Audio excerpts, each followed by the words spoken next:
Chapter 13, A One Great Leap. After being away for more than 5 years, the little girl who always followed her had grown much more mature. She was almost like a charming and lovely woman now. However, her round, red face that looked like a ripe apple was exactly like before. If she made her hair into a cute ponytail, chances were that she would still be mistaken for a college student. But one should never judge anyone based on their appearance.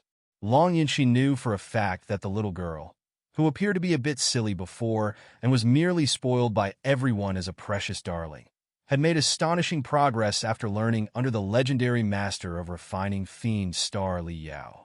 Xia Ainan's arts of refining had already been acknowledged as expert level. In good time, it was possible that she would indeed grow into a grandmaster to everybody's surprise. Who could have seen this coming? Long Yunxin's secret observed with mixed feelings. She had not figured out, even to this moment, what about Xian and caught Li Yao's attention and made him decide to recruit her as a disciple. Speaking of which, when Li Yao entered the circle of refiners in the Flying Star sector, it was Long Yunxin who had made his acquaintance first. Long Yunxin had even taken Li Yao to a sword-tasting get-together. They had competed in the Skyhill Sword Seminar. Later, when Long Yunxin was teaching in the refining department of Flying Star Universe, Li Yao had spent around half a year in Flying Star Universe as a visiting scholar, too. The two of them had been in a close relationship. Long Yunxin had been rather fond of Li Yao, who had still been concealing his identity back then. She had even subtly expressed her feelings for him. But as a result, Li Yao had refused her in a rather perverted way. Ever since then, whenever the name of Li Yao was mentioned, Long Yunxin's teeth would clatter in fury, and she was often so embarrassed that she almost wanted to dig a hole in the ground and bury herself in it.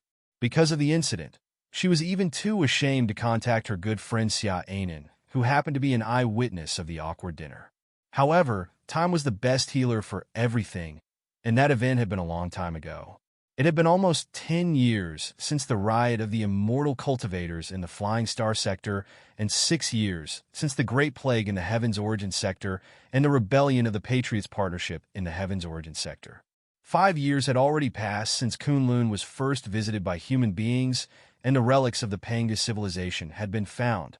For everyone in the Heaven's Origin sector, the Flying Star sector, and the Blood Demon sector, history seemed to be a boat that had suddenly marched into a narrow, ragged valley with surging waves after passing through a broad, peaceful river slowly. The reforms over the past 5 years were perhaps more epic than the changes in the 500 years before that. Civilizations originated from communication. With the integration of the technology, techniques, wisdom, and history, and with the primeval magical equipment, spiritual stripes, and spells that were transported to the 3 sectors from Kunlun, countless new concepts, new findings, and new organizations were popping up like mushrooms after a rain, making everybody feel dazzled.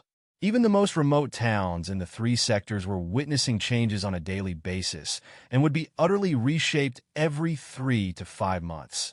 Not to mention the glorious city that was a center of the 3 sectors now. Everybody had been ushered into an exciting era of great leaps. For a refiner such as Long Yunxin, it was certainly extremely fortunate to live in such a revolutionary age. Take their trip, for example. 5 years ago, the Heaven's Artillery and the Cosmic Slingshot were the only vehicles between the Heaven's Origin sector and the Flying Star sector.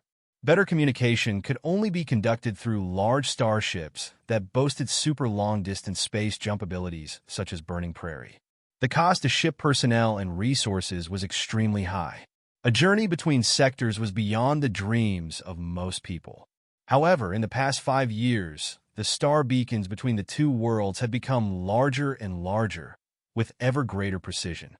Some point-to-point space gates had been established too, significantly reducing the cost of the journey. As a result, a common refiner such as Long Yunxin, together with almost 100 college students in her department, was already able to jump from the Flying Star sector to the Heaven's Origin sector to study or travel on medium-sized starships. Long Yunxin and her students were just part of the enormous delegation that the Flying Star sector sent out. They were there for the first 3-World Magical Equipment Exposition. The Magical Equipment Exposition was a traditional event of the Star Glory Federation, where the cutting-edge magical equipment of the entire Federation would be exhibited. After the preliminary integration of the three sectors, many products were developed by the teams made of specialists from multiple worlds. The great development on Kunlun, the relic of the Pangas civilization, could not have been accomplished without the collective effort of the three sectors. In the great development that was as long as 5 years, the development teams made of historians, archaeologists, refiners, and specialists of various other trades ran into all kinds of difficulties, impediments, and uncanny phenomena in the depths of Kunlun. Many had even sacrificed themselves inside. Right now, the first 5-year plan of the development on Kunlun had finally been concluded. In the three-world magical equipment exposition, their most advanced products developed over the past 5 years would be displayed together, laying a solid materialistic foundation for the formal establishment of the new Federation later.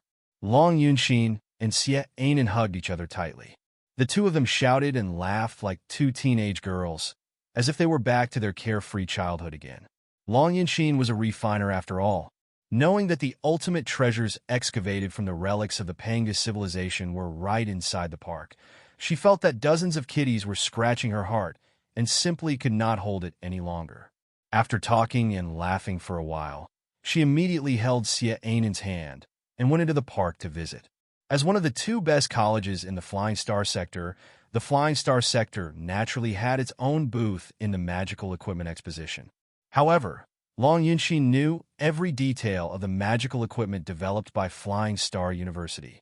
She knew that Xie Ainen, as Fiend Star Li Yao's disciple, had been working on cutting-edge magical equipment in the past few years. Therefore, she would know what magical equipment was worth appreciating and even the functioning mechanism and key mysteries behind the products. It would not be wrong to ask her to be a tour guide. Chances were that they would be even able to see some good stuff that the regular tourists would not see. "Everyone, please follow me." Xie Ainen welcomed the dazzled college students warmly. The adolescents who were in their 20s at best had not entirely recovered from their first space jump across sectors yet. Their feet were unstable when they were simply walking. They had been born and raised in a civilization of starships where the room of the living environment was limited.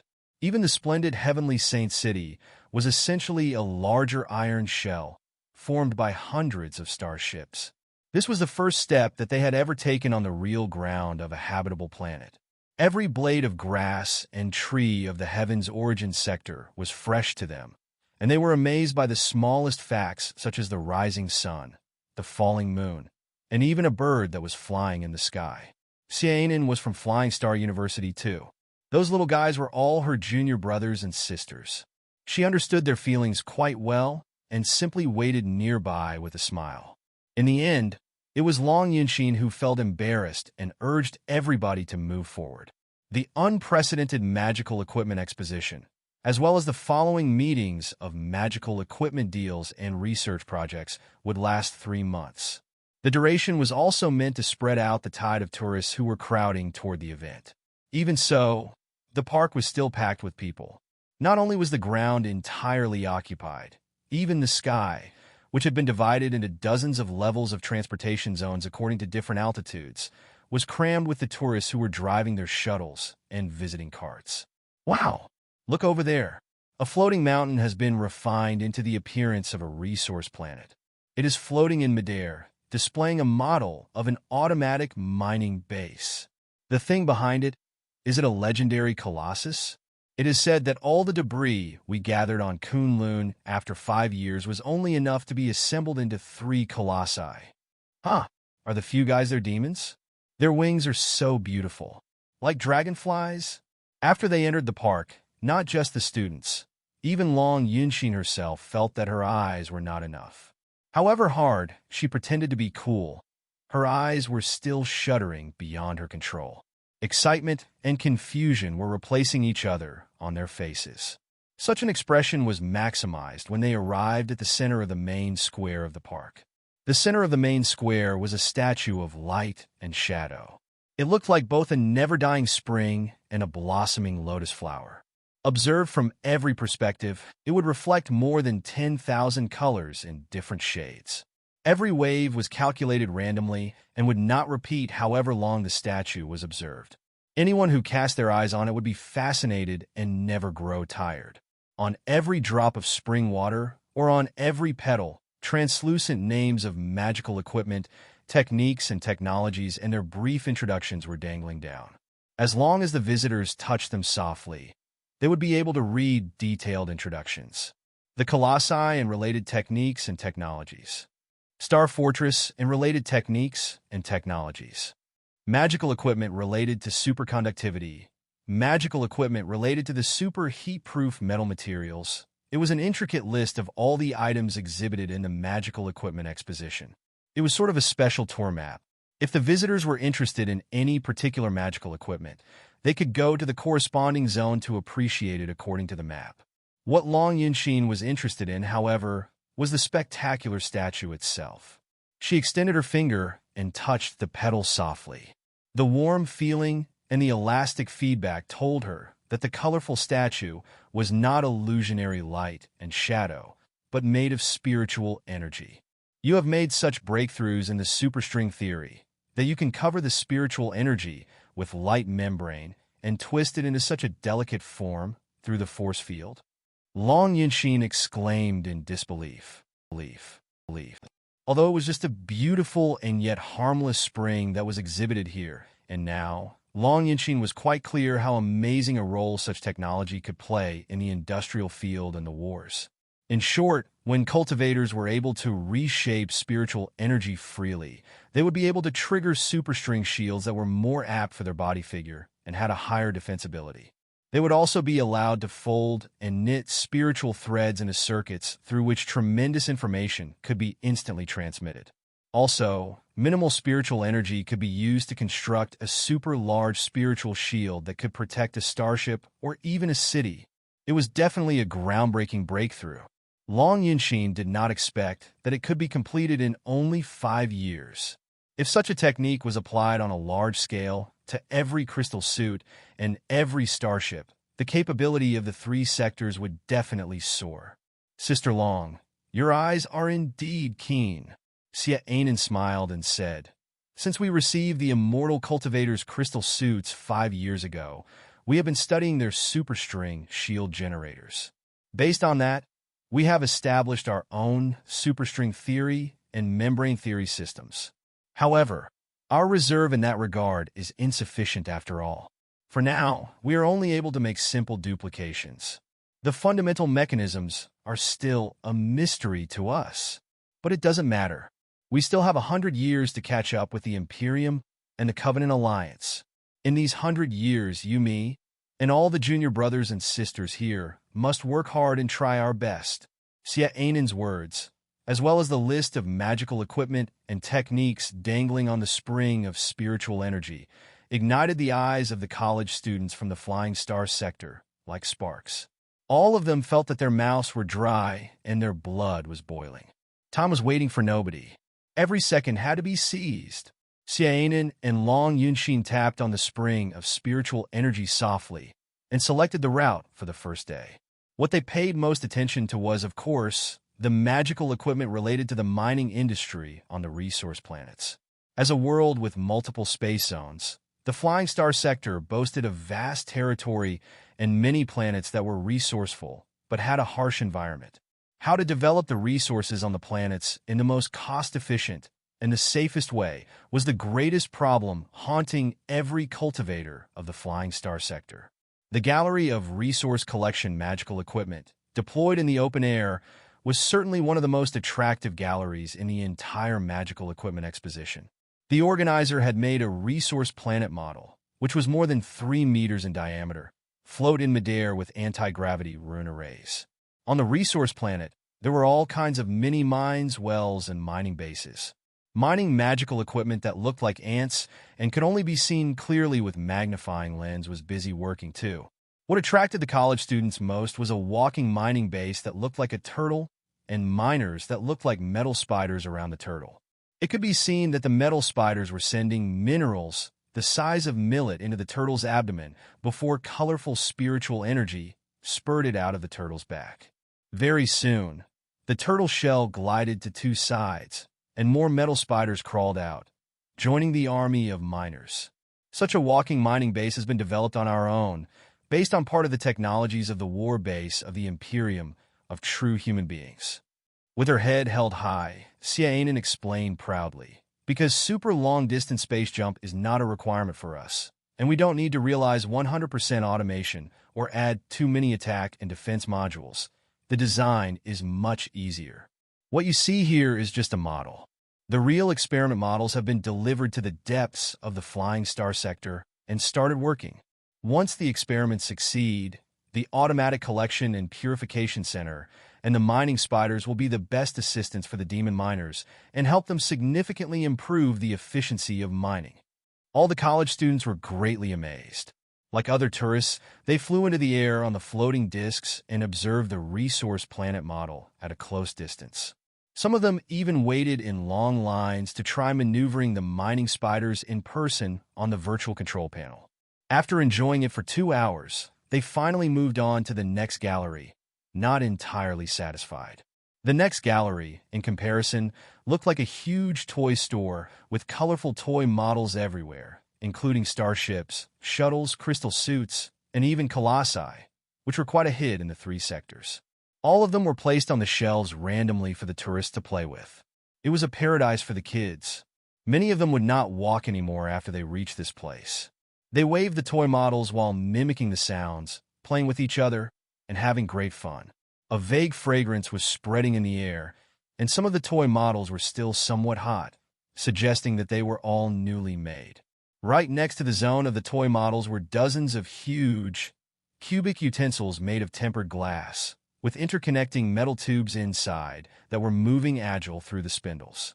Those metal tubes looked like long flutes, with tiny holes scattered on them. The tiniest threads occasionally spurted out of the holes. Heated by the fire of spiritual energy, the threads were melted into different components before they were slightly cooled down and tossed out from the discharge hole in the lower part. Long Yinshin picked up a component and touched it. She felt that it was not metal but quite smooth and light. It was so delicately and strictly produced that there was not the slightest error in every curve and every angle. This is amazing. Long Yinshin was aware that such a 12-curved surfaced irregular component was extremely difficult to produce. Through traditional cutting method, it would take half a day to make one even for the most experiment refiners. Not only would the work waste time and efforts, the defective fraction was also extremely high. Every 1 to 2 products out of 10 would be faulty ones that must be abandoned. However, just now, this weird magical equipment had produced one in less than 5 minutes. Long Yunshin did not find any refiner near the magical equipment. The dozens of pieces of magical equipment there were all controlled by crystal processors in the most standard assembly line work. She did not feel the intense spiritual waves that were a sign of the traditional furnaces, either. The brand-new magical equipment was terribly quiet. Pondering for a moment, Long Yunshin widened her beautiful eyes and stammered, "Is this the 3D printing technique?" "Exactly," Xia replied with a smile. "This is also a technology parsed from the immortal Cultivators war base. With part of the knowledge that we retrieved from the relics of the Panga civilization, we have managed to overcome the difficulties of 3D printing. Such a technology has significantly reduced the difficulty of producing the components of super complicated magical equipment. It also allows us to test the appearance and form of new components freely on crystal processors. We will be able to print materials that are lighter as replacements for the traditional clumsy alloy materials. We have tested the components produced through the 3D printing technology on some crystal suits. Without reducing their defensibility, the crystal suits that adopted 3D printed plate armor were 7% lighter than before, which means a significant improvement in combat ability and production time. One day, if we are going to cruise in space to explore new worlds, such technology will be of paramount importance. There is only limited space on a starship. It is impossible to bring infinite magical equipment and refining facilities onto it. Also, the environment deep inside the universe is too unpredictable. There's no telling what magical equipment will come in handy. Therefore, it will be a major headache to decide what magical equipment to bring and what to abandon. But the problem will mostly be solved with the new facilities that have adopted the 3D printing technology. With a 3D printer, as long as the production procedures are stored inside the crystal processors, fundamental magical equipment that does not have a high demand on the hardness of materials can be directly printed.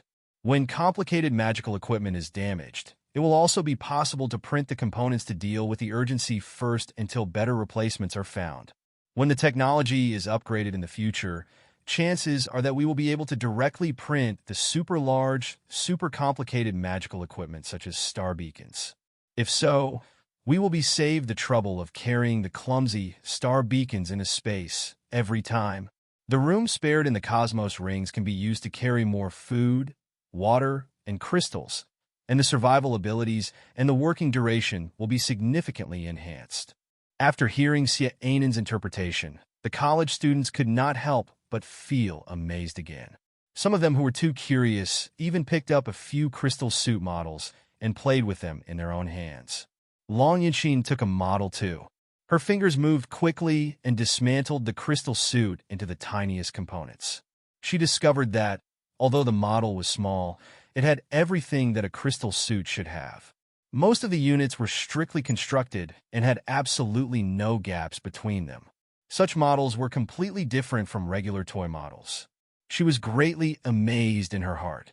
The world was changing too fast. Even she, a teacher at a top universe of the Flying Star sector, felt that the magical equipment exposition was such a great eye-opener that she was almost at a loss. It was not hard to imagine what the other tourists would feel. Long Yunxin pointed at a giant, fruitful tree not far away and asked, "What is that?"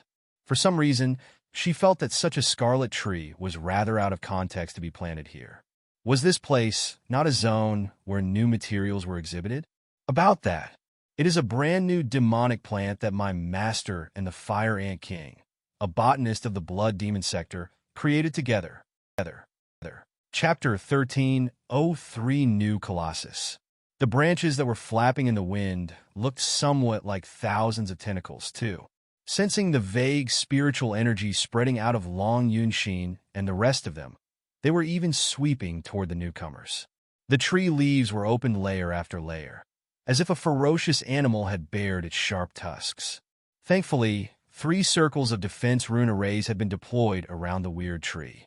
When the clattering twigs were still almost 20 meters from everybody, they were suddenly struck by a few electric arcs that appeared out of nowhere and retreated unwillingly.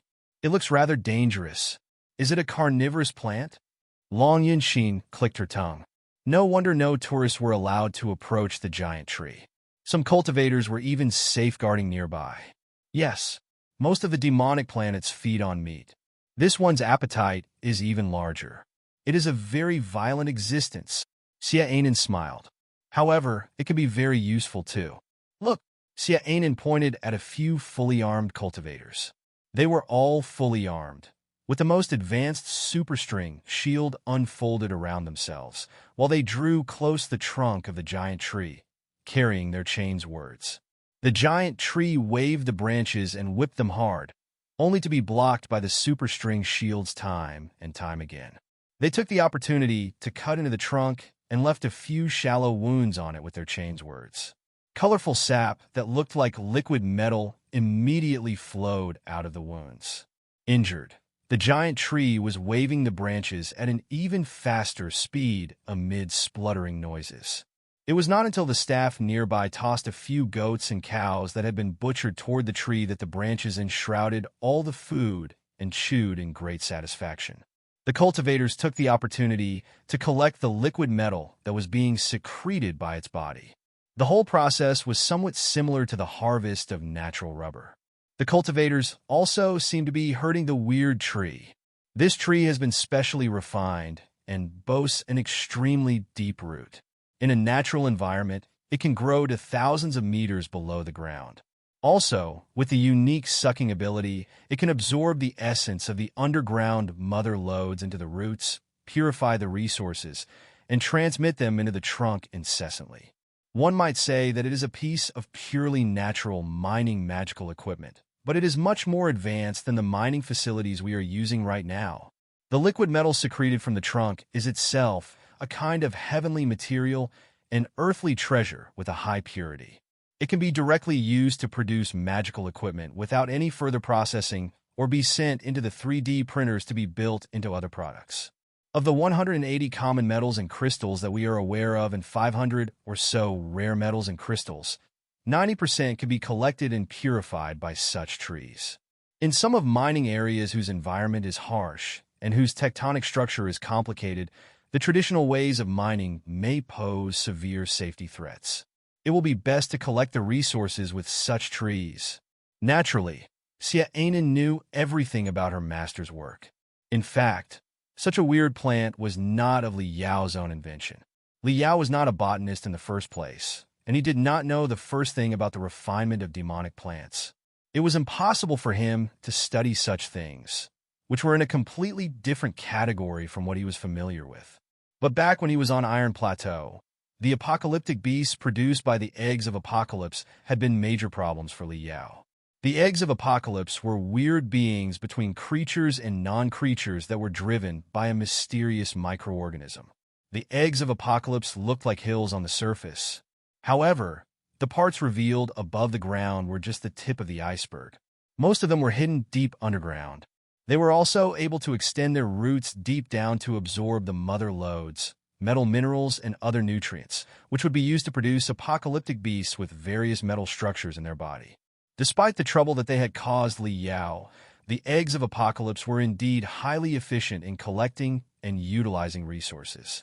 They were particularly suitable for the areas where the resources on the shallow surface had been exhausted, and those deep underground were extremely difficult and costly to collect. After Li Yao advanced into the nascent soul stage, and especially after he experienced many unbelievable ideologies, civilizations, and worlds on the trip to Kunlun, he had changed his previous mindset more or less. All the techniques and technologies were double-edged swords. Whether they were righteous or evil depended on how they were applied. Before, he had been too scared by the techniques of the blood-striped virus and kept all the evil arts deep inside his brain, unwilling to take them out for his own use. Right now, he was willing to experiment on a small scale to see whether or not the seemingly evil techniques could benefit people. Li Yao did not dare produce an egg of Apocalypse recklessly, but he invited the Fire Ant King to a project where the techniques to build the eggs of Apocalypse and the technologies to refine demonic plants were combined. After a few years of testing, such a weird plant that could suck resources from the ground was finally invented. Naturally, Long Yunxin was unaware of the backstory. She simply felt that Li Yao was truly a monster. Not only was he a great warrior and an expert in the arts of refining, he was even able to work on demonic plants. He was truly omnipotent. When she thought of Li Yao, Long Yunxin felt that her mind was disturbed again. She sniffed and asked, "Right, where's your master?" Xiaonan blinked and said, "He's in the Colossi demonstration area." As the ultimate magical equipment that could literally kill a god should it run into one on its way, the Colossi were definitely the greatest focus of attention in the entire magical equipment exposition. When the competition of 2 Colossi began, which was always the show of the day, the million or so tourists throughout park were attracted. Below the blue sky and the white clouds, a spherical arena almost 1,000 meters in diameter, which was made of defense rune arrays and arc-shaped electric nets, was floating in midair. 2 Colossi, one red and the other black, were confronting each other. Before they took action, the burning flames around the 2 Colossi already raised tides of exclamations. The burning flames around the red Colossus made it look like a crimson falcon, entwined with a few hideous, raging dragons, that was about to soar into the sky ferociously. The black Colossus was relatively smaller, and only about 15 meters tall, but the fire of spiritual energy from it rose to hundreds of meters high. 2. Forming calligraphic spells and sophisticated primeval stripes. Swoosh! In 2 streaks of brightness, the 2 Colossi crashed into each other brutally. Despite the buffer rune arrays installed around the arena, which could weaken the spiritual waves and the noises, the deafening collisions and the hurricane-like spiritual waves still made a lot of the audience close their eyes with their facial muscles twisting. They could not help but cover their ears and open their mouths to the maximum, exclaiming in sheer shock. The two colossi were both extremely fast. With her bare eyes, Long Yunshin could only see the redness and the blackness splitting, proliferating, and expanding until they entangled each other and turned into a red and black cluster of light. Only through the picture captured by the high-speed crystal cameras that had been slowed to almost 1/20th the normal speed could they manage to see that two fuzzy shadows were having a soul-stirring competition. Although the colossi were both almost 5 floors tall and were out-and-out iron giants, their movements were even quicker and more agile than the high-speed scouting crystal suits. The plate armor of the two colossi had many keen sensors installed, recording the damage of their every attack and displaying the parameters on the light beam in midair. The outsiders were merely having fun, but the insiders were reading the details. Seeing that the parameters of damage surpassed the limits unbelievably time and time again, Long Yunshin could not help but gasp. Such terrifying damage! With such an enormous size, they can perform 87 random dodging movements in a limited space in only 1 second? How can their joints and transmission shafts survive the friction? For a cultivator in such a colossus, even 10 cultivators of the same level wearing the latest crystal suits may be no match for him, right? Standing nearby, Xiaonan introduced the colossi. The red colossus is Draconic Phoenix, the first colossus that we discovered on Kunlun. Although it was broken into smithereens in the very first battle, the most critical control unit, or rather the spiritual residence, was not damaged. After a year of maintenance, it was ready to be put back to use. Later, our relic development team explored Kunlun on a large scale and found hundreds of units that were more or less usable. We have assembled a few new colossi with them. The Black Colossus is the one that we assembled most recently. It is named Fancy Phantom. Before Xiaonan finished her sentence, the battle between the two colossi in the sky was concluded. The hundreds of spells that were floating around the Black Colossus, Fancy Phantom, suddenly surged toward Draconic Phoenix like tentacles. When they touched Draconic Phoenix's fire of spiritual energy, they immediately expanded into clusters of black smoke. Dark clouds seemed to be swallowing Draconic Phoenix. Based on the changes of parameters on the light beam, it could be seen that the black smoke seemed to be highly corrosive and narcotic. It was breaking into Draconic Phoenix and attacking the user's brain directly. However, Draconic Phoenix was only rigid for 1 second before the black smoke was ripped apart by the erupting spiritual energy. On Draconic Phoenix's back, 6 furiously burning dragons seemed to be raising their heads and charging toward Fancy Phantom, piercing the Colossus' chest instantly. Cracking sounds were echoing from all over Fancy Phantom. Its every joint was tied up by the fiery dragons tightly while it fell down from the sky. It floated in midair with the support of the anti-gravity rune arrays, unable to move anymore. Draconic Phoenix slowly landed on the ground and raised the arms, accepting the cheers from the colossal audience. The fiery dragons returned to the arms of the Colossus again and hovered around it slowly, making the iron giant, which was only 20 meters tall, as magnificent as a pillar piercing into the sky.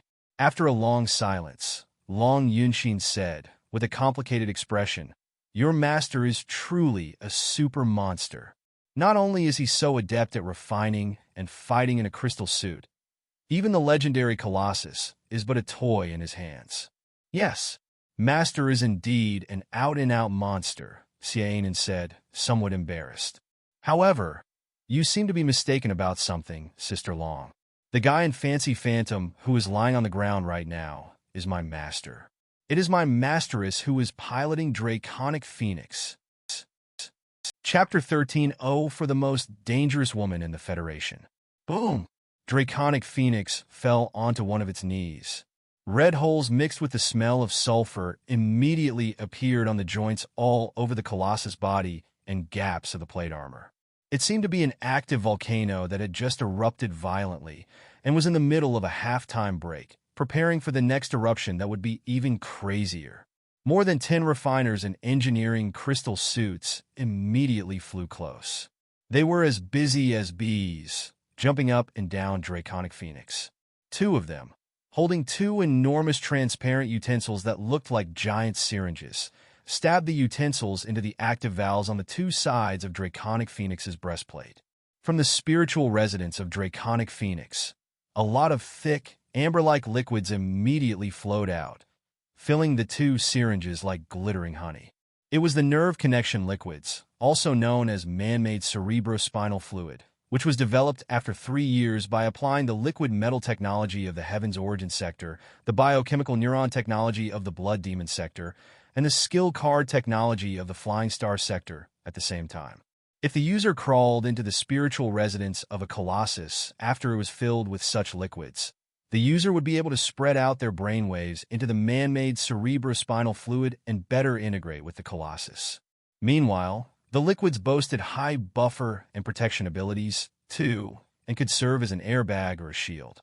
However crazy the colossus movements were, and no matter how serious the wounds it suffered, the user inside would be protected as best as possible by such liquids.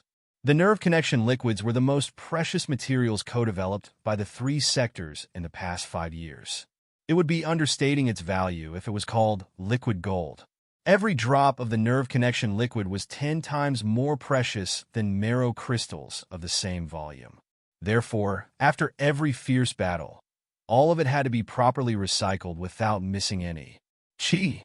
After the pumping magical equipment extracted most of the nerve connection liquids out of Draconic Phoenix's spiritual residence, the breastplate, which was carved with a pattern of a falcon stretching out its wings, slowly moved upward. A sophisticated rune at the center rotated 180 degrees, splitting the breastplate in half. With a head of burning long hair, Ding Ling Dang leapt off Draconic Phoenix. She was exactly as she used to be. Brilliance bordering on provocation was always shining inside her big eyes. Her honey-colored skin was smoother than even the best silk. Her heaving breasts were shivering like 2 heavy crystal bombs, and the Titan sports vest seemed unable to support them. One could not help but feel nervous that it would burst at any moment. Her long, straight legs almost took up half of her height. The explosive strength that they demonstrated made her 1 foot taller than she actually was. Such a perfect body figure that was built up after high-intensity exercises all year around would put even the most professional female model to shame. Ding Ling Dang was perhaps not beautiful in the traditional sense. Her mouth was too big, and her skin was not fair enough. The intimidating vibe that flowed out of her from time to time was unbearable for most people, who felt that it was already tremendous pressure to stand next to her. However, the smooth, wheat-colored skin had an advantage, which was that time could hardly leave any trace on her body. It seemed that all the corrosion force was blown away by her elastic skin. Today, she was as young and vigorous as when she first saw Li Yao on Distant Expanse almost 20 years ago. It seemed that her appearance would not change at all, even in another 100 years.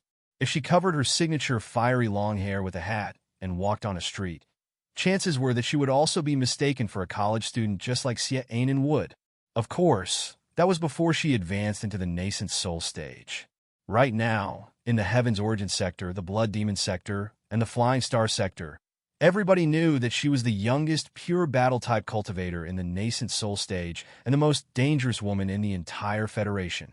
Ding Ling Dang had advanced into the nascent soul stage half a year ago.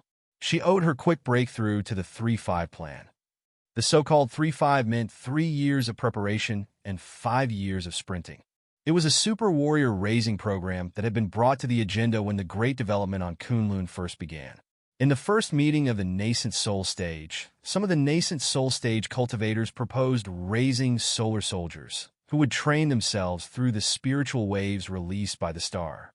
After the Great Development on Kunlun began, the specialists had suddenly discovered that they had a better source of spiritual energy than a stable star. The pulsar that was unleashing spiritual waves crazily, and Kunlun itself, which had absorbed the spiritual energy for hundreds of thousands of years. There were countless broken power rune arrays on Kunlun. The tubes that connected those power rune arrays were mostly filled with spiritual energy of a high intensity. If anybody got into the tubes without protection, the high-intensity spiritual energy would very likely cause the disorder of electrolytes inside their body, their enkylema to leak, and even the overexpansion of their mitochondria. Eventually, they might be mentally deranged, and their life would be threatened. However, if they had taken the corresponding medication and potential activation drugs in advance, and put on the appropriate macromolecule membrane training suit, with the help of the specialists and the doctors, they would be able to absorb the high-intensity spiritual energy incessantly when they trained themselves deep inside the tubes, thereby significantly increasing their training efficiency. The training was both miserable and perilous. It was a game for the brave. Ding Ling Dang was in the first batch of cultivators to participate in the 3-5 plan. Or rather, she was the very first one to sign up for the project. Many training subjects were actually developed by her along with the specialists and masters of spiritual energy together. Then, she would add burdens and more burdens to the subjects and train herself so crazily that everybody was shocked. To quote a specialist who had been involved in the 3-5 plan since the very beginning, Ding Ling Dang had been training in the eternal flames of the inferno all the time. And that was only the training during the day. Every night, when her companions in the 3-5 plan were sound asleep, Ding Ling Dang would go to Li Yao, who was also working on Kunlun. The two of them would find a place that was uninhabited but boasted intense spiritual energy and have the fiercest competition of beliefs. They had competitions of beliefs on the primeval battlefield that was scattered with the war debris from hundreds of thousands of years ago. They had competitions of beliefs deep inside the tubes where the spiritual energy was scorching. They had competitions of beliefs in the infinite metal torrents that Kunlun spurted out and in the turbulence that could rip apart the stars. They even had competitions of beliefs in the orbit of the pulsar right at the tipping point where they would be attracted by the pulsar and crushed into smithereens if they took one step further. 5 years. 5 years. Just like that, Ding Ling Dang trained crazily during the day and had competitions of beliefs at night even more crazily. Finally, at the most intense moment during one competition of beliefs in the boundless universe, right at the center of the surging tides unleashed by the pulsar, she had a breakthrough and advanced into the nascent soul stage successfully. After she marched into the nascent soul stage, she immediately showed astonishing talent with colossi. Her body was born with fire, and her spiritual root seemed to be made of magma. She was also in possession of an ancient fire art named Nona-colored fire. Draconic Phoenix was like a colossus tailor-made for her. In the competition for the ownership of Draconic Phoenix, she emerged beyond everyone's expectation and defeated quite a few famous nascent soul stage cultivators in a row. Finally, she had been acknowledged as the first user of Draconic Phoenix. Ding Ling Dang was realizing her vow in the past slowly but surely. It was destined that she would leave her mark in the sea of stars under the name of Ding Ling Dang, instead of ending up being an unknown vase like Li Yao's wife. Perhaps it was the greatest momentum for her training. She was a woman supported by competitiveness, and she would not allow herself to be eclipsed by anybody. If Li Yao was a dazzling supernova, she had to be even more brilliant than Li Yao. Hiss, hiss, hiss, hiss. After cleaning the last drop of nerve connection liquids with a smaller sucker, Ding Ling Dang walked to the black colossus Fancy Phantom. Her nose was raised high, and her lips were closed into a line tightly. She was obviously dissatisfied with her performance just now. Compared to the magnificent Draconic Phoenix, Fancy Phantom looked rather shabby. After the previous colossi were assembled, the well-preserved, best-quality units and components had already been used up. The only things left were the half-broken, barely usable ones. Fancy Phantom was jumbled with such ragged parts and components that the Federation managed to duplicate. It was a counterfeit product. Although it was the one most recently made, it was actually the weakest colossus and boasted the most unstable combat ability among all the colossi in the Federation. When it was flying in the high sky and fighting at a distance, one might not notice it, but now that it had been moved underground, if it was observed carefully from a close distance, anybody would be able to tell the crudeness from the rough connection points, the joints that were exposed to the air, and the highly uncoordinated hands and feet. Crack! Crack! Fancy Phantom's breastplate, which had been twisted and deformed by Draconic Phoenix, managed to be opened after a while of ear-splitting noises. A cluster of black materials flowed out to the ground, and Li Yao struggled out of it. You are truly awesome, honey. His face bruised and swollen, Li Yao cheered. My wife is truly a super training genius second to none in the world. After you entered the nascent soul stage, you have been progressing faster than light. What was your last move exactly just now? It pierced my internal organs and almost blew up my stomach. Cough, cough. Cough, cough, cough, cough. I've got a stomachache now. It seems that we won't be able to have any competitions of beliefs tonight. Night. Chapter 1305 Ace of Aces. However, when I was driving such a powerful draconic phoenix, and you were driving such a vulnerable fancy phantom, it took me a whole minute to shoot you down. Besides, you were trying your best at all. If we had swapped colossi, you would have blown up my colossus completely in less than 3 seconds, wouldn't you? You are wrong, sweetheart, Li Yao said solemnly. Who says that I wasn't trying my best? Under your incessant bombardment that felt like a raging flood, I was truly sparing no effort to resist you. Do you think I'm blind? Her arms akimbo, ding-ling-dang bulged her big eyes and bellowed. You didn't even put on a mustard seed combat suit, and you joined the battle in a t-shirt, shorts, and slippers. Is this your best? I know that you are the strongest ace in the 3 sectors. Right now, the gap between you and me is still too wide. But don't you gloat. I'll catch up with you very soon and beat you in a fair and square competition. You're truly wronging me this time. How am I gloating? Li Yao scratched his nest-like hair innocently, but failed to control himself after trying for a long time. He put on an evil smile of satisfaction. Little Black, resuming the appearance of a fat, round meatball, grew 2 short, silly wings on the 2 sides of its body, which were flapping hard while it hovered above Li Yao's head. It seemed to feel that Li Yao's messy, furry hair would be very comfortable, and therefore simply seated itself on it. But it was a pity that Little Black was too obese. Li Yao's hair was entirely pressed down because its weight, as if Li Yao was holding a ball right above his head. In the past 5 years, the 3 sectors had undergone groundbreaking changes, and Ding Ling Dang had advanced into the nascent soul stage after crazy training. Naturally, Li Yao had not been idle during that time. He had been working in the development team on Kunlun as a leader. He was mainly responsible for the collection, research, recovery, and assembly of the magical equipment related to the colossi. The so-called colossi were essentially crystal suits for nascent soul stage cultivators. They shared some similarities to the general crystal suits for other cultivators. As an expert of crystal suit modification, Li Yao happened to be adept at the ancient arts of refining 40,000 years ago, which gave him an advantage when studying the primeval spiritual stripes and rune arrays. He soon became the core of the team. When the colossi were assembled one after another, he picked up his old job willingly again and worked as the test pilot of the colossi. All the colossi were driven by Li Yao first in the experimental phase before they were slightly adjusted and improved according to his feedback. Only after he nodded in approval and declared it to be qualified would a colossus be considered completed and ready to be handed over to other nascent soul stage cultivators. In the past 5 years, Li Yao had been dwelling in the world of colossi and the primeval runes on Kunlun.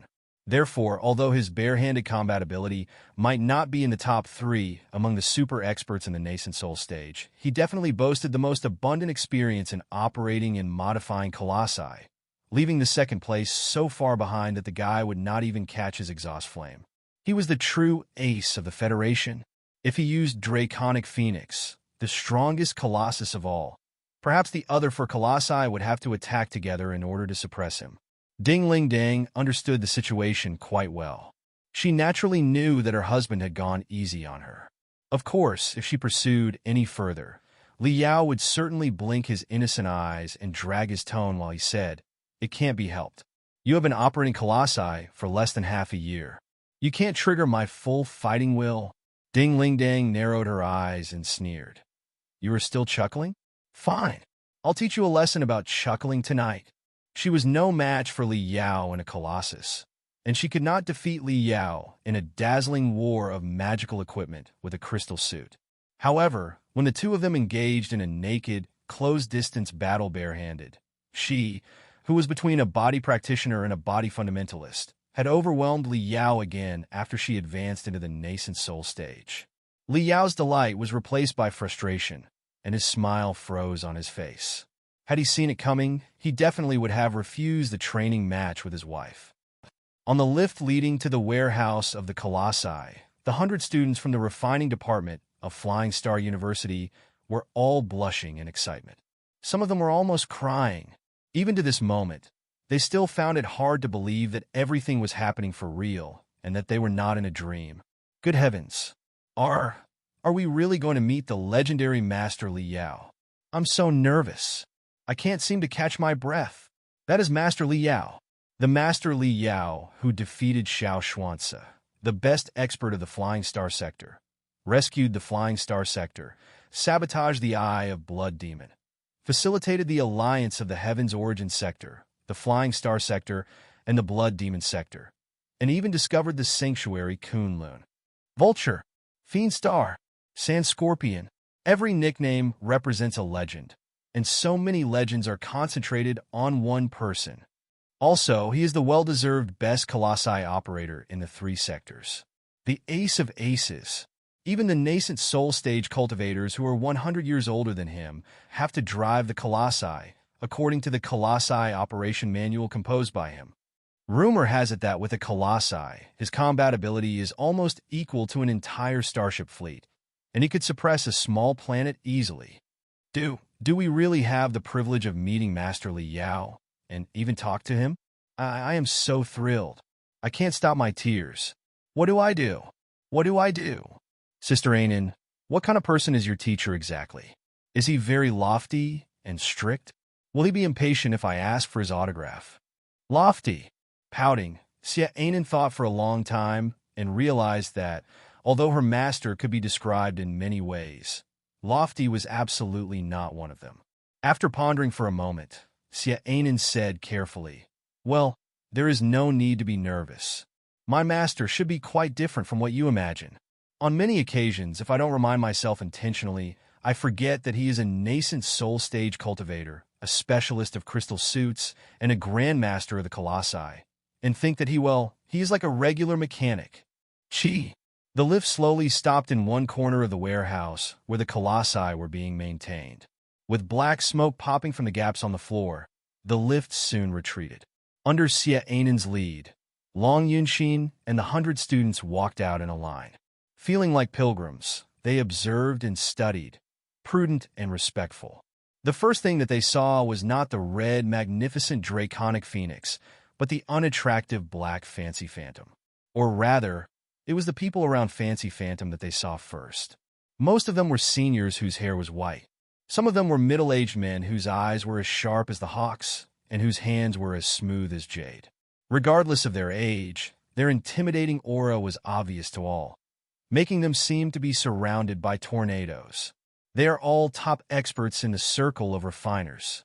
The students from the refining department of Flying Star University naturally knew the authorities of their trade. That is Professor Zhao Yimian, the authority on crystal reactors. There's also Professor Sun Xiaolin, an expert in aerodynamics.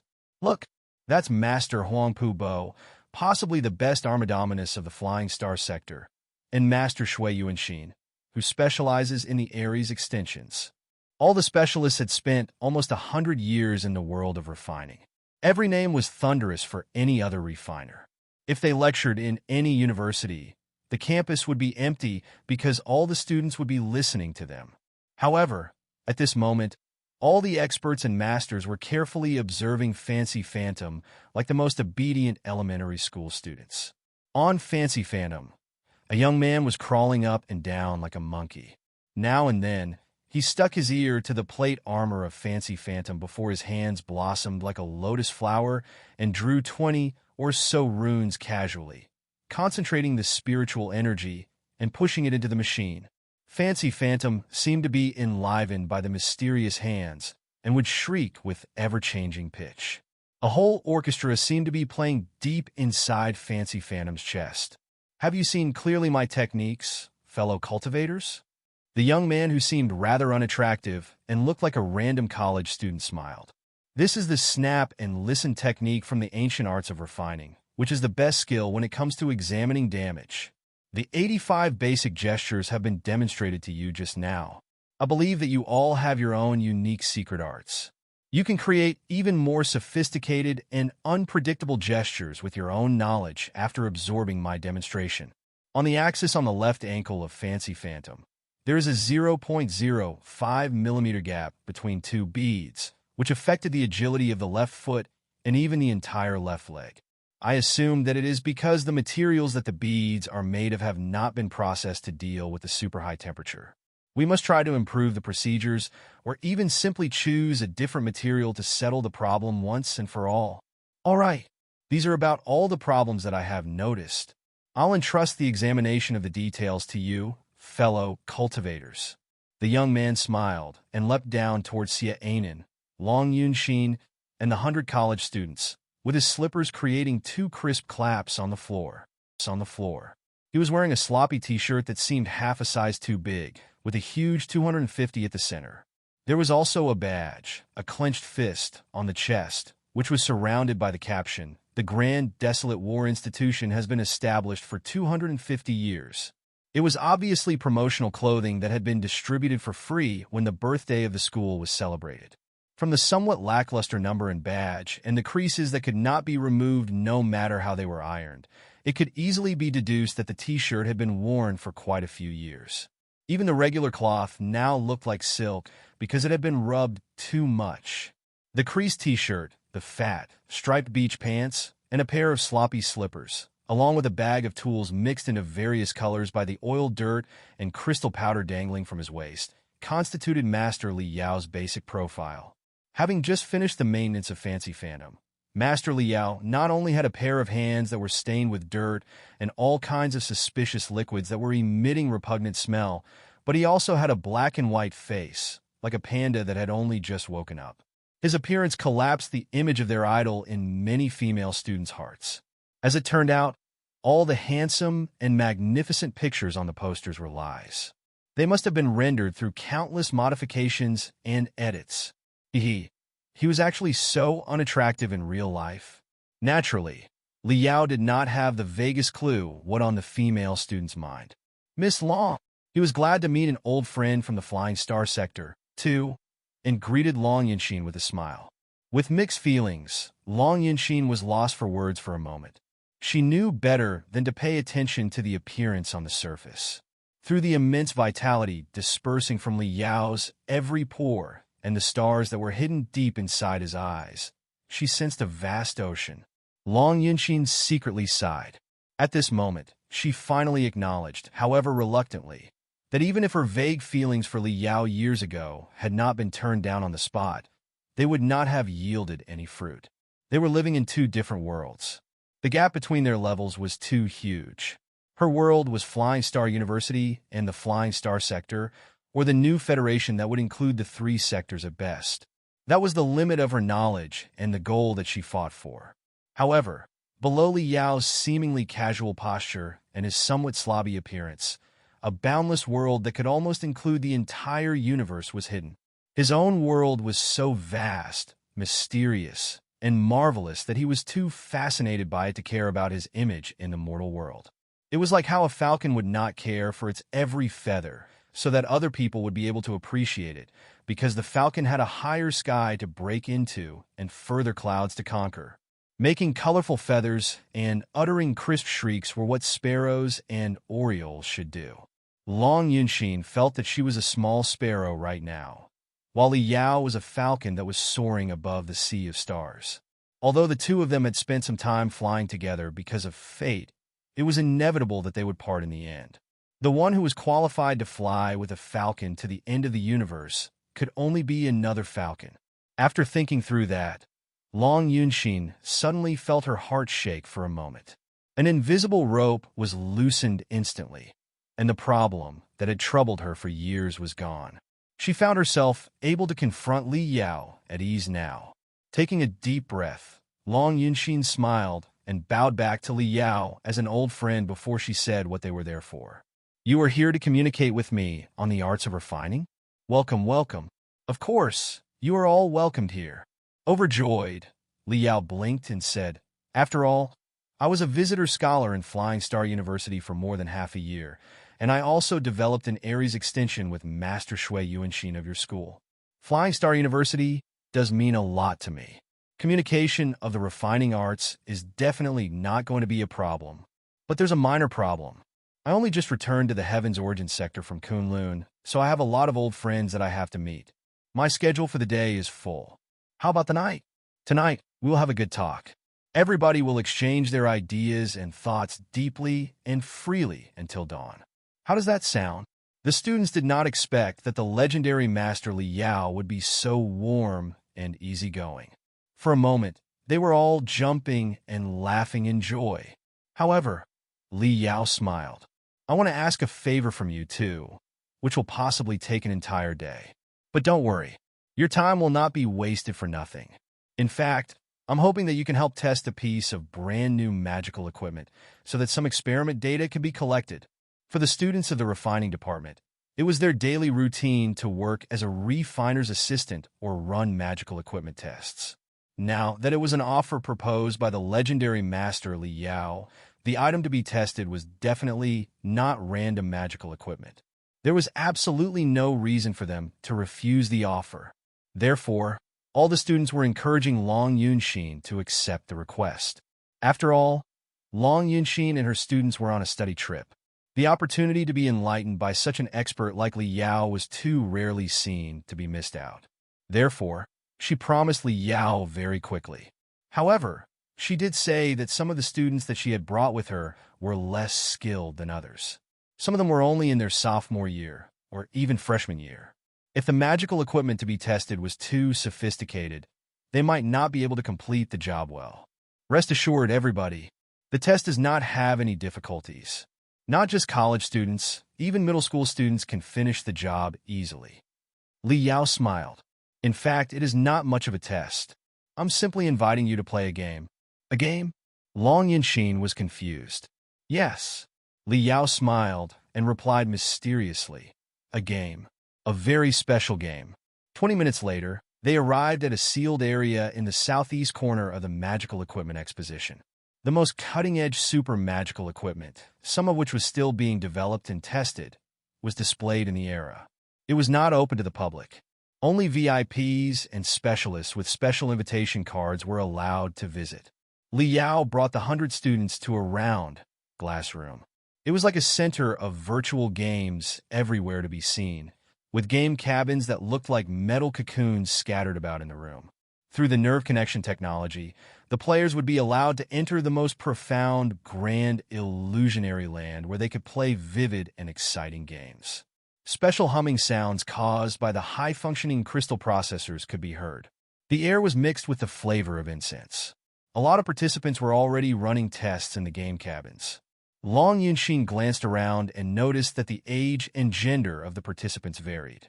Most of them were even seniors whose hair was completely white. This particular game demands that the tester boast certain knowledge in sociology, politics, game theory, and military strategies, Li Yao explained. Therefore, most of the ordinary participants are of a relatively older age. Right now, the game is still in the alpha test phase.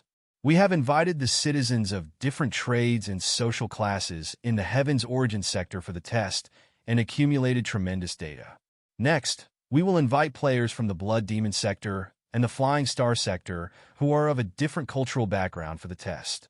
The Flying Star sector is a civilization based on starships. When you play the game, the strategies that you choose will certainly be slightly different from what the people of the Heaven's Origin sector, who are from a planetary civilization, have chosen. The 100 students that have come with you on the study trip must be the most distinguished elites, considering that they have been admitted by Flying Star University. It should not be difficult at all for them to have fun in the game. Li Yao took the college students to the first basement. Many workers immediately led them to their game cabins. Long Yunshin noticed that the staff were all wearing the school emblem of the Grand Desolate War Institution on their chest. They should be a team of volunteers made up of the students of the Grand Desolate War Institution. It appeared that the development of the game was deeply associated with Li Yao, who was also from the Grand Desolate War Institution. Li Yao adjusted one of the game cabins to the half-step grand illusionary land mode and guided Long Yunxin to play the game. Because the game had not been completed yet, the picture demonstrated on the light beam was a bit shabby. In the middle of music, a crude, unembellished title rushed close from the depths of the universe. Civilization, that was the name of the game. On closer look, the title Civilization was actually made of countless brilliantly shining stars. When the player focused their eyes on the title, the shining stars suddenly exploded into a waterfall, which was then magnified into swirling galaxies. Every galaxy had a caption next to them. The Curly Dragon Civilization, the Medicine Fork Civilization, the Martial Meritocrats Civilization, the Sand Primitive Civilization. The names of dozens of different civilizations were listed. When the player focused their eyes on any name, detailed information about the civilization would be displayed, including the population, distribution of resources, social form, number of experts, and so on. Civilization is a cosmic simulation game, Li Yao explained. The player will choose a civilization of cultivators, play the role of the highest decision-maker, and decide the progress of the civilization. Every civilization of cultivators has its unique skills and resources. Some of them boast abundant crystals, and some others have tremendous relics of the Star Ocean Imperium. However, the civilizations are faced with all kinds of problems, too, such as a shortage of resources, population boom, asteroid collision, and even the invasion of demons or descent of extraterrestrial devils. As the highest decision-maker, you will have to select the most appropriate strategy and deal with the problems one by one. We have provided almost 1 million selectable strategies. You can consider yourself to be infinitely free in the game, not bound by any rules such as morals, laws, or ethics. You can do whatever you want as long as you can bear the consequences of a certain strategy. The game has hundreds of different victory criteria. The one with the highest difficulty is to make a civilization of cultivators survive 30,000 years and radiate to at least 100 sectors nearby. It's a pity that no player has yet achieved the goal in the alpha test. Therefore, Miss Long, you may set your goal as make my civilization live as long as possible before you get started. After the game is over, you will be able to see how skillfully you can lead a civilization from the rank of players. Under the beginning mode, she did not need to draft the specific rules and policies. After she chose or altered the main strategy, the system would carry out her will in the most optimal way. In year 431 of the Curly Dragon calendar, the new archon of the Curly Dragon Coalition government has been inaugurated. We hope that you can bring Curly Dragon, which has a proud history, to a tomorrow that is even more brilliant and glorious. With the simple and dry introduction, a vigorous planet grew larger and larger in front of Long Yunxin. Prosperous cities, dense skyscrapers, and crowds on the street gradually showed up. Information streams fell down like a waterfall, giving a basic introduction to the Curly Dragon civilization. The game Civilization had 2 different versions, one for the cultivators and another for ordinary people. In the version for cultivators, the transmission speed of information was 10 times higher than that in the ordinary version, thus significantly reducing the time cost. As a teacher of Flying Star University, Long Yunxin naturally boasted a reasonably good computational ability. Although strategy games had never been her favorite, she still managed to grasp the basic situation of the Curly Dragon civilization. At the beginning of the game, the Curly Dragon civilization was a rather mature civilization with a single planet. On their mother planet, they had already established a civilized, highly developed society full of benefits. Here, the ordinary people and the cultivators lived in harmony, diluted in the pleasant life of high benefits, high pension, paid vacation, low working hours, and low labor intensity. But the pleasant life was founded on the abundant resources of the planet that were running dry at an ever-increasing rate. Long Yunxin was from a civilization of starships, which was like a nomadic people in the sea of stars. From her first memories, her family and compatriots had been wandering on starships, sifting through broken spaceships and battlefields for the slightest resources. Other than the resource planets that were too harsh to be developed, they did not leave any space in the Flying Star sector. Therefore, once Long Yunxin mastered the Curly Dragon civilization and discovered that the death date of the planet was coming near, she naturally chose to march into the universe. To march into the universe, an enormous space fleet would need to be established. To build such a fleet from scratch, the entire civilization would have to be shifted from a high-benefit society where everybody enjoyed their life to a hard-working one where everybody strived and contributed their everything. Long Yinxin soon discovered that it was not as simple as she had imagined.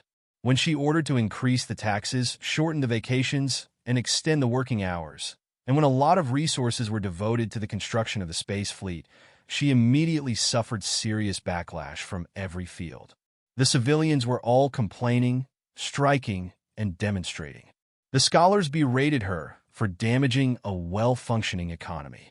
Her political enemies accused her of being too aggressive and declared that she was establishing the space fleet for her own interests. As a result, because of the internal contradiction, the resources that she could devote to the space fleet were even less than before. Seeing that such a policy would lead to riots in the society, Long Yinxin had to make a minor concession. She thought that such concession would calm the people down. However, the greedy guys thought that she was weak and that they could take advantage of her. They proposed more and more outrageous demands. In the end, their demands of benefits and social security were even more ridiculous than the system at the beginning. There was no way that the national economy could shoulder the burden. This time, she fought back without giving in. But her weakness in the past had already made her lose the support of her allies and subordinates. The two parties wasted 100 years bickering with each other, while all the resources on the planet plummeted. Eventually, all the curves turned into a straight line that looked like the electrocardiogram of a dead person. The vital signs of the curly dragon civilization were disappearing fast. Soon, a series of cold words jumped out. In year 522 of the curly dragon calendar, the people of the curly dragon sector consumed the last gram of crystal during their protracted argument. They lost their ability of space jump. They were suppressed to the cage below 1% the speed of light and failed to break out the solid barrier when they perished in silence. Schwa, schwa, schwa, schwa. Her score and her rank popped up. Embarrassingly, Long Yinxin discovered that her previous performance was lower than 83% of all the players who had selected the beginner mode in the curly dragon civilization. Long Yinxin's face was aching, as if somebody had slapped her. She was a teacher of Flying Star University and a cultivator in the building foundation stage after all. How could her performance be so poor? After getting away from the grand illusionary land, she looked around, afraid of being found out, only to discover that Li Yao had already left some time ago. More or less relieved, she gritted her teeth and went back into the world of civilization. She selected the beginner-level curly dragon civilization again. This time, she made up her mind and persisted in her policies toughly in spite of the backlash of the people and the vilification of her political enemy. Like an iron lady, she pushed forward her plan of universal development. Large-scale riots immediately burst out everywhere on the planet. Fiery riots were bouncing inside Long Yinxin's beautiful eyes, biting her lips so hard that her teeth pierced into them. She chose to suppress the riots without any hesitation. As a result, the demonstrating crowd somehow boasted massive destructive magical equipment and attacked the military policers. The suppression turned into massacre. For a moment, blood was being spilled everywhere. Although the trend of strikes and demonstrations was stopped by force, the spirit of the civilization was entirely demolished. Everybody lost their enthusiasm. Long Yinxin felt like crying when she read the stagnating resource data. It was true that she could lengthen working hours, reduce benefits, and force everybody to go to work, but there was no way that she could stop people from being sluggish. The leadership of the military who were responsible for the construction of the space fleet took the chance to suggest that, with the peril right now, she should announce that the country would enter the general mobilization state. Large-scale curfews and military control should be implemented. Everybody should be included in a militarized system. Those who were lazy would be punished according to the military law. Having no choice, Long Yinxin accepted the suggestion. After the shot of special carditonic, the effect was rather obvious. The society was stable again. and the efficiency in resource collection and utilization was significantly improved. The space fleet grew larger and larger. Everything was back on track. When Long Yunshin took a deep breath of relief and thought that the Curly Dragon civilization had finally passed the test, a team of fully armed, aggressive soldiers suddenly popped up on the picture and strode toward her. Hey. Why did nobody tell me that there's also a military coup in the game? Somebody help me. The poor Curly Dragon civilization was destroyed again by the crazy ambitions of the military this time. Unwilling to give in easily, Long Yunshin was patient enough to try a few more times. However hard she thought and weighed up different options, the Curly Dragon civilization fell into the abyss of destruction in the end helplessly. Of all her attempts, the furthest that she ever went was the one where she struggled to the year 600 of the Curly Dragon calendar and successfully developed almost 20 resource planets.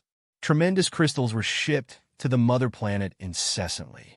She established a cross-world, enormous space fleet again, ready to march into new sectors ambitiously. Right at this moment, 19 resource planets announced at the same time that they were done with the blatant exploitation of the mother planet, and that they would be an independent outer space federation henceforth. They were even waging a war against the mother planet. Seeing the starships that were coming at her from various directions, Long Yunshin was so angry that she felt her head going dizzy. There's absolutely no answer to the development of the Curly Dragon civilization. This is an out-and-out unresolvable conundrum. Pissed off, Long Yunshin switched to a new civilization, the Martial Meritocrats civilization.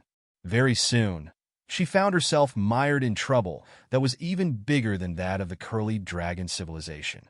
Holding back her dizziness, she played another few rounds and finally ran out of her last shred of patience. She had to admit, however reluctantly, that she was perhaps the worst leader in the world. When she lost the enthusiasm and selected exit, a reminder suddenly popped up on the menu, asking whether or not she would like to continue experiencing the game from a brand new perspective. Long Yunshin calmed down and browsed through the introductions patiently. Then she discovered that Civilization had two different game modes. In the first game mode, she was the supreme master of a certain civilization who would guide the way for a civilization. However, she could also choose to be a tiny constituent of the civilization, an unknown ordinary person, and experience the rise and fall of the civilization from the bottom level of the society. The first mode was a top-down, magnificent strategy game. The second mode, on the other hand, was a bottom-up role-play game. Thinking quickly, Long Yunshin chose to experience the second mode. The light and shadow around her changed again, and she soon found herself in a brand new world. She was back on the mother planet of the Curly Dragon sector, but not as the Archon of the Curly Dragon civilization this time. Instead, one of the most ordinary clerks in an office. Of course, time went much faster for the life in the game. The great events that were happening in the society and their influences on the female clerk all turned into torrents of information flooding into her brain. She could also make different choices regarding the female clerk's life. However, most of the time, under the surging trend of social reforms, personal choices were usually weak and meaningless. Individuals often could do nothing to change their life. At first, Long Yunshin was still struggling hard, but she gave up trying very soon. Like a cold and ruthless bystander, she watched the female clerk living her life and trying to find a balance between her job and her family, her parents and her children. While she was watching, Long Yunshin suddenly felt that she was somehow touched. She had a weird feeling. When she was the Archon of the Curly Dragon civilization, she felt that the people of the Curly Dragon sector were too ignorant and short-sighted.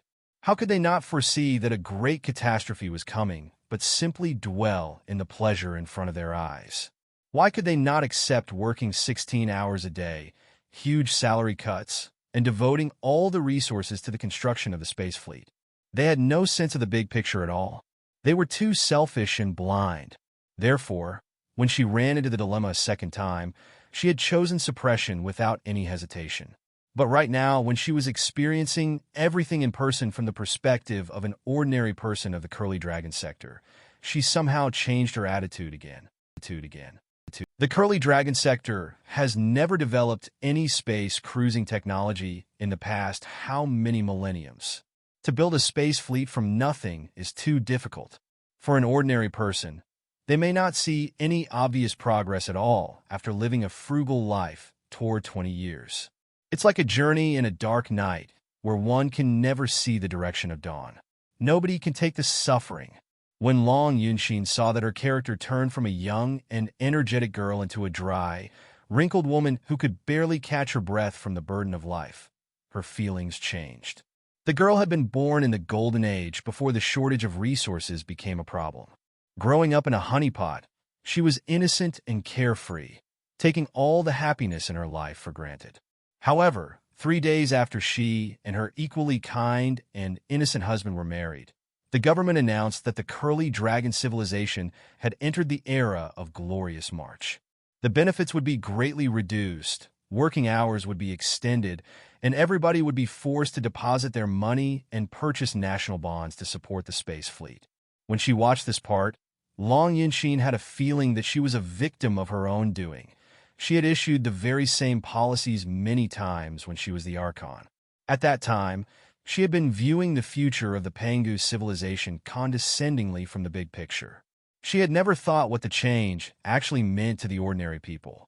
After going into the era of glorious March, the ordinary woman of the Curly Dragon sector that she played found her life, which was as delicate as a greenhouse, shattered ruthlessly.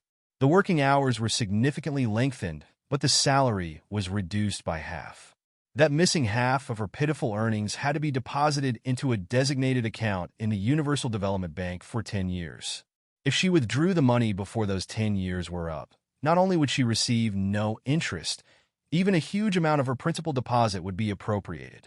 With the resources being devoted to the space fleet, the prices were soaring, and the currency was devaluing in society. Everybody was living ill at ease.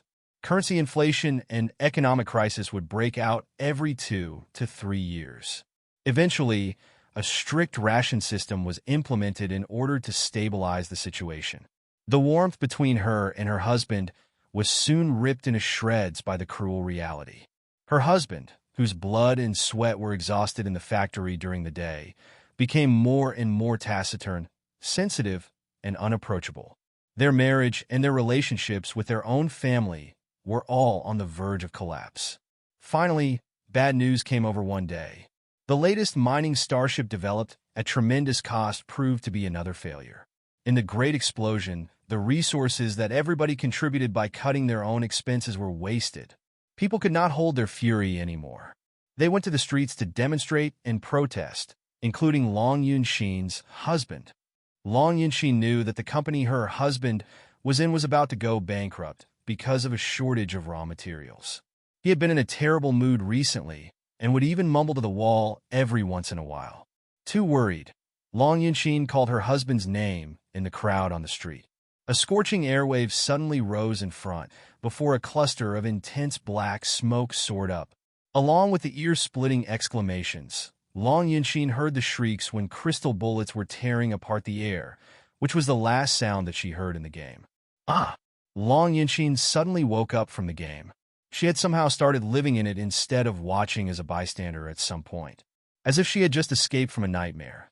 She breathed for almost a whole minute before she finally calmed herself down. However, after reviewing the life of the ordinary person, her breath became hasty again because she discovered that it was exactly the episode where suppression turned into slaughter when she was playing the game for the second time. This explains a lot. Everything I'm experiencing as an ordinary person is caused by what I chose just now. Long Yunshin vaguely touched upon the true meaning of the game Civilization. She was not fond of simulations and strategies, but she had no objection to role-playing. Following that experience, she played another 10 roles in the Curly Dragon Civilization, all as relatively uninfluential ordinary people. She was once the president of the labor union who fought for better benefits for the members. She was also an ordinary soldier who participated in the suppression and slaughter. She was a miner who went to the resource planets for mining, only to die in an accident leaving no bones behind. She was also the closest family member of the deceased miner. The more corners of the bottom of the curly dragon civilization that she reached out to, the more complicated her feelings became. There are only limited resources on one planet. To make a civilization live long and prosper, they cannot be bound to the planet. However, it isn't so easy to leave the planet. There's a good chance that after decades and astronomical resources are wasted, and after countless tragedies take place in countless families, nothing is earned in the end. It's difficult, almost too difficult, for a civilization to develop, or rather, to merely survive in the sea of stars. Long Yinxin did not know how to approach the conundrum. She was going to select more civilizations and try the life in the Medicine Fork sector, the Martial Meritocrat sector, and even the Sand Primitive sector, when a line of shining words at the bottom of the main menu caught her attention.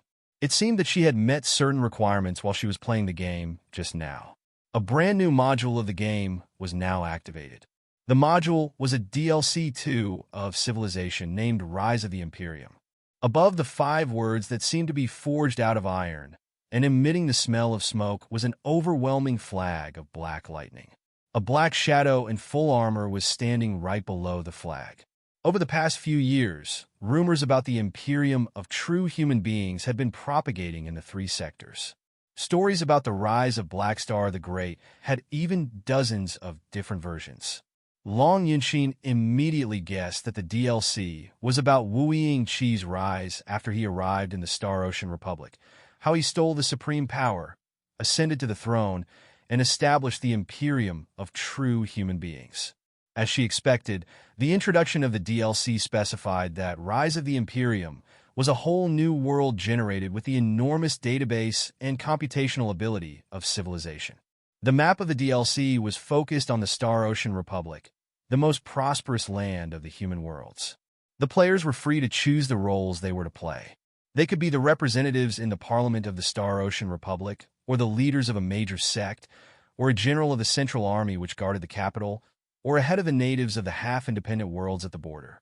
They could accelerate, decelerate, support, or stop the arrival of the Imperium of true human beings. Of course, if they were willing to, they could also play Wu Yingqi himself and experience the rise of darkness from the very perspective of Blackstar the Great. But right now, most of the functions were still being perfected. Not all the identities were accessible yet. There were few roles that the players could actually choose. Long Yinxin selected a random name from the list. Her eyes flashed as she appeared in a whole new world. Information was dumped into her brain. She was an ordinary citizen of the Star Ocean Republic, and her husband was an experienced expert of tunnel architecture. 10 years ago, she had followed her husband to settle down on the small resource planet. She worked in an elementary school which was affiliated to the mine. She also had 2 lovely kids, a boy and a girl. Her life was warm and peaceful. It would not be bad at all if such days could last forever. But their peaceful life was broken by war. The resource planet was occupied by the incoming enemy. The command center of their side that had been deployed there earlier had retreated in a hurry, leaving all the civilians, including them, behind. They did not give up resistance. Many remaining soldiers and the young people among the civilians crawled into the complicated tunnels and continued the battle, defending the dignity of the Star Ocean Republic in vain. Although her husband did not directly join the underground resistance force, he was providing help for the resistance force with his professional knowledge. He also offered his home to be a secret meeting place for the resistance force at the risk of his own life.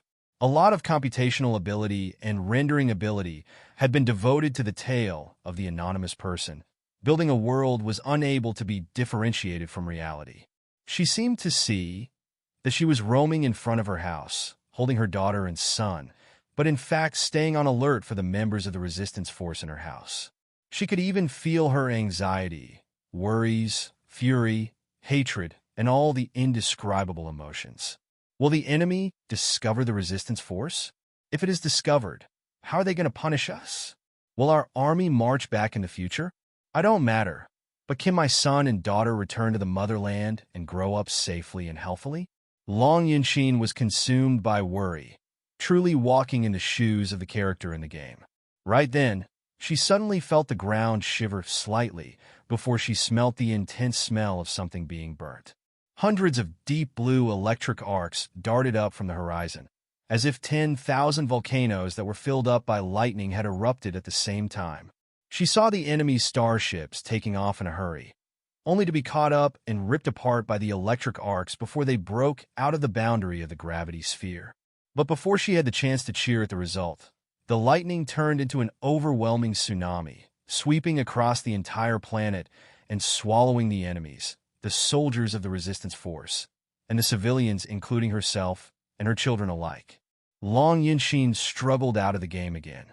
Her body was so cold that she was almost a dead person, but her teeth were clattering hard and cracking noises. She knew who she had been playing now. She was one of the 8 million civilians that were sacrificed by Blackstar the Great in the Battle of Karen.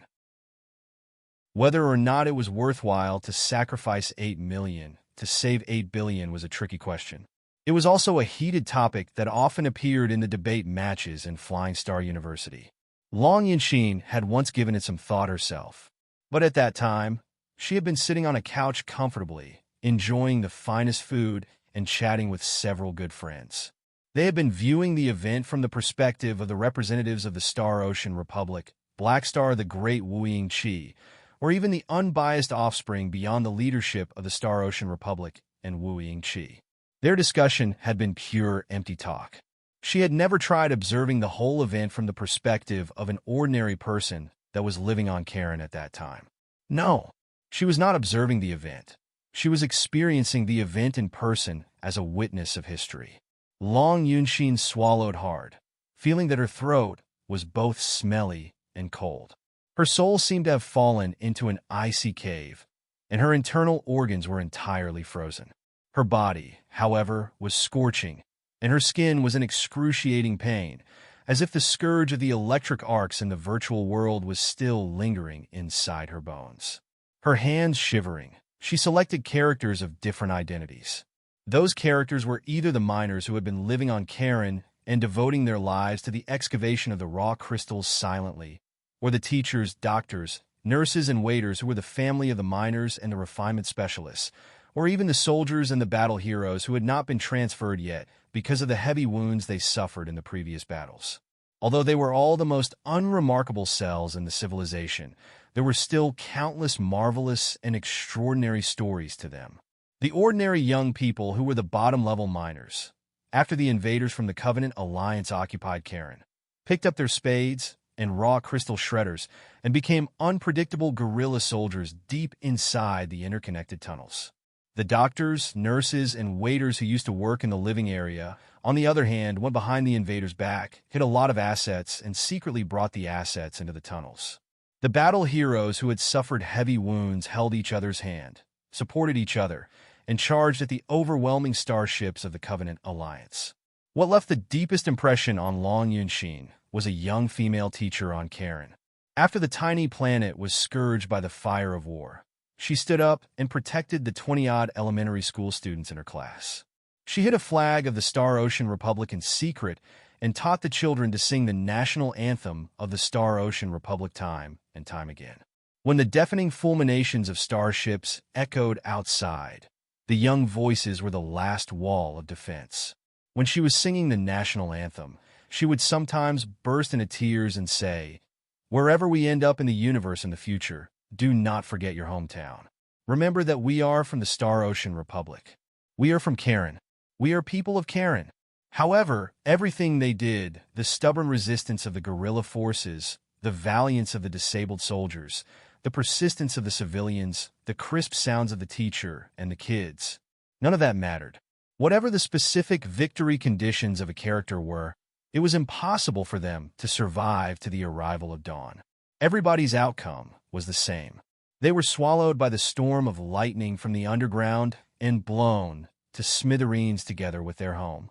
No miracles, no superheroes, no twists and turns and counterattack and desperation. Doom was their only future. It was a game that could never be won. Or rather, it was not a game at all, but a certain highly simulative and intriguing computer graphics. Yet, something uncanny about the game attracted Long Yunxin to play it time and time again, making her experience the last feelings of the residents on Karen their hope, and their desperation.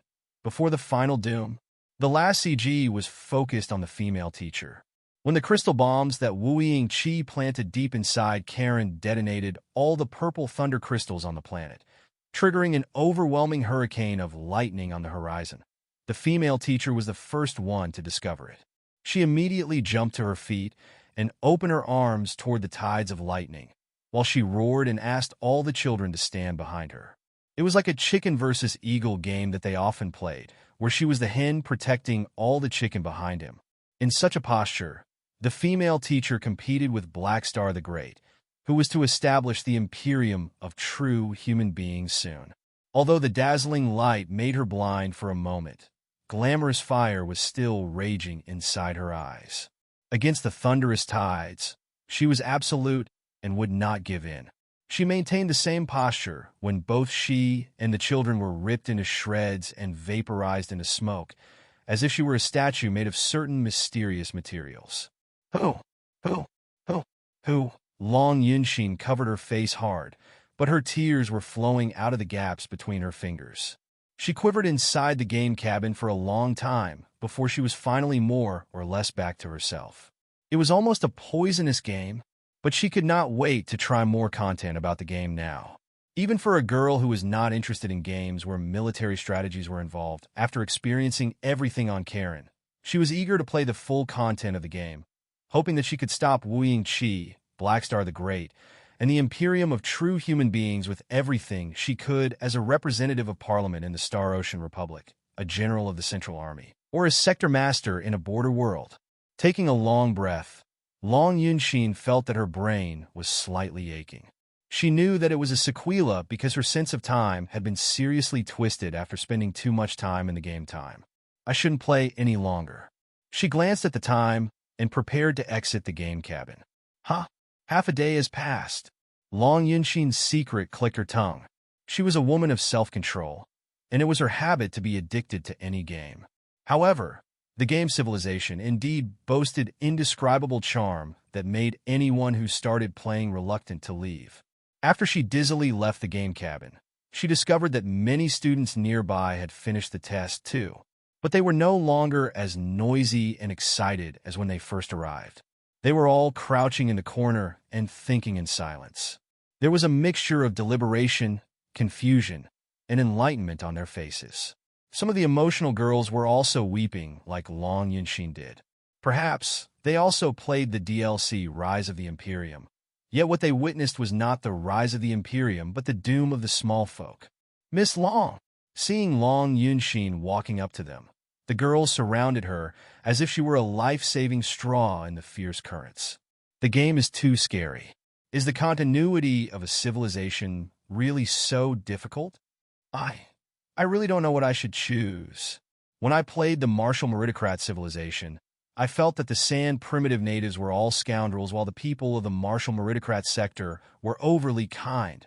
But after my role was changed to a woman in the Sand primitive sector who was born and raised in a burning desert, and my 10 children were either swallowed by demon beasts or killed by diseases, I began to feel that, as long as my children could live a life as the people of the Martial Meritocrat sector did, I was willing to pay any price, do anything, and worship any god.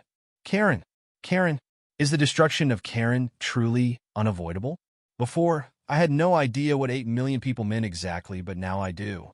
Maybe the girls were all sobbing. Usually, when they were sobbing, the passionate guys would have long come to the aid of the damsels in distress.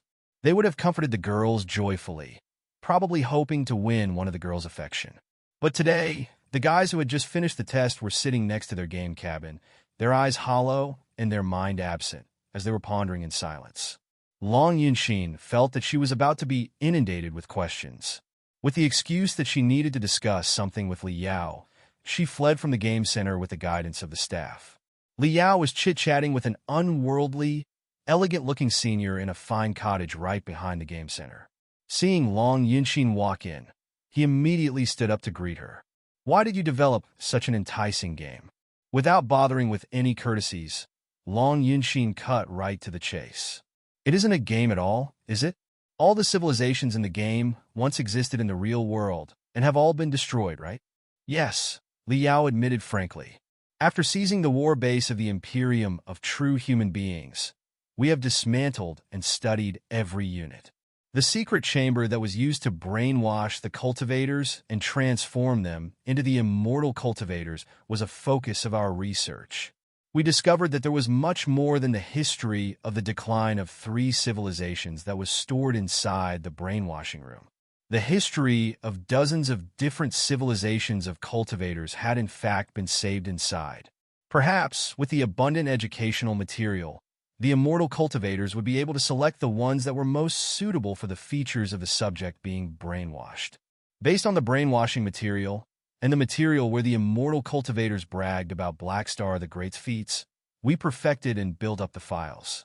Eventually, Civilization and its first DLC, Rise of the Imperium, were developed. But if you ask me whether or not the game content is real, of course, it is not entirely real. On one hand, the original data of the Imperium of true human beings must have a lot of overstated parts, which can't be completely trusted. Also, when we adapted the files into the game, we hope to add more personal content into it and make the reasons for every world's destruction more abundant and of more general significance. Therefore, the game is not real in the sense of perfectly replicating their history. However, all the computational logic and the reactions of the virtual figures are infinitely close to real, which means that such things can possibly happen somewhere in the boundless sea of stars in reality. It will certainly be a boundless world. Long Yinxin felt that she was quite looking forward to it, but she was somewhat baffled. The creation of such a world must require astronomical resources, right? Why did you choose to implement the project? There are many hundred-year projects right now that demand tremendous resources, aren't there? For mainly 3 reasons. Liao extended his fingers and replied frankly. Firstly, after I learned the history of the decline of the dozens of cultivator civilizations, I was more or less confused. I studied their decline carefully in the hope of solving the problems of the civilizations. To no avail, however hard I tried. When I was exhausted and thought calmly, I realized that I was being hilariously stupid. A civilization is bound to come across infinite problems during its development. Not just an amateur of politics such as myself. Even Speaker Jiang Hailu, an admin-type nascent soul-stage cultivator, wouldn't be able to solve all the problems all by himself. People of the Covenant Alliance aren't wrong about one thing. The strength of an individual is limited after all. Against the boundless starry sky, even the nascent soul-stage cultivators are but dust that is slightly larger. They may be 10 times or 100 times larger than the tiny dust that is the ordinary people. But so what? However insignificant a grain of dust may be, when billions of individuals are gathered together, they will make the most brilliant and glorious building covering the entire world. Such a mysterious question as the evolution of a civilization can absolutely never be figured out by a few admin-type nascent soul-stage cultivators. But when the wisdom of everybody of the 3 sectors, including the ordinary people, is gathered, it is possible that we may find a way out in the dark, boundless universe for ourselves. Everybody has their own talents and specialties. Even the least known ordinary people may have weird sparks in their brain that have never occurred to even the nascent soul-stage cultivators. What we're going to do is unleash the thousands of sparks. Even though some of the sparks may seem bizarre, they can prove to be brand new enlightenments for us later. This is the original purpose for which we developed Civilization and the DLC Rise of the Imperium. Millions of players will contribute their wisdom through the game, which will be a reference for the new Federation when policies are made, after the data is filtered, analyzed, and stored. Through the history of the decline of the predecessor civilizations, we will be able to realize where exactly the problems lie and exterminate the dangers the moment they show up. We are using history as a mirror in such a way. Long Yinxin was deeply attracted by Li Yao's extraordinary idea. The billions of people of an entire world participating in the evolution of civilization and offering their own wisdom and strength. If the plan worked out, it would truly be a world where everybody was equal. What's the second reason? Long Yinxin asked subconsciously, eager to know the answer. The second reason is sort of about the competition of beliefs between us and the immortal cultivators.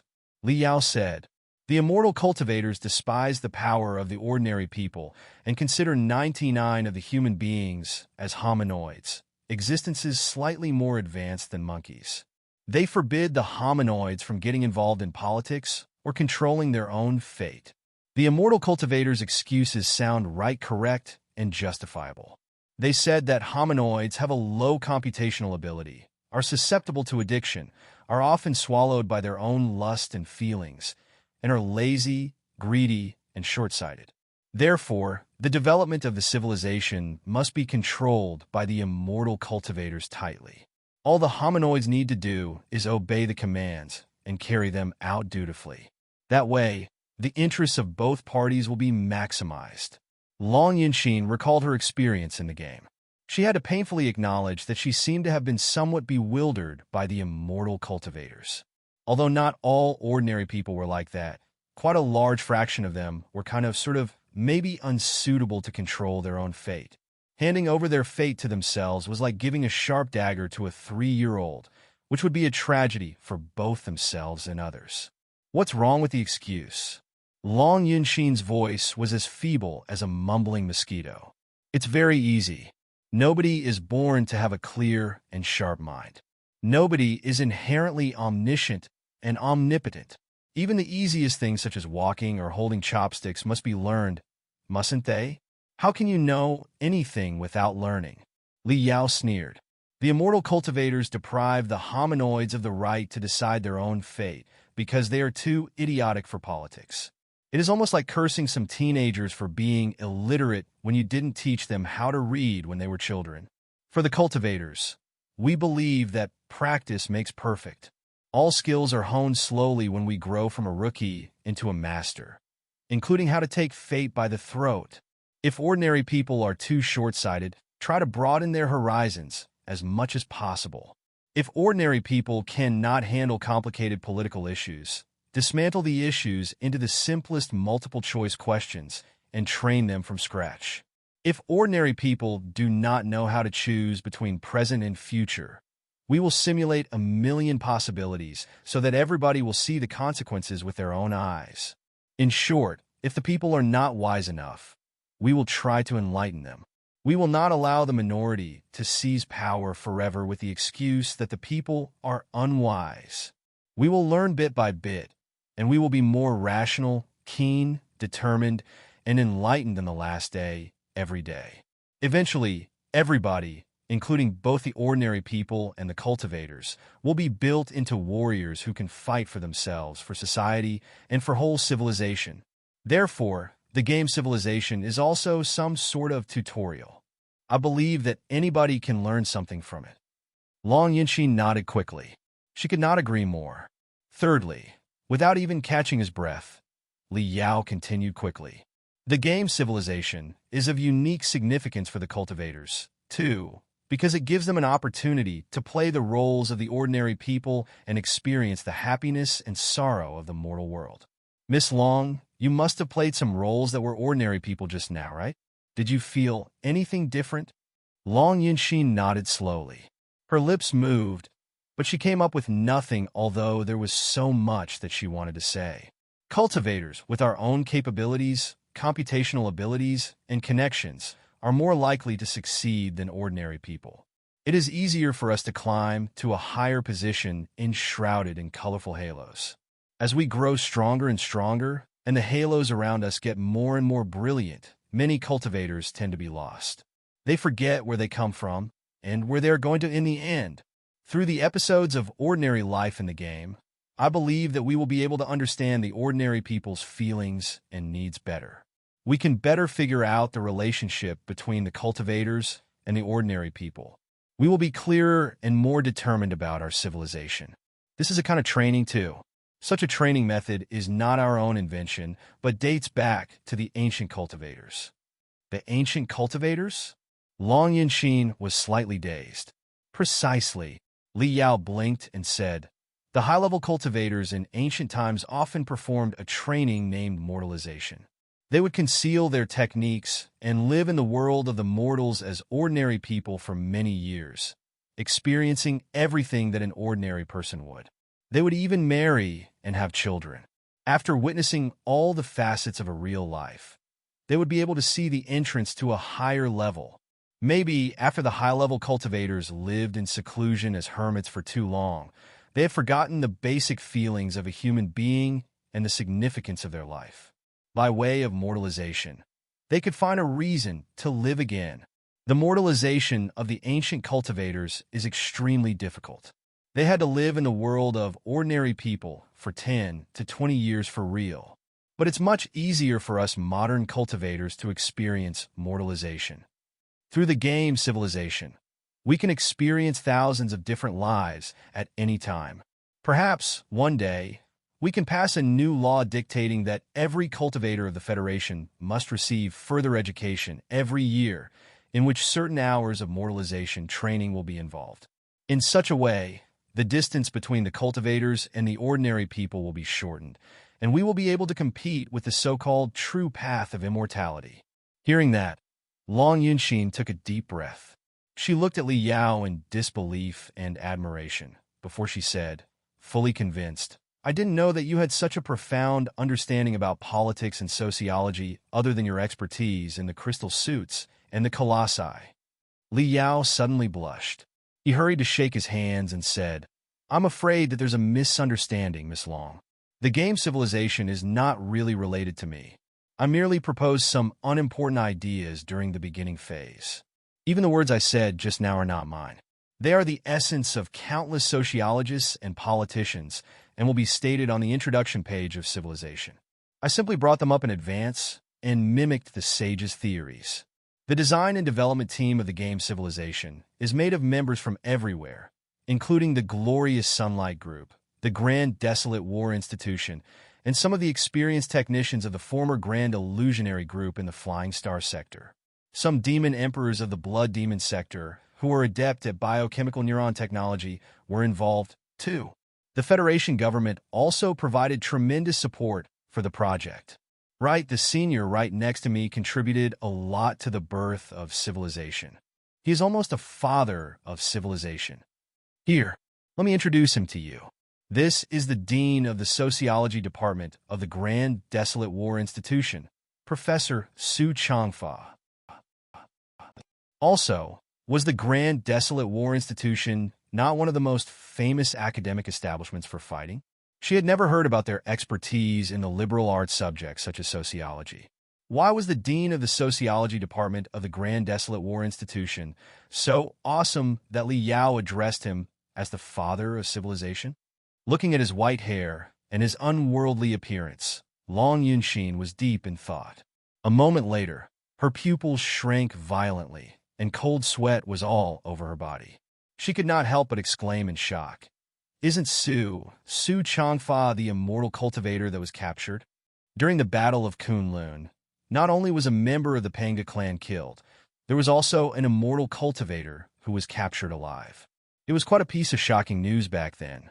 However, the authorities of the Federation had kept a tight lid on information about the final outcome of the immortal cultivator.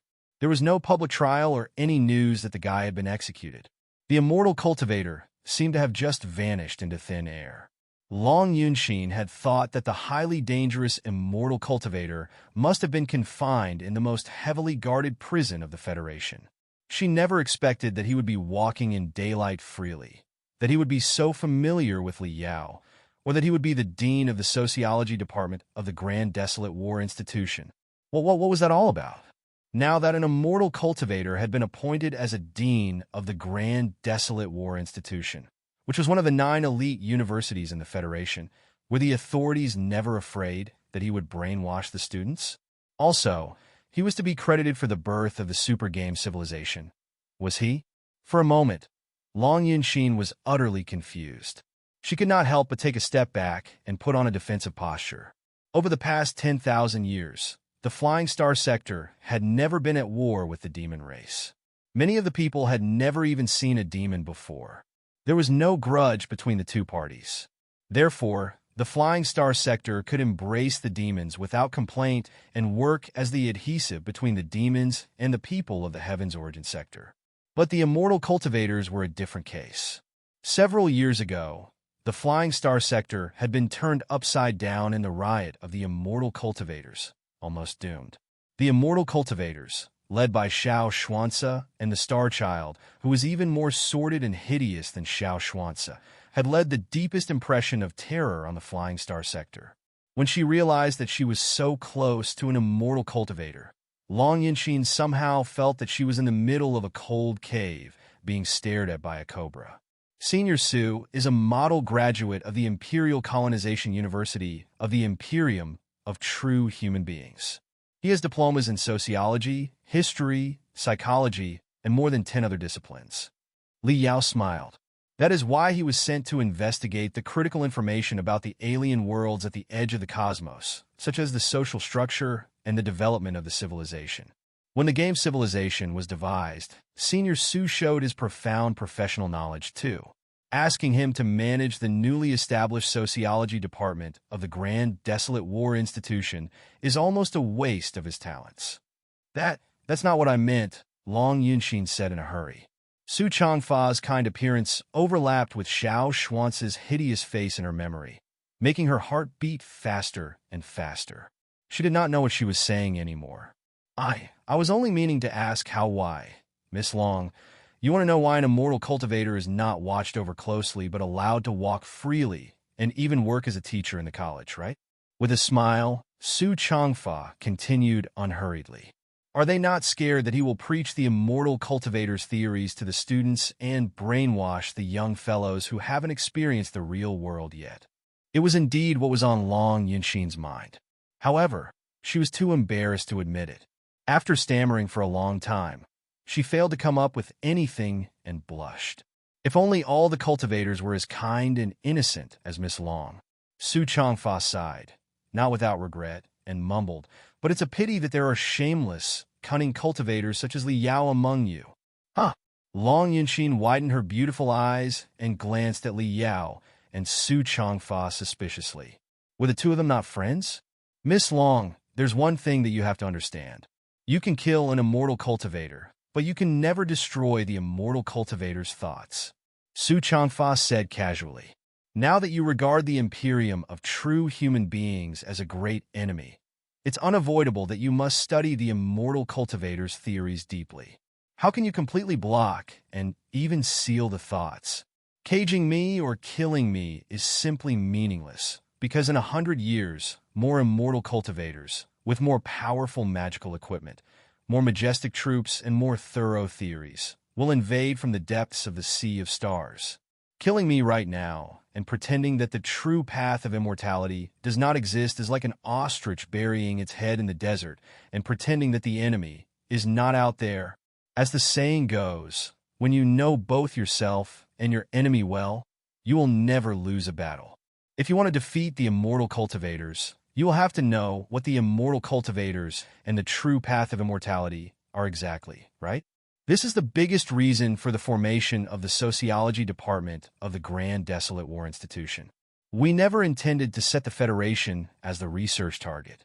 Our main focuses are the social forms of the Imperium and the Covenant Alliance, as well as the thoughts including the true path of immortality and the path of ultimate benevolence. Long Yinxin found it hard to close her mouth. She did not expect that Su Changfa would be so frank. Was the guy a phony?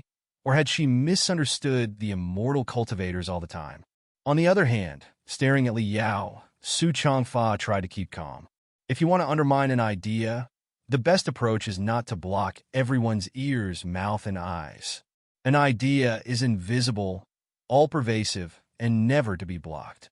The more you suppress it, the more vigorous it will be, and the more likely it will be disseminated to the whole world because of reverse psychology. On the very contrary, the best approach is to expose the idea to sunlight and try to deconstruct it, twist it, and corrupt it slowly. Confused, Long Yunxin replied subconsciously, I don't understand. For most of the people, it is hard for them to tell whether the ideology of the cultivators is better than that of the immortal cultivators or the other way around. Their theories are often too boring for the general public to study. The people who think that they are smart will often shift their attention to the believers of the thoughts as opposed to the thoughts per se. Su Changfa scratched his beard out of habit and went on. Let me give you the simplest example. If, when you are walking down the street one day, an ulcerated, smelly beggar suddenly jumps out of a trash bin and tells you that he has a book named Tricks to be a Billionaire to teach you, promising that you will be a billionaire after you grasp the book, will you believe him? Long Yunxin was amused. Forgetting the Su Changfa was an immortal cultivator for a moment, she shook her head quickly and said, "Of course not." Then, if the very same book is distributed by the richest magnate of the Flying Star sector, who has built his enterprise from scratch miraculously, will you be tempted, Miss Long? Long Yunxin blinked and admitted frankly, "Although I am not very interested in money, I think I'd be tempted to see what such a book is really about." Well said, Miss Long. When the same book is distributed by different persons, the outcomes can be vastly different. It is quite understandable. Su Changfa smiled. Now, please imagine this, Miss Long. For some reason, the richest magnate of the Flying Star sector decides to give his Tricks to be a Billionaire to you for free. However, a sordid, shameless, and cunning scoundrel doesn't want you to have the book or to believe theories in the book, even if you have the book. What should the scoundrel do? Block the news? It's impossible. However hard he blocks the book, the richest magnate of the Flying Star sector definitely has a way to deliver the book to Miss Long. He can't keep it a secret forever. What if he warns you in advance? He persuades you not to believe in Tricks to be a Billionaire, claiming that it is dangerous, wicked, and will cause grievous side effects. I'm afraid that the more he talks in such a way, the more curious you will be, won't you, Miss Long? Perhaps the best approach is to hire a beggar with some money and ask him to deliver the very same book to Miss Long one step earlier, exactly like I have described in the first case scenario. Or even better, the scoundrel can figure out a way to make 100,000 copies of the book and distribute them for free on the street. Hopefully, everybody will own a copy by the end of the day. Think about it, Miss Long. In such a case, will you still believe that the content of the book is real? And will you still take the book seriously? Pondering for a moment, Long Yunxin shook her head, deep in thought. It was true that, even if Tricks to be a Billionaire was real, it would be considered a crudely made counterfeit. This is precisely a successful deconstruction, Su Changfa said coldly. Right now, replace Tricks to be a Billionaire with the true path of immortality, the richest magnate of the Flying Star sector, with the expedition fleet of the Imperium of true human beings, and the smelly beggar with me, and it will be the shameless trick through which Li Yao deconstructs the true path of immortality. The true path of immorality is indeed a truth that can build up our species, but however incontrovertible the truth is, it still matters who exactly brings up the truth. If it is proposed by the expedition fleet of the Imperium of true human beings and endorsed by the mighty troops and unparalleled experts, naturally, it will be very convincing. However, if it is me, a prisoner who only regains his freedom because of the pity of the cultivators, who puts forward theory, it's like asking a beggar to promote Tricks to be a Billionaire. How convincing can that theory be? No matter how I elaborate on the truth, I'm afraid that the only thing on your mind will be, if the truth path of immortality is so awesome, how come an immortal cultivator such as you has ended up being a captive of the cultivators like a loser? Leniency is the power of the strong. The stronger you are, the more lenient you will be. Li Yao was doing that merely because he wanted to accentuate the pettiness and ridiculousness of the truth path of immortality with the magnificence and confidence of the cultivators. Once the unjustified opinion enters everyone's head, it is only natural that the true path of immortality will be despised. The immortal cultivators do not mind being loathed or feared because fear is itself a power that will make other people bend and believe. However, fear is one thing, disdain is another. If everyone's attitude toward the true path of immortality is contempt, it will be very difficult to shake your belief. This is exactly what Li Yao has been concocting. In the ancient battles, if a general of a hostile country was captured, it was often the case that he would not be directly executed, but kept alive while being paraded through the streets, showing his most ragged and hilarious appearance to the public. The enemy's image would be sullied, and their morale would be reduced.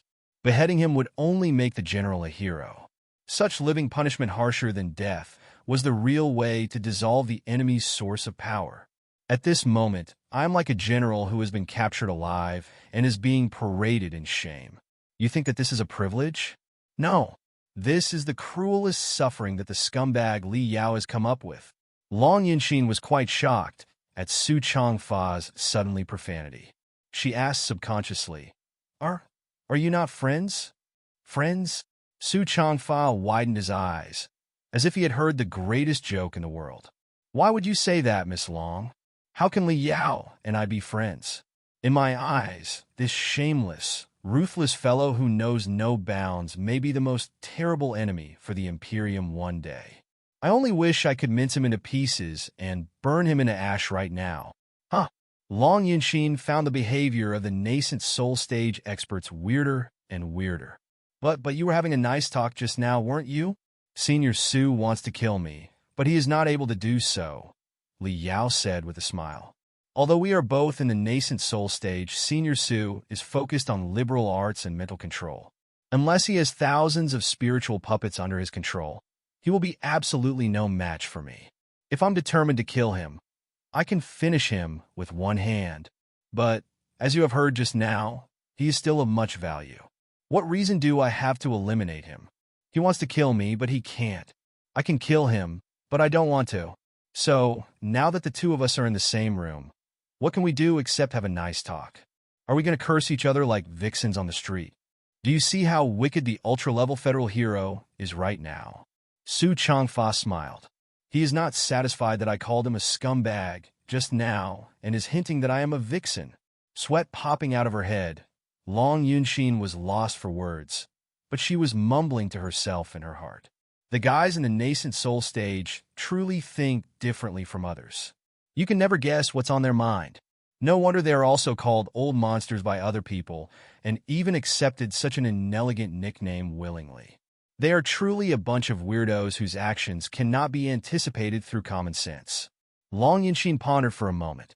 Although she had not figured out everything yet, she was no longer as intolerant of or frightened by Su Changfa as before. Senior Su, so to speak, you are very clear that Master Li Yao is taking advantage of you and parading you to ruin the image of the true path of immortality and the Imperium of true human beings, right? She asked respectfully. If so, why were you willing to be taken advantage of? Although you are an immortal cultivator, your spirit and resolution do not give me the feeling that you are someone scared of death. Few of the immortal cultivators such as Xiao Xuanzi, who raised disasters in the Flying Star sector, were soft. Now that you had seen through Master Li Yao's viciousness, why didn't you kill yourself when you realized that you wouldn't be rescued? At the very least, if you were unwilling to accept the pretentious job and develop the game civilization, there is absolutely nobody who could force you to. Why would I be unwilling to? His eyes glittering in the scorching brilliance of a vigorous teenager, he suddenly raised his voice and declared with unwavering confidence, What I said just now is only the plan that Li Yao concocted. But was it really so simple? Most importantly of all, I firmly believe in the correctness of the true path of immortality. However you vilify, twist, and lambaste it, you will eventually kneel down before the only truth. Li Yao wants to turn me into a vaccine. He wants to establish a department that focuses on the study of the true path of immortality so that you can know your enemy better. He wants to create a game to solve all the problems that can possibly occur when a civilization of cultivators is functioning. Then so be it, because I believe that I am not a vaccine but a life-saving drug, and that whatever the students had in mind before they come to my class, they will eventually realize the correctness, the advanced nature, and the absoluteness of the true path of immortality. There's no need to mention the game civilization. The more you play, the clearer it will be to you that regular methods can only solve the petty, superficial errors, but can never cure the natural-born diseases of human beings. If you want to save our civilization from the bottom of it and make it continue burning for 10,000 years, 100,000 years, or even longer, the true path of immortality is the only path that you can follow. Li Yao thinks that he is taking advantage of me, but who can tell whether or not he is a victim of his own scheme and is actually being taken advantage of? In short, this is a competition of beliefs. Detour or retreat is not an option. You can only draw your sword and see who the winner is on the narrow road. Now that Li Yao dared to challenge the true path of immortality in such a way, I will gladly answer the challenge, even if the cost may be my life. Let the next 100 years be the judge to determine which of us is right and credible. Su Changfa's determination deeply touched Long Yunxin. Her hatred and contempt for the immortal cultivator that she had just grown in the game's civilization was suddenly slightly shaken. Those experts in the nascent soul stage were too dreadful. One would be unavoidably affected by their belief when they were too close to them. Right then, somebody knocked on the door softly. A young man in the school uniform of the Grand Desolate War Institution walked in with a tray of teacups. He greeted Su Changfa as master respectfully first before he changed the tea for the three of them. Long Yunxin was greatly surprised. The terms of address among cultivators could be quite sophisticated. Su Changfa, as an immortal cultivator who was permitted to open a lecture in the Grand Desolate War Institution, could be called teacher, professor, or deemed by the students who went to his class. All those titles were perfectly normal. However, the students should be well aware of Su Changfa's background and identity. They should also know that they were studying the true path of immortality just to better deal with the enemy. Their bond with Su Changfa was the thinnest teacher-student relationship. It was more like a dealer-customer relationship where knowledge was the merchandise. But addressing someone as master was different from addressing him as teacher. One day a teacher, forever a master. It was a very solemn title that entailed tremendous obligations and rights. For example, Li Yao had once been a visiting scholar in Flying Star University. So, it would be appropriate for the students of Flying Star University to call him teacher. The title did not imply that Li Yao had any duty or responsibility about the students. In all three sectors, Wu Mayan, Xia Anan, and Jin Xinyue were the only three who were entitled to address Li Yao as master. As Li Yao's true disciples, they were going to inherit Li Yao's knowledge one day. On many occasions, a cultivator's true disciples were more intimate to them than their family. The bond between them could be very deep. Every cultivator, especially those in the nascent soul stage, could not be more cautious when they recruited a true disciple. But the student of the Grand Desolate War Institution was a true disciple to Su Changfa, an immortal cultivator. Long Yunxin observed the young man with great curiosity. Her first impression was that he was outrageously young. Had there not been the school uniform, he might have been mistaken for a senior high school student, if not one from a junior high school. His skin was rather yellow, and his arms and legs were as thin as a skeleton. Somehow, his neck was supporting an extraordinarily huge head. The two big, round eyes took up almost half of his face. He gave Long Yunxin the feeling that he was a malnourished bean sprout. Sensing that Long Yunxin was observing him, the young man glanced at him casually. Despite his slimness and his young face, the young man's big eyes seemed to belong to an adult who had experienced too many vicissitudes of life. They seemed to boast soul-stirring charm, allowing him to see through someone else's deepest secrets with a glimpse. Long Yunxin shuddered coldly. She felt that the young man's eyes did not stop on her at all. After piercing through her heart, they darted toward the clouds in the sky. In the meantime, she sensed two opposing auras from the young man. One of them was the demeanor of a patient noble. His every action suggested that the young man had received the education of the upper society. However, hidden beneath the vague aura of a noble were toughness and indifference, which seemed to suggest that he was an orphan born and raised in the wilderness. The mysterious young man successfully attracted Long Yunxin's full attention. She was more curious about him than Li Yao and Su Changfa combined. Narrowing her eyes, Long Yunxin discovered two badges on the lapel of the young man's school uniform. The first badge was, naturally, the Fist of Fury badge, which was the famous emblem of the Grand Desolate War Institution. The second badge was a pattern of a fist too, but it was one that was holding a double-edged sharp sword tightly. On the bleeding back of the hand, a shining eye was carved. The badge was not rare in the Flying Star sector recently, either. Even some of the societies in Flying Star University were associated with the organization behind the badge. It was the symbol of the Patriots Front, an organization that had been rising quickly in the past few years. Understood, Master. The young immortal cultivator Lu Qingchen nodded and bowed to Long Yunxin courteously. Miss Long, this way, please. Long Yunxin knew that the two nascent soul stage experts were going to talk about some strange and mysterious topics again. The communication in the nascent soul stage was too weird for her to follow. She sometimes even found it hard to tell whether they were praising or cursing each other. The young man, on the other hand, seemed to be a better subject of communication. Who was he? Why did he become an immortal cultivator's true disciple?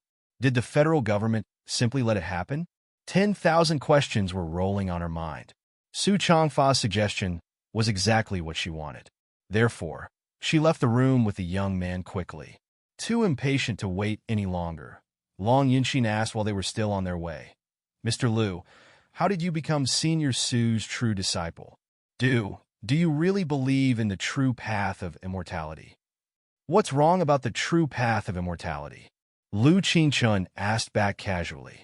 It appeared that the sophisticated young man did not consider Long Yunxin, who was more than 10 years older than him, to be an opponent of the same level as him. Well, lost for words briefly, Long Yunxin blurted out, "Isn't it obvious? The true path of immortality is of course wrong. Just look at the game Civilization.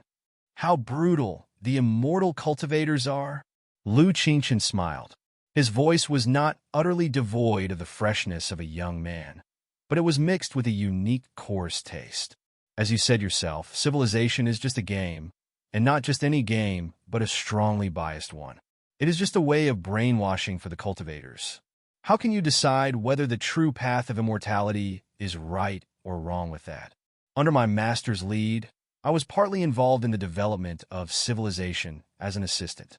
When designing Civilization, and especially the DLC Rise of the Imperium, the designers intentionally chose pictures, scenes, and plots that were unfavorable for the immortal cultivators, so that the players would despise and loathe the mortal cultivators before they knew it.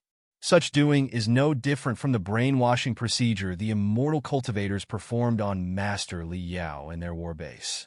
They are simply selecting a certain facet, magnifying it and extremizing it in order to achieve their purpose. Today, you may be deeply touched after only playing a game for several hours and decide that you hate the true path of immortality. Then, tomorrow, you may be moved by the tenacity and the hot blood of the immortal cultivators, or intimidated by the mighty troops and invincible fleets of the Imperium of true human beings. But if we get to the bottom of it, people like you know neither the cultivators nor the immortal cultivators. You are merely puppets speaking and dancing according to others' will. As the saying goes, the picture of ice is indescribable for an insect that only lives in summer. How can I answer your question when your belief is so infirm? Long Yunxin was dumbfounded. Help me.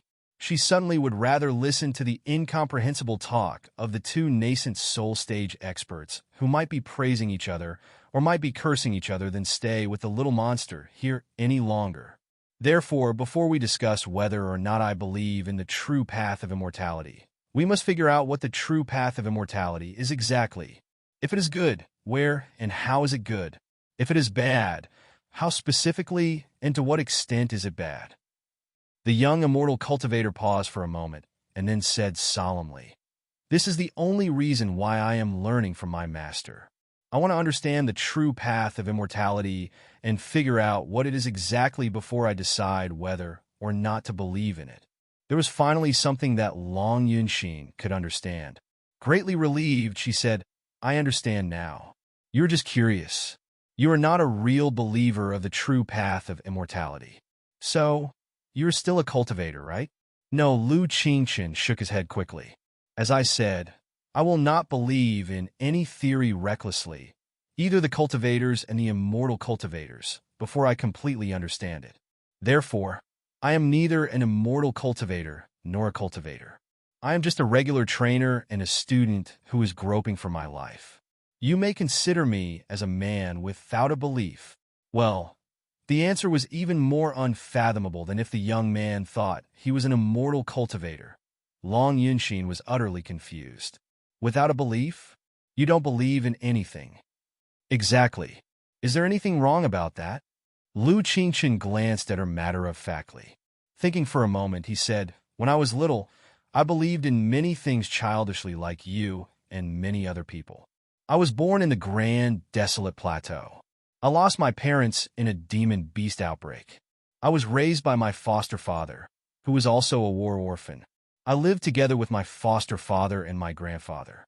At that time, I firmly believed that demons were living embodiments of evilness and our most ferocious sworn enemies. My foster father and my grandfather were great heroes and pillars to support the Federation. When the news of the Imperium of True Human Beings attack came over, the whole world was suddenly turned upside down.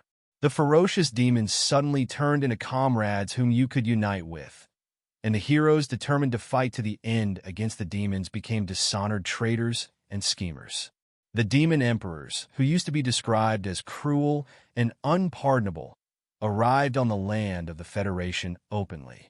My foster father and my foster father's foster father, Lu Zue, became national enemies because of their patriots' partnership. My grandfather died without a sound in prison. My foster father was sentenced to 50 years in prison and sent to your Flying Star sector for mining. Fine. It took me a lot of time to convince myself, but I persuaded myself that they deserved their punishments and that the immortal cultivators were our most dreadful enemies. Faced with the threat of the Imperium of True Human Beings, the bloody grudge in the past could, and must, be put down, including the death of my own blood parents. I really figured everything through and let it go. I smashed my belief in the past and established a new belief that was even tougher, solider, and more unwavering. My hate toward the demon race was poured toward the Imperium of True Human Beings and the immortal cultivators. However, when I just found my new belief, another piece of stunning news came over. As it turned out, the immortal cultivators were not the evilest enemies in the enemies either. There were still existences that were even more wicked than the immortal cultivators, which were the people of the Covenant Alliance. Since the news of the minor apocalypse, the Federation had been exaggerating the terror of the immortal cultivators, exactly like they exaggerated the terror of the demons in the past. How ugly and vicious they were! But this time, everything changed again, and the immortal cultivators became understandable and communicable. Under extreme circumstances, we might even have to join hands with the immortal cultivators to resist the Covenant Alliance. Isn't it ridiculous? If sworn enemies could become the most intimate allies, and great heroes could turn into ambitious traitors, and the immortal cultivators could vacillate between the role of enemy and the role of friend, who could say for sure that we wouldn't be fighting side by side with the Covenant Alliance when an existence more evil than the Covenant Alliance popped up? With a thin smile, the young man said, "Tell me about it." Faced with such abrupt changes, what should I believe in when I am used to the world? I fear that the unpredictable reality will jump out and smash my new belief into pieces the moment I choose it. Long Yunshin was rendered speechless. Born in a rich family and growing up smoothly, she should not understand the young man's troubled and thrilled life at all. Therefore, I choose to believe in nothing, Lu Qingchen said. I need to spend some time studying the difference between the cultivators and the immortal cultivators. Maybe it will take me decades to study the two paths before I finally decide the one that I will walk on. Decades? Long Yunshin was greatly shocked again. Seeing the solemnness on the young man's face, she could tell that the young man was not bragging, but making a serious life plan. Is it strange? Lu Qingchen said disapprovingly. Sometimes I think that people like you are the real strange ones. When you buy a cabbage in the market, or when you buy a crystal processor in a store, you will pick and analyze carefully before you make a final decision. But when it comes to the decision of beliefs, an issue of paramount importance, why do you choose to become a cultivator or an immortal cultivator recklessly, just because the so-called time comes? It wouldn't be strange at all if such a decision was studied and considered with one's entire life and wasn't made until one was about to die. In fact, this is exactly how such a decision should be made. Long Yunxin was blushing in embarrassment because of Lu Qingqin's words. She managed to change the topic in order to cover her discomfort. Well, Mr. Lu, so to speak, if you reach the conclusion that the true path of immortality is correct after decades of research, you will become an immortal cultivator without any hesitation, right? The young man nodded. Of course. But have you never considered the consequences of your decision? I can tell that you are not disguising what you are trying to do at all. Do you not feel that your decision may cause you some trouble? Long Yunxin looked for a suitable word carefully. 100 years later, when the magnificent army of the Imperium of true human beings arrived, the Star Glory Federation would definitely be on high alert. If a blatant immortal cultivator appeared from within by then, his outcome would certainly be much more than trouble. The big-eyed young man laughed, like a sprout that was dancing in the breeze. I know what you mean, Miss Long. With radiance that resembled two rainbows spreading out inside his big eyes, Lu Qingqin said unhurried. There is quite an interesting coincidence. When offering their enlightenment on my training, my grandfather Lu Zue and my master Su Changfa said something that basically meant the same. They said, if the truth is hidden in the deepest level of hell, then who should go to hell if not me? Not me? Not me. Although the meeting of the nascent soul stage was just a spontaneous, unofficial meeting, it boasted unparalleled significance for the future of the three sectors. Many vital projects actually originated from the collisions of inspiration in the meeting of the nascent soul stage.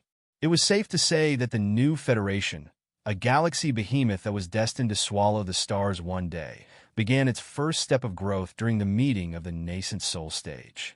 This was the first time that Ding Lingdang had participated in the meeting of the nascent soul stage. When she walked into the meeting hall holding Li Yao's hand, she was particularly excited as she bulged her eyes and looked around. The decorations of the meeting hall, however, slightly shocked her. The meeting of the nascent soul stage had kept the shabby, if not messy decorations exactly as the first time it was held. Such an environment could give all the participants a sense of urgency. Over the past 5 years, all the participants of the meeting had been training with their all. Every one of them had 3 to 5 super projects in their hands. They were so busy at their work that they often had no chance to meet each other except at the meeting. Some of the participants had become good friends after the 5 years of development, even if they did not know each other in the beginning. They were greeting each other warmly as they saw one another. This meeting of the nascent soul stage was particularly different from the previous years. The first phase of the exploration on Kunlun had finished. The technology, techniques, and training systems of the 3 sectors had been preliminarily integrated. The digestion and absorption of the knowledge from the Imperium of true human beings and the Pangda civilization had also hit a bottleneck. The Heavens Origin sector, the Flying Star sector, and the Blood Demon sector were about to embark on a whole new journey. It was not Speaker Zhang Hailu who hosted this meeting of the nascent soul stage, but Li Yao's old friend, Professor Emotian. After he turned into a special life-form star spirit and swallowed the computational ability of the Star Child, Professor Emotian's expertise in the arts of refining had soared exponentially. Also, after the Battle of Kunlun, he had swallowed the mainframe crystal processor on Flourishing Sun, the war base of the immortal cultivators. He had developed a new understanding of the immortal cultivator system of refining. Based on that, Professor Emotian had become one of the leading persons in the exploration of Kunlun. On the other hand, with the support of the Glorious Sunlight Group, he was also actively increasing the capability of the refining department of the Grand Desolate War Institution by communicating with the elite universities in the Flying Star sector and the Blood Demon sector, and hiring many professors and scholars from the 2 sectors to teach in the refining department of the Grand Desolate War Institution. Today, the refining department of the Grand Desolate War Institution had already distinguished itself with a comprehensive capability very close to that of the refining department of Deep Sea University, which ranked top in the Federation. In many cutting-edge subjects and interdisciplinary research topics, it had even surpassed the old enemy. The 2 parties were now on par with each other, each having their own advantages. As for Professor Mo Xian himself, he had been elected the president of the Refiners Association of the Federation. He was doubtlessly one of the best refiners in the Federation. Since the meeting of the nascent soul stage and the magical equipment exposition were held together, it was only natural that he had been asked to host the meeting. In the past 5 years, we have made significant breakthroughs in every field regarding magical equipment and techniques. Many super projects that concern the next 100 years have yielded promising results. On the meeting of the nascent soul stage, Professor Mo Xian got directly to the main topic. Our main research products are focused on 5 fields. First of all, the bulk raising of the super warriors. With the spiritual energy generated incessantly on Kunlun by transforming the radiation from the pulsar, we have implemented the 3-5 plan, allowing many training prodigies to improve their level at the speed of light. Fellow cultivator Ding Lingdang, who is sitting with us right now, is the greatest success of the plans so far. Secondly, the super long human hibernation and unfreezing. We have received the help of fellow cultivator Gui Suisho, the oldest individual in the 3 sectors. We have also retrieved much valuable technology from the debris of the Pangu civilization's escape capsules. Substantial breakthroughs have been made. Right now, we have realized long-term hibernation with a success rate close to 100% and an energy cost meeting the actual demand. A cultivator's body and level will not be affected at all even if they hibernate for 500 years. Thirdly, the starship technologies, especially the cross-world starships that can perform dozens of space jumps in a row. The starship specialists from the Flying Star sector are to credit for the remarkable achievement. They have completely parsed the Imperium of True Human Beings warbase, while also studying the starship debris left by the Panga clan and the Nuwa clan on the surface of Kunlun. In only 5 years, the technology of our starships has been boosted by at least 500 years. Fourthly, the space navigation that is directly related to the starship technology. As is well known, we discovered a primeval navigation map left by the Panga clan in the escape center on Kunlun, which included most of the information regarding the space zones around us. The decryption, restoration, and deduction on the star map has not been stopped for 1 second in the past 5 years. Right now, we have basically grasped the basic situation of the thousands of space zones near the Heaven's Origin sector, the Blood Demon sector, and Flying Star sector. Lastly, the techniques and the technologies about the colossi. It's true that we haven't entirely cracked the mysteries of the colossi yet, nor are we able to develop brand new colossi on our own. We can only do the simple assemble and modification work. After 5 years, we have only assembled 5 colossi. This number is too low. However awesome a colossus is, it cannot decide the victory of a war. However, the techniques, technologies, spells, and runes retrieved from the broken parts and units of the colossi can generally be applied to all kinds of aggressive magical equipment, especially crystal suits. After applying the runes and techniques related to the colossi on a large scale, and together with the superstring magical equipment from the Imperium of True Human Beings, our crystal suits are taller, faster, and stronger than 5 years ago. Their survival abilities and their operational duration in a battle have both witnessed revolutionary improvements. With Professor Mo Xian's opening remarks, information streams as vast as an ocean flooded out on the colorful light beams around the nascent soul stage cultivators, displaying the breakthroughs in the tens of thousands of subcategories in great detail. It is not an exaggeration to say that after 5 years of integration and the great development on Kunlun, the comprehensive capabilities of the 3 sectors are at least 3 times higher than 5 years ago. Professor Mo Xian extended 3 fingers to stress the conclusion. All the participants were quite calm. They were all more or less numb to the shocking breakthroughs in the past 5 years now. They all knew that Professor Mo Xian was not bluffing and that the increase of 3 times was merely a conservative estimate.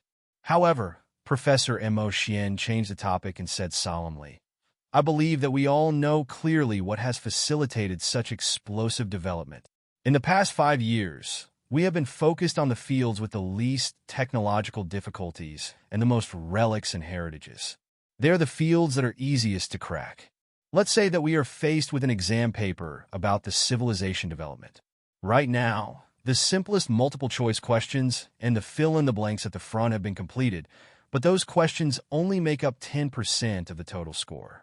Even if we answer all of correctly, it is still not guaranteed that we will not fail.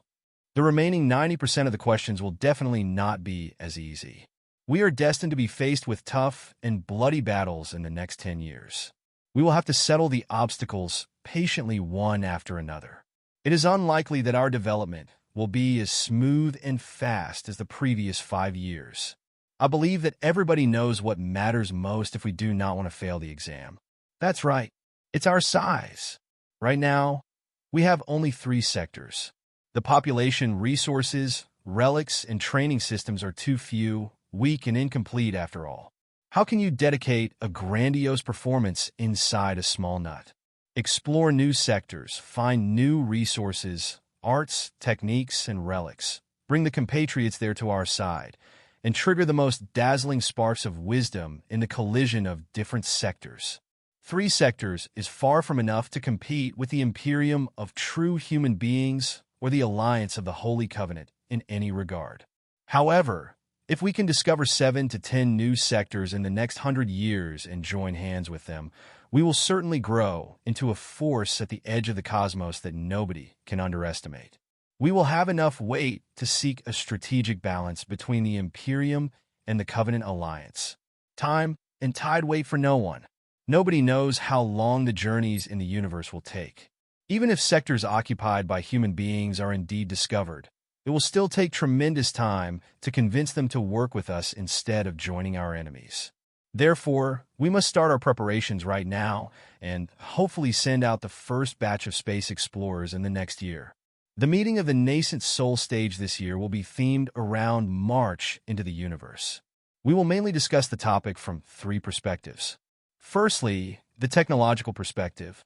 If we are marching into the universe, how and where are we going, and how are we going to find new allies?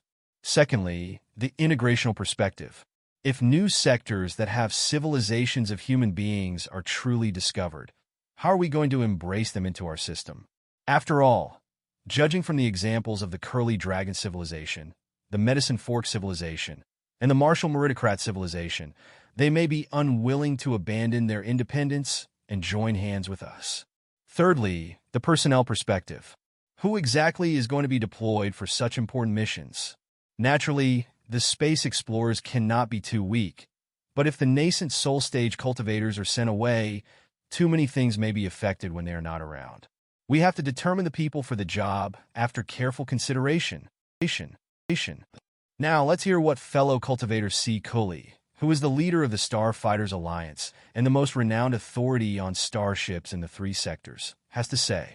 He is also the general supervisor of the Heavenly Road Plan. The Heavenly Road Plan will be our first step to march into the universe. Professor Emo Xian waved his hands and sat back down in his seat. C. Cully went to the podium with his head held high. He was also Li Yao's old acquaintance. Back in the Flying Star sector, he had once proposed the Ice God Project and competed with Xiao Xuanzi for the leadership of the future development. At that time, he had been completely overwhelmed by Xiao Xuanzi and ended up being an anonymous character. However, more than 10 years later, while Xiao Xuanzi had already turned into a cluster of dust in the universe, C. Cully had unleashed his vigor of life for a second time at the sunset of his life because he had the chance to devise the future where more sectors were involved now. The leader of the Starfighters Alliance and the chief designer of Burning Prairie, the strongest warship of the 3 sectors, was filled with intense confidence and hope. His back was even straighter than a teenager's. His hair was black and glowing. There was not the slightest wrinkle on his face, and even the spots were so vague that they were barely visible. He seemed even younger than when Li Yao met him for the first time. Fellow cultivators, it's been so long. C. Cully's voice was as loud as a tolling bell, brimming with unquestionable decisiveness and soul-stirring passion. He did not say anything useless other than the courtesy at the beginning. After 5 years of development, we are now finally capable of marching into the universe to look for more sectors. Sector is a word that many ordinary people and cultivators often speak of. However, as for exactly what a sector is, the definitions can be quite fuzzy if not self-contradictory in many cases. It is well known that the three-dimensional universe we are living in is an integral whole. There aren't any concrete walls that block or enshroud different worlds. The universe is integral, continuous, and inseparable.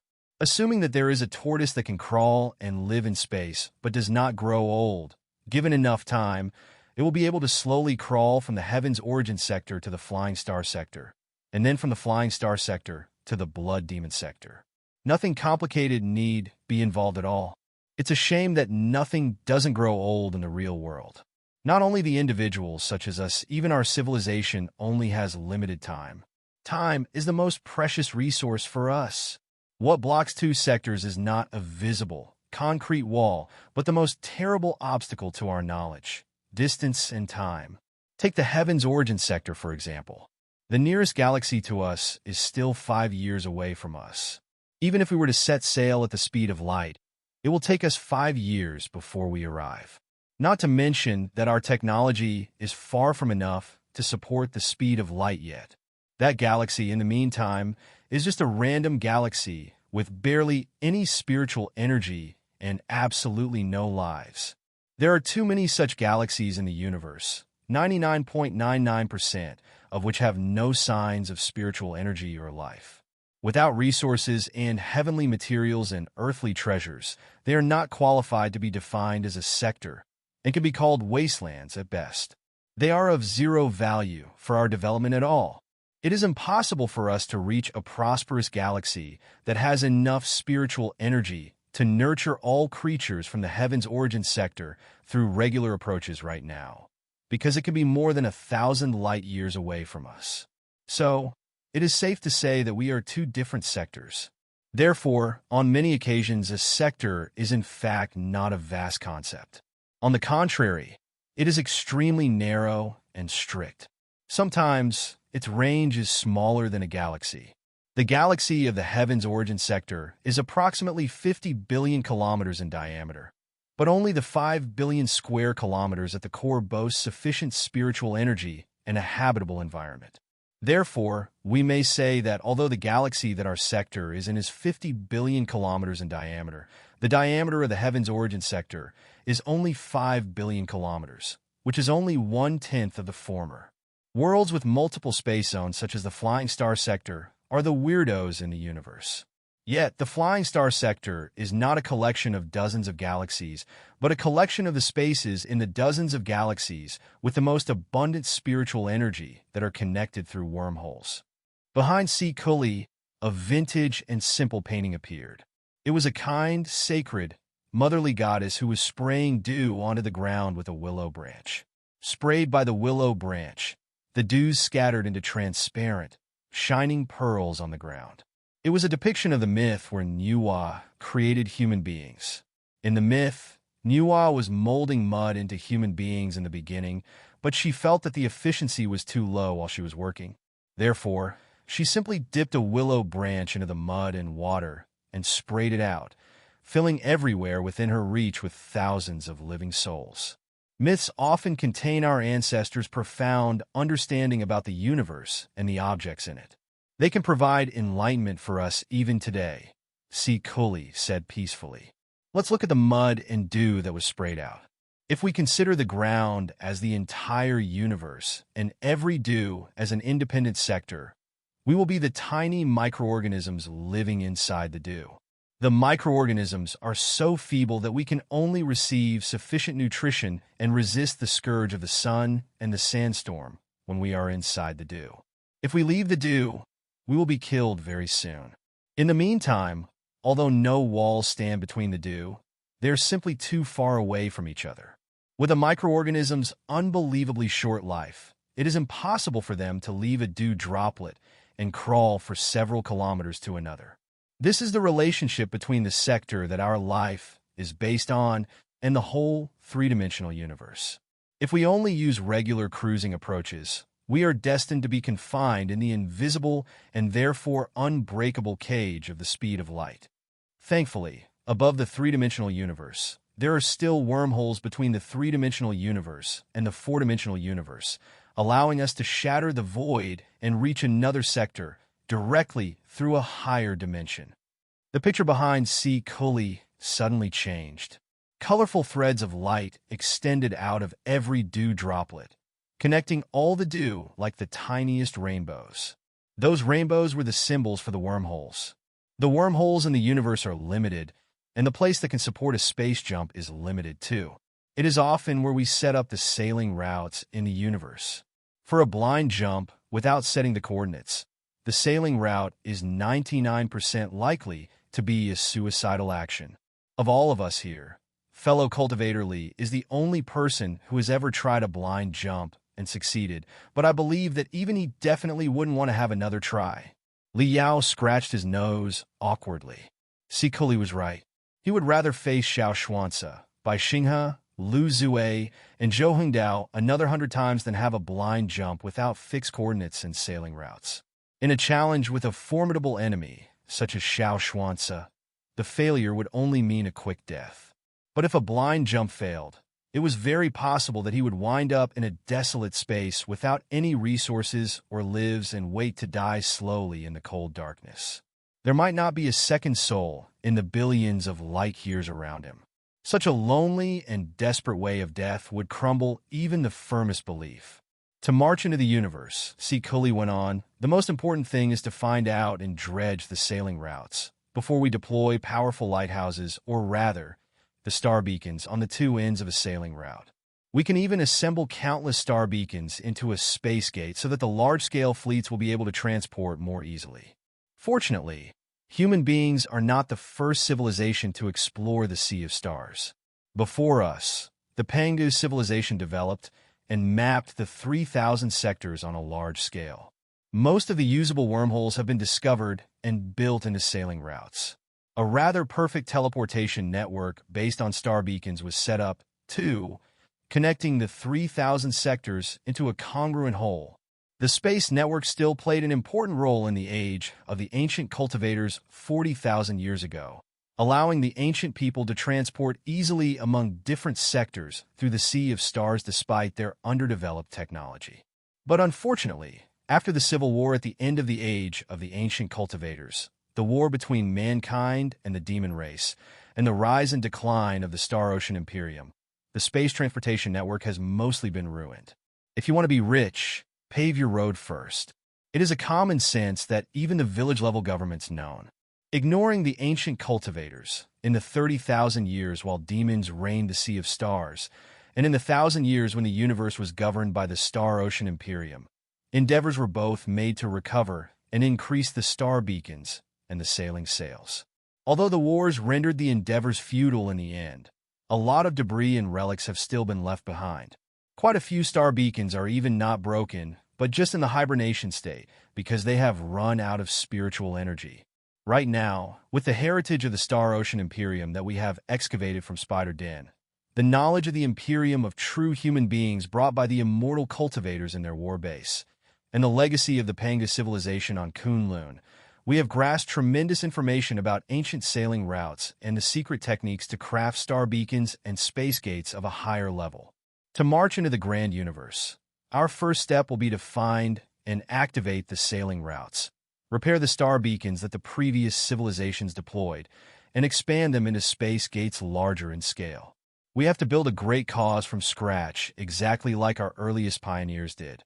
We will reconnect the dry and broken veins and nerves in the body of our civilization one by one again.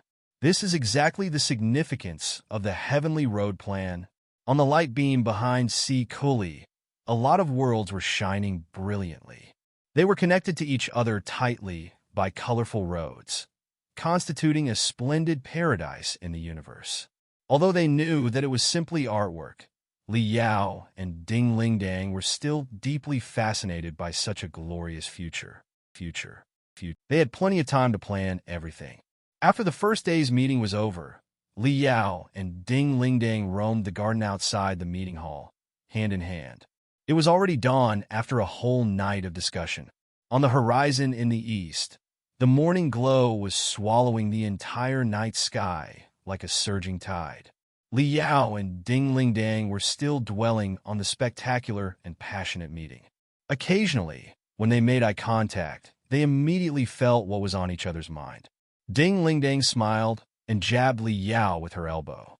You want to join the Heavenly Road Plan and explore more sectors in the Sea of Stars, right?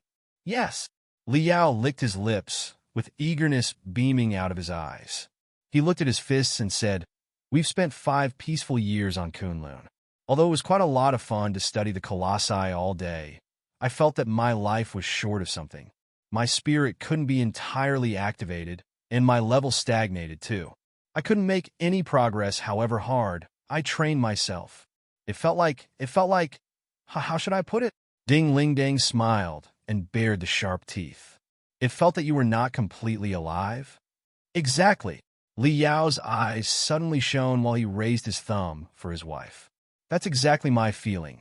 How do you know? Because I felt the same. Ding Ling Dang sniffed. We are the same type of person. We are not born for a peaceful life. Challenging the limits of our limits in incessant adventures and battles is our lifestyle.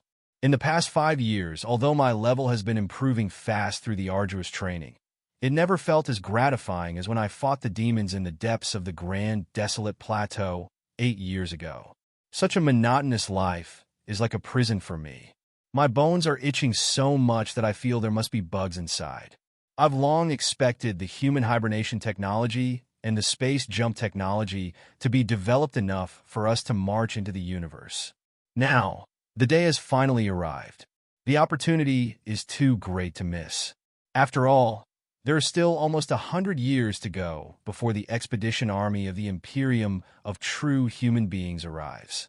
Being caged in the Heaven's Origin sector and living a mundane life for the next 100 years will be a greater suffering than killing me. Li Yao, let's go to Professor Imo Xian and Leader C. Cooley and ask them about the details about the Heavenly Road Plan.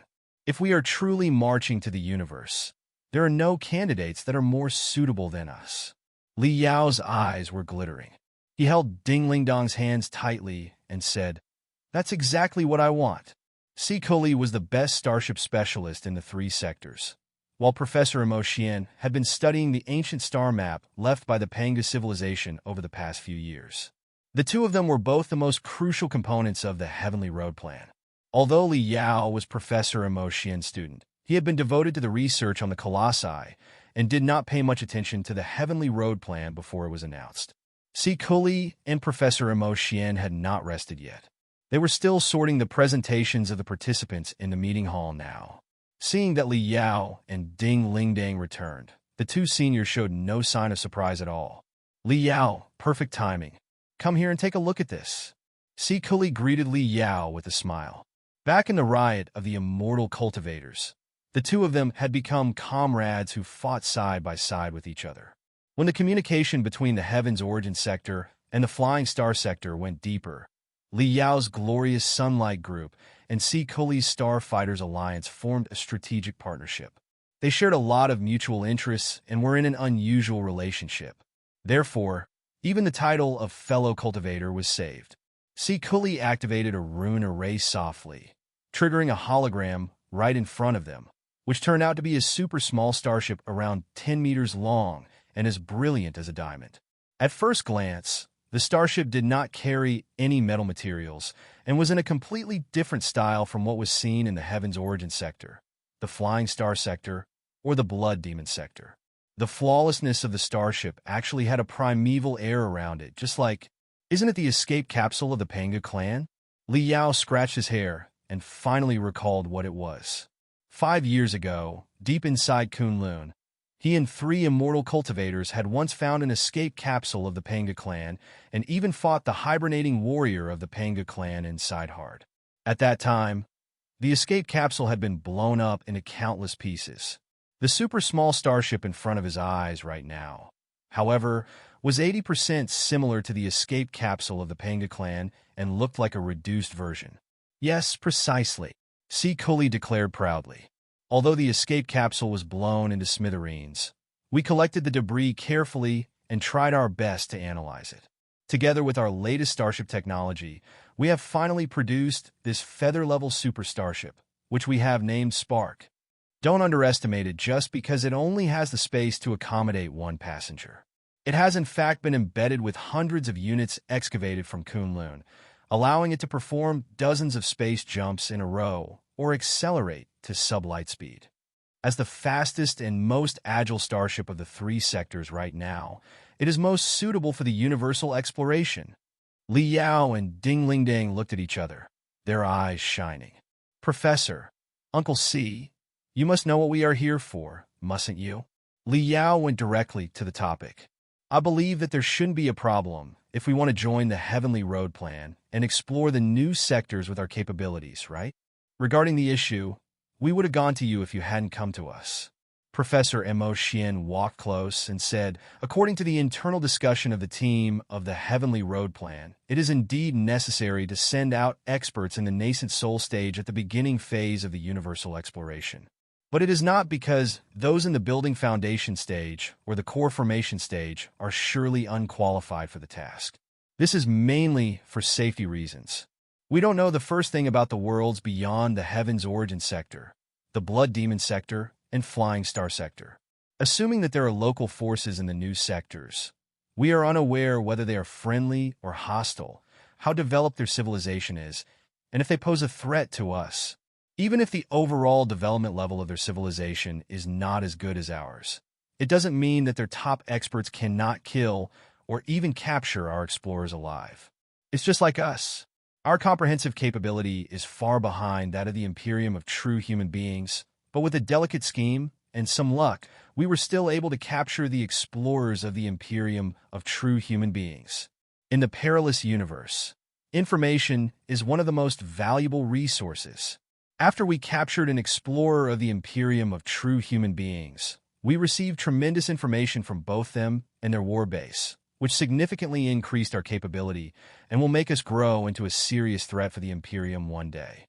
Should locals who are hostile to us encounter and capture our explorers while we are exploring the universe, and they elicit crucial information about the Federation from the captives, it will be a terrible disaster for us. Therefore, the first echelon of explorers must boast high self-protection abilities.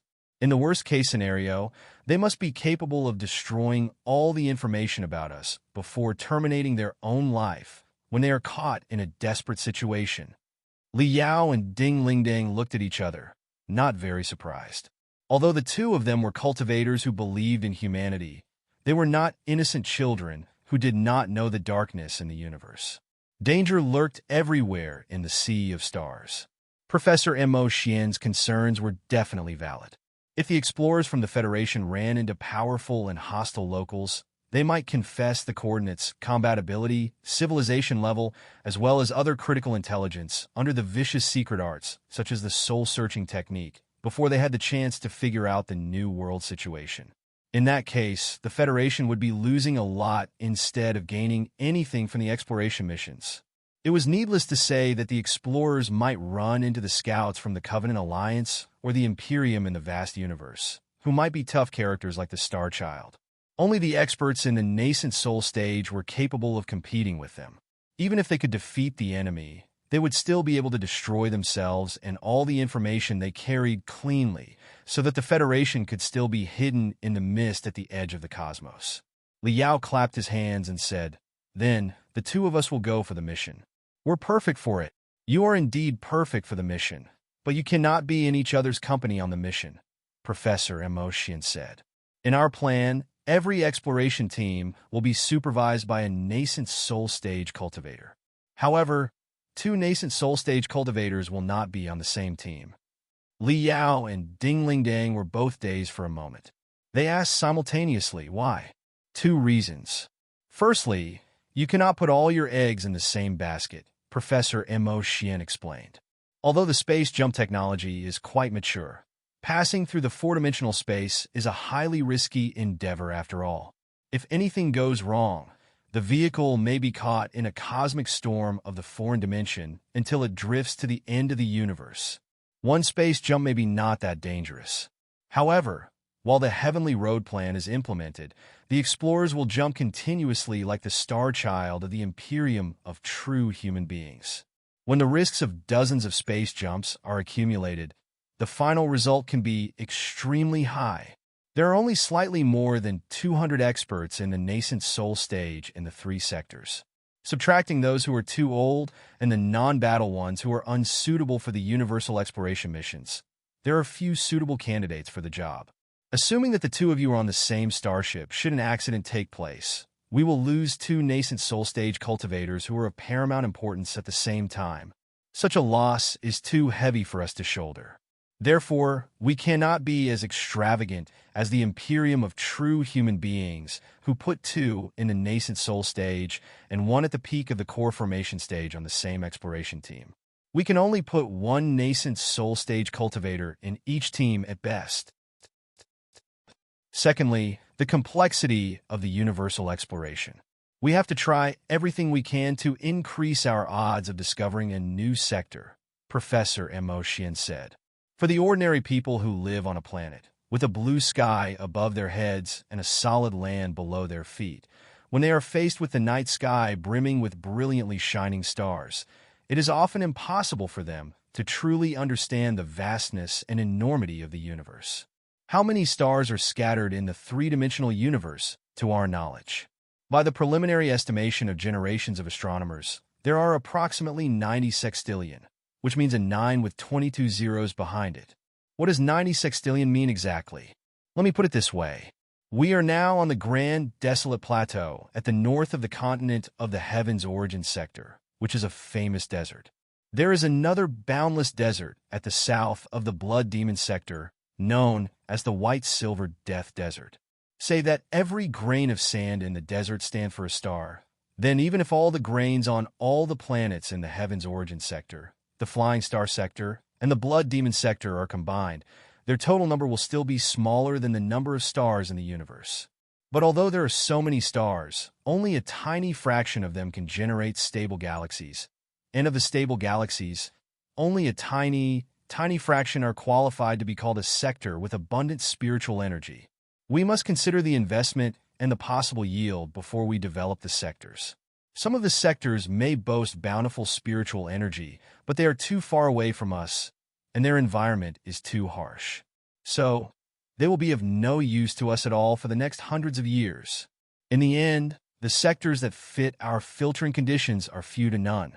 This is the difficulty of universal exploration.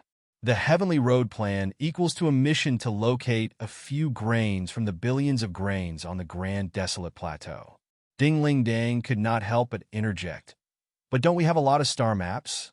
Yes, Si Kuli replied with a smile. It is exactly because of the star maps left by the Panga civilization and the observational magical equipment passed on from the Star Ocean Imperium that such an arduous mission is possible. Otherwise, we wouldn't even be able to begin the first step. However, there is still a long way to go from possible to successful. On the other hand, the universe is dynamic and changing all the time. Every planet, every galaxy, and every nebula is moving and rotating incessantly, affecting and interfering with each other. So, the universe can be quite mysterious and unpredictable. The star map of the Panga civilization that we have retrieved is a product from hundreds of thousands of years ago. It is now incomplete and lacking a lot of critical information. But even if we manage to repair it, what it records will still only be the status of the sailing routes from hundreds of thousands of years ago. Although hundreds of thousands of years are just a snap of the finger for the whole universe, the relative position among the galaxies and the sectors has still gone through drastic changes. Therefore, we must calculate the trajectories and the patterns of most sectors and worlds before we deduce what the universe looks like right now based on the ancient star map. Or to put it more straightforwardly, the star map of the Panga civilization is already outdated, and we have to refresh it. It is not hard to imagine that with the level of our civilization, there will be all kinds of errors when the star map of the Panga civilization is being refreshed. With the help of the Star Prior's House, the observatory of the Star Ocean Imperium, we have tried to narrow the errors to the minimum. Together with the historical and archaeological evidence, we have determined hundreds of space zones where a sector may exist. But it doesn't mean that we can jump into the core of a civilization simply based on the coordinates we have determined. The odds are basically negligible. Our explorers will have to jump, drift, and grope in the infinite darkness in order to have a slim chance of finding a new sector. To increase the possibility of finding a new sector, we are preparing to send as many explorers as possible to different directions and distances. Every new exploration team means a greater likelihood of finding a new sector and building up our federation. That is the only way that we can expect to resist the scourge of the expedition army in the battle to come. If two nascent soul stage cultivators are kept in the same team, if they are unlucky and find absolutely nothing after drifting in the universe for decades, it will not just be their own time that is wasted, but also the future and destiny of the new federation. So, that is the case. Li Yao and Ding Lingdang both frowned. The two old seniors did make a lot of sense. From the perspectives of both anti-risk and success rate, it was indeed inappropriate to keep the two nascent soul stage cultivators on the same team. In fact, if Ding Lingdang hadn't advanced into the nascent soul stage so quickly, Professor Mo Xian said, Li Yao in the nascent soul stage and Ding Lingdang at the peak of the core formation stage would have been made a gold team. But nobody expected that you could march into the nascent soul stage so quickly, little Ding. Right now, you are both national treasures for the Star Glory Federation. How can we send you out recklessly? Okay. Li Yao held Ding Lingdang's hands tightly and immediately sensed what his wife was thinking about from her palm. Thinking for a moment, Li Yao said, "It doesn't matter even if we have to be split apart for a while. After all, the Heavenly Road plan is a well-prepared, active exploration instead of a random, aimless shot in the dark like when I jumped to the Flying Star sector last time. I assume that there will certainly be results after 3 to 5 years of exploration, won't there? Or maybe, can you arrange 2 space zones that are close to each other for me and Ding Lingdang to explore so that we may be able to take care of each other?" After hearing that, Professor Mo Xian and Si Kuli both put on a weird expression and fell into silence. Li Yao raised his eyebrow and asked suspiciously, "What's the problem? Even that isn't an option?" "It is." Professor Mo Xian coughed and said, "Li Yao, there's a top secret that we were planning to officially publicize on the meeting of the nascent soul stage in a few days, but now that you've mentioned it in advance, we can tell you the secret first. But for the record, we are only informing you of such a mission right now. The nature of the mission is very special, and we are definitely not imploring you to do anything. After you hear the introduction, it will be up to you whether or not you should accept the mission. Although you, Li Yao, are the best candidate in our mind, it doesn't mean that you are irreplaceable. Do you understand?" Now that Professor Mo Xian was speaking in such a serious way, Li Yao's curiosity was aroused. Looking at Ding Lingdang for a moment, he smiled. "Isn't it just a mission to explore a new sector? That's my thing. Do you have to be so serious, Professor? Wait until you hear the introduction." Professor Mo Xian and Si Kuli communicated in a low voice for a moment. Then, Si Kuli retrieved a bizarre-shaped mini crystal processor from his Cosmos ring and triggered a colorful, complicated star map. It was a repaired and abridged version of the star map of the Panga civilization inside the escape center. Countless shining stars immediately enveloped the 4 of them, building a mysterious vibe. Professor Mo Xian seemed to be hiding behind a fuzzy nebula. His voice was moving up and down unpredictably as he said, "Li Yao, you should know that although the universe seems to be cold and empty, radiation, cosmic storms, and space-time ripples can take place anywhere and anytime. As long as we monitor the vacuum with suitable magical equipment, we will be able to hear chaotic, messy sounds, which are collectively called universe noises. However, the so-called universe noises might not necessarily be meaningless noises. It is very possible that extremely precious information is contained inside some of the noises, except that we can never understand the information. On Kunlun, the escape capsule of the Panga clan had been sending out distress signals that were highly penetrative to the outside world all the time, but the signals were considered by the immortal cultivators as universe noises. Tang Xinhe, the spy of the Covenant Alliance lurking among the immortal cultivators, was the only one who was able to understand it. When we were developing Kunlun profoundly, we got in touch with some magical equipment with which the Panga clan transmitted information in the universe. We partly figured out the Panga clan's methods to send out information to the universe, and are now able to distinguish their information from the universe noises. Li Yao nodded slowly. Up to now, he still had not realized what Professor Mo Xian was getting at yet. Long story short, 5 months ago, the Universal Surveillance Center that we deployed in the Star Prior's house suddenly picked up some universe noise from the depths of the sea of stars. After analysis and restoration, we found certain patterns from it that are quite similar to the Panga clan's methods of universal communication. Professor Mo Xian made a gesture. Li Yao and Ding Lingdang immediately heard the sound as if drops of water were hitting a rock. Tick, tick, tick, tick, tick, tick, tick, tick, tick, tick, tick, tick, tick, tick, tick. In front of their eyes, sound waves rather patterned, if not graceful, slowly blossomed like a flower of ghosts in the depths of the universe. The technique through which the information was sent is extremely sophisticated and utterly incomprehensible for us. We only know that it may have something to do with gravitational wave communication. They basically teleported a ripple through the four-dimensional space to our world instantly, ignoring the distance in three-dimensional space. Professor Mo Xian's voice sounded like a cold wind blown over from somewhere deep in the universe. Soon after the Flying Star Sector received the message, the Heaven's Origin Sector received exactly the same message. Tick, tick, tick, tick, tick. It is almost like that a mysterious existence in the depths of the universe greeted the Heaven's Origin Sector and the Flying Star Sector in a way similar to the Panga civilization's technology. Professor, are you saying that the Panga clan still exists and has discovered us? Li Yao asked drily. Not necessarily the Panga clan. Professor Mo Xian shook his head and said, according to our current research, the Niwa clan, which is relatively friendly to human beings, belongs to the Panga civilization, too. Their training systems and techniques were quite similar to the Panga clan's. Therefore, it is also possible that it was the Niwa clan who said hello. On the other hand, the hello might not have been directly sent by the Panga clan or the Niwa clan at all.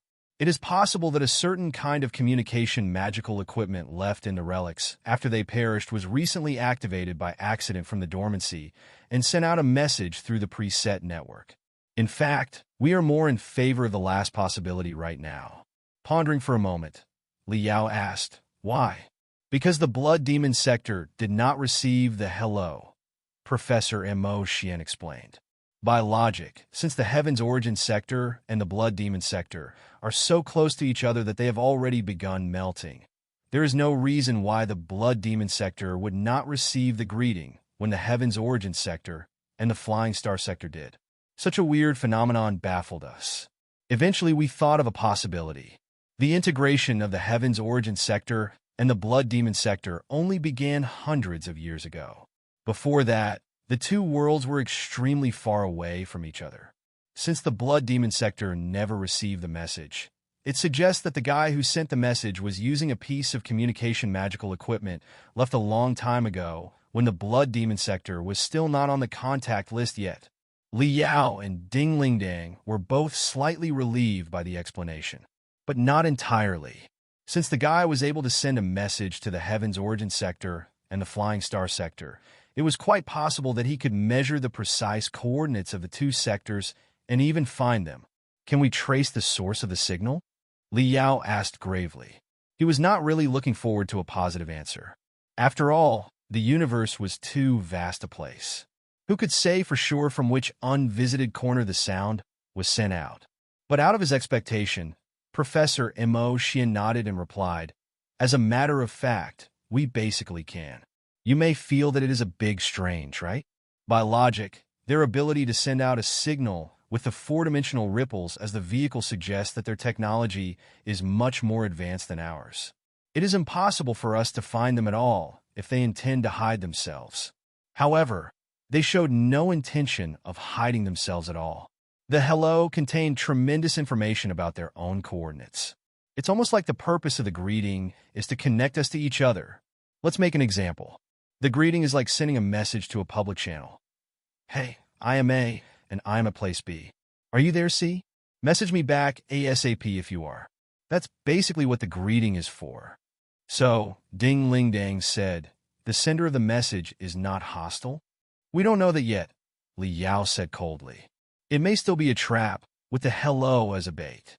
If anybody sends a message back, they will be prey that have been fooled because their most precise coordinates will be locked onto by the enemy. Liao is quite right, Professor Emotion said.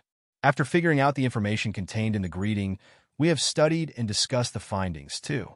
The possibility that it is a trap cannot be ruled out. As it happens, the star map of the Panga civilization was basically recovered at the same time. So, we look for the source of the signal implied in the greeting on the star map. In the end, we located the sender of the message. Professor Mo Xian pointed at the top left corner of the star map of the Panga civilization and said, "Right over there." The universe was too vast. The star map of the Panga civilization naturally could not depict the whole picture of the universe. It was focused on the part of the universe around Kunlun. On the top right corner of the star map was a cluster of bright blue stars that were connected by countless glittering sailing routes. The sailing routes that extended from the star in the middle were large in number, suggesting that it might have been an important stronghold of the Panga civilization. Liao, ding ling ding. As you can see, the star here is in its prime years. The stellar system is very system, and the shining nebulas nearby also fit the features of abundant spiritual energy. Tremendous sailing routes are pointing at the place. Almost one-third of the escape capsules of the Panga clan set this place as their destination, too. We assume that there should be a sector in this area, one with copious spiritual energy and resources, and one where heavenly materials and earthly treasures are everywhere to be found.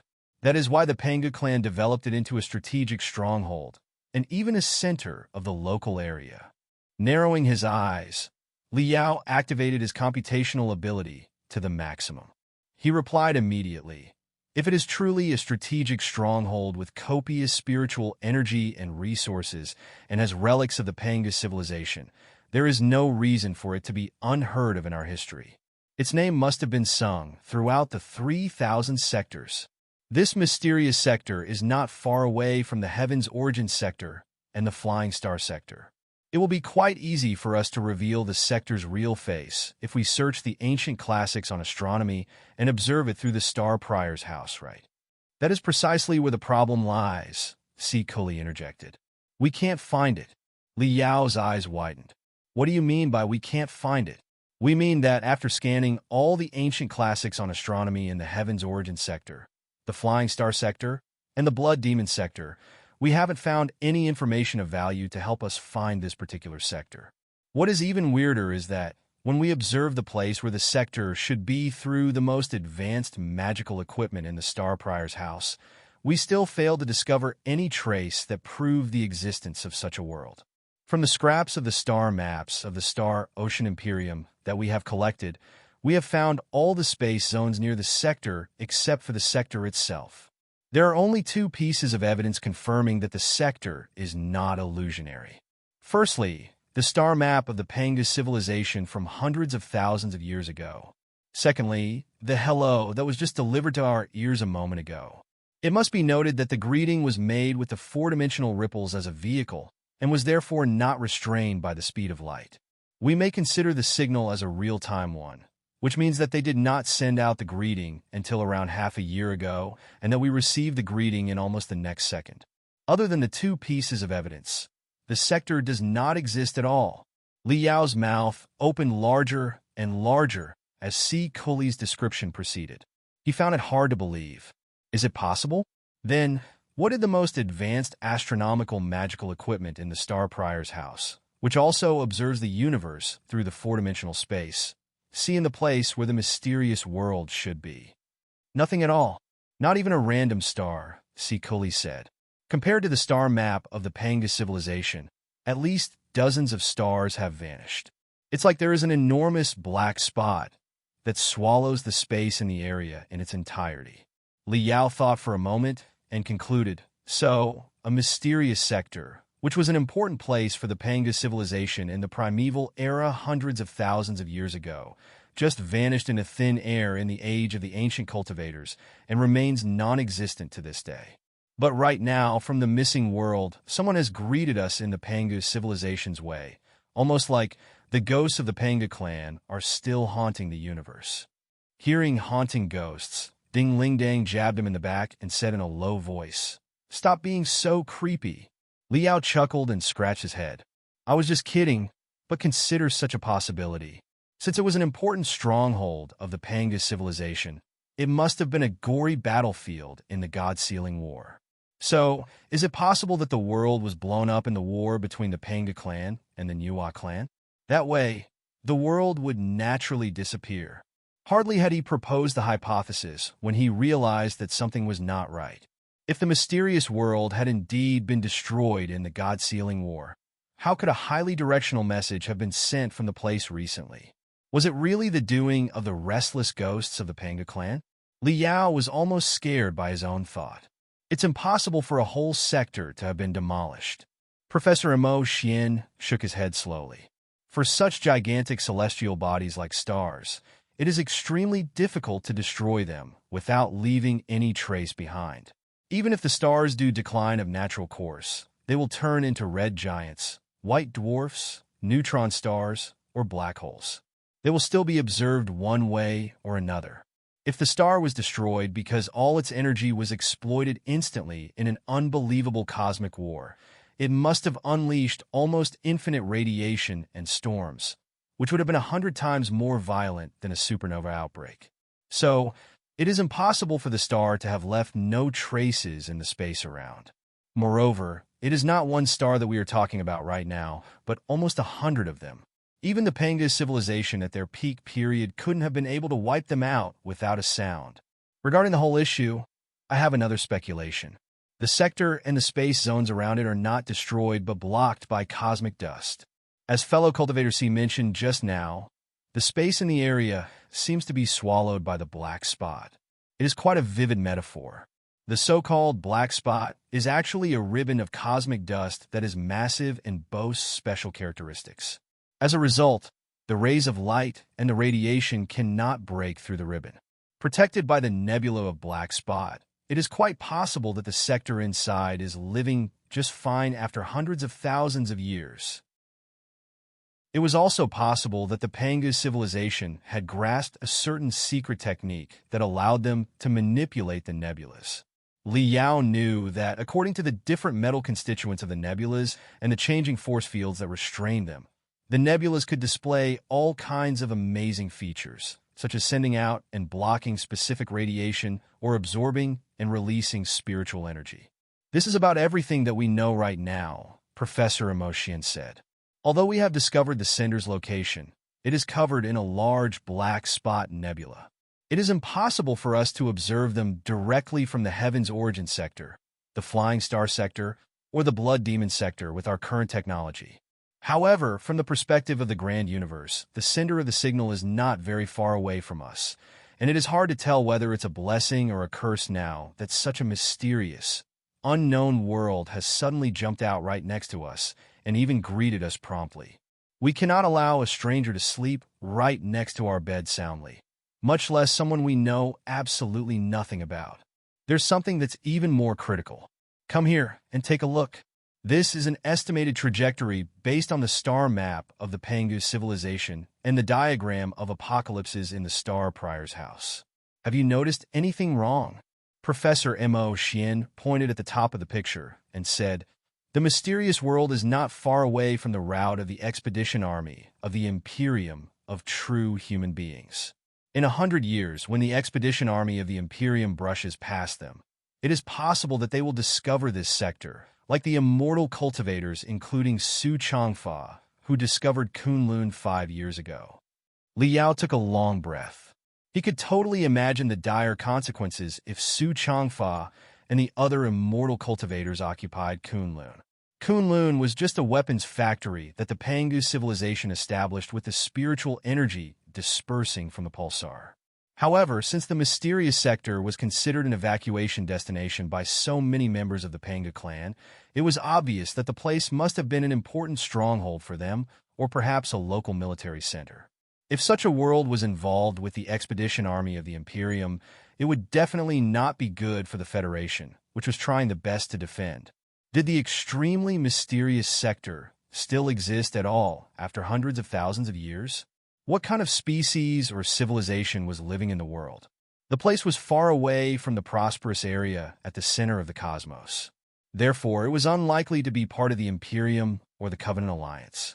Then, who could the residents be? Were they demons or demonic cultivators? Were they the heirs of the Panga clan or the Nuwa clan? Or were they beings that were even more bizarre? Also, why did they say hello to the Heaven's Origin sector and the Flying Star sector? Was it friendly or malicious? Did they really mean to communicate? Or did they set up a trap with ill intentions? I understand it now. Li Yao narrowed his eyes and said, now that we've discovered the stranger, we cannot sit by and do nothing about it. We can only resort to the most primitive method by sending out an exploration team to the mysterious sector in order to figure out the details of the unknown sector, including their stance, their civilization level, if they are a threat to us, if they will be manipulated or even conquered by the expedition army of the Imperium, and so on. Otherwise, it will be hilarious if formidable enemies from a mysterious world march to our door together with the expedition army of the Imperium when we think that we are certain winners after 100 years of construction. Your special mission must refer to this job, right? It's not a big deal. Just let me go. There's no one more suitable for the task than me. Professor Mo Xian and Si Kuli looked at each. The professor coughed and said, Li Yao, don't rush into any decision. Let me finish first. The mysterious world deeply hidden in the Black Spot Nebula is vastly different from the other space zones that are going to be explored according to the Heavenly Road Plan. First of all, it is extremely far away. As you can see, the sector is almost at the edge on the star map of the Panga civilization. It will be extremely difficult to directly jump over. Secondly, dozens of galaxies are around the mysterious world, all of which are covered in the hazy mist. We don't know what is inside at all. To search for a sector that has been hidden since hundreds of thousands of years ago from such an overwhelming black nebula is like fishing for a needle in an ocean. It is almost 100 times more difficult to find than other sectors. Therefore, the starship for the exploration mission must be capable of enduring hundreds of space jumps. It will also have to boast an extremely high regular cruise speed and preferably the ability to receive the signals released by the Panga civilization. A hibernation system with full facilities is mandatory, too. In all three sectors, such an exploration starship is nowhere to be found. Our starship technology is still too underdeveloped. Even Sparkle, the multipurpose exploration ship of the Star Ocean Imperium, is still unqualified for the task. Only Spark, modified from the single escape capsule of the Panga civilization and one size smaller than Sparkle, is good enough. As fellow Cultivator C said, just now, Spark was transformed from the single escape capsule of the Panga civilization. A lot of units from the Panga civilization have been directly adopted, which means that the starship is a unique one. It's unlikely that we can build a second one in the decades to come. Liao finally understood it now. He gasped, Professor, are you saying that, with our technology right now, we can only send Spark to accommodate one explorer into the dark nebula to look for a long-lost, mysterious world? Yes. Professor Mo Xian nodded and said, this will be a one-time deal. If the explorer is trapped deep inside the dark nebula, we will not even be able to rescue him. We can only abandon the mission completely and wait for him to come back one day by himself. That, however, is still not the most special part of the mission. Huh? Li Yao was dumbfounded. This is still not special enough? What more problems can there possibly be? The problem is that Spark is too fast, Si Kuli said, stepping in when it came to his field. Not only is it the fastest starship in the three sectors, it is multiple times faster than the one in the second place. It is a real starship in the sublight speed. It can accelerate to the sublight speed state immediately after a space jump, which is also the biggest reason why we have chosen it for the exploration mission in the Dark Nebula. Isn't that good? Li Yao was puzzled. Since Spark can perform space jumps repetitively, cruise at the sublight speed, and has a good chance of receiving the stranger signals because it is modified from an escape capsule of the Panga clan itself, it is almost a starship tailor-made for the exploration mission. What's wrong with a high speed? Have you ever heard of the time dilation effect? and the length contraction effect? C. Cully smiled bitterly. To put it simply, when an object gradually approaches the speed of light, the time around the object will be slowed down, and the space will be narrowed. The closer the object's speed is to the speed of light, the more meaningless time and space will be. Once the object reaches the speed of light, time will stop, and the space will collapse into a singularity. The object will enter a state known as zero spacetime. Reaching and even surpassing the speed of light is something utterly unimaginable for us with our technology level. Therefore, the zero spacetime state is just our speculation. However, that time is relatively slowed when the speed approaches the speed of light is a fact that has been observed and verified. Our interstellar trips in the past often bypass the barrier of light speed through space jumps in most cases. During normal cruising, it is hardly possible for our starships to be kept at a sublight state. We can only stay in the state for a few seconds at best. Therefore, even if the time dilation effect and the length contraction effect do exist, their influence on us is still little to none. But this mission in question is a different case. First of all, Spark, which is to perform the mission, is the fastest starship of the three sectors, and it can break into the sublight state and stay in that state for a long time. Second, it has to fly for quite a while in the sublight state in order to possibly find the mysterious sector that is hiding deep inside the dark nebula. With the two factors combined, the explorer on Spark will have a very different perception of time compared to the people in the Heaven's Origin sector, the Flying Star sector, and the Blood Demon sector. Perhaps, according to his senses, he has only conducted the exploration for a year and a half, while in the three sectors, decades of years have passed quickly. Do you understand now, Li Yao? Professor Mo Xian sighed and said, if we are truly going to explore the mysterious sector, we can only send one explorer. But for him, even if he completes the exploration, topography, and localization tasks smoothly without any trouble, it will still be very likely that decades, if not hundreds of years, will have passed when he returns to the Heaven's Origin sector. This is the most special and the trickiest exploration mission in the Heavenly Road plan. The sailing routes of other sectors are all relatively clean, and their locations are clear. There isn't too much interference. It will be best if we can find them, but if we can't, we will still be able to immediately jump to the next space zone.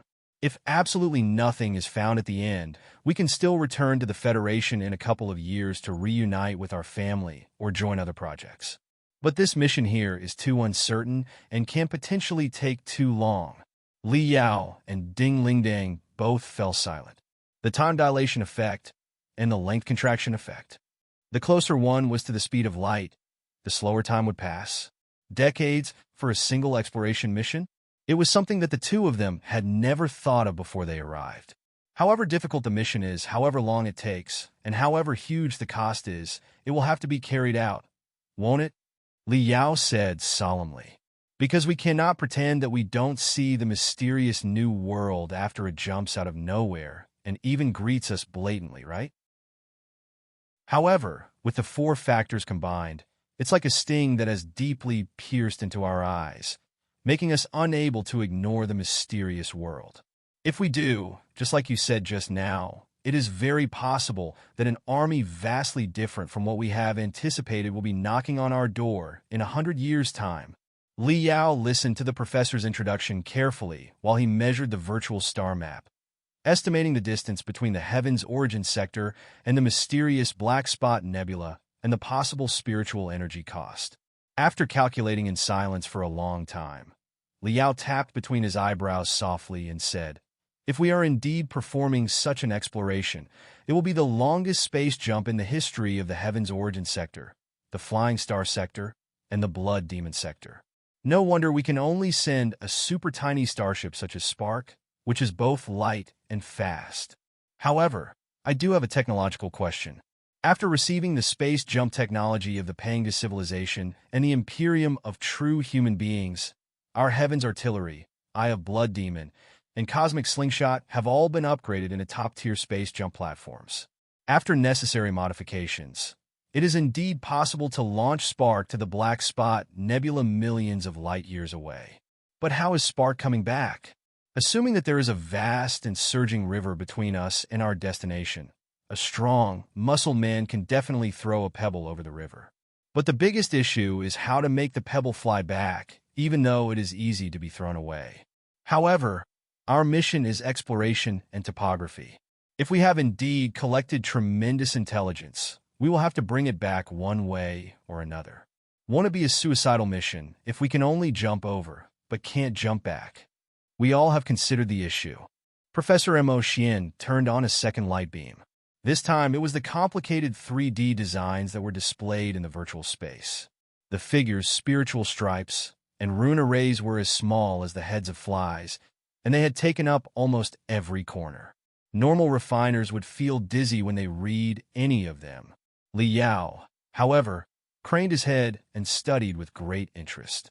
This is what we have in mind right now. Professor Mo Xian pointed at the design and said, "Look. This is Spark after being modified. There's a special supercompressed space in its rear. You may imagine it to be a cosmos ring with an extremely high capacity. We have stored the units that can be assembled into a star beacon in the space. After the explorer jumps to the black spot nebula, the first thing he needs to do is collect the local astronomical parameters, measure the appearance of the universe nearby, and look for the world that probably still exists and has greeted us. After the explorer finds the sector, he will find a safe and stable space nearby, where he will assemble and unfold the star beacon. That way, the precise coordinates of the sector will be sent back to us." Wait a moment. Li Yao raised his hands.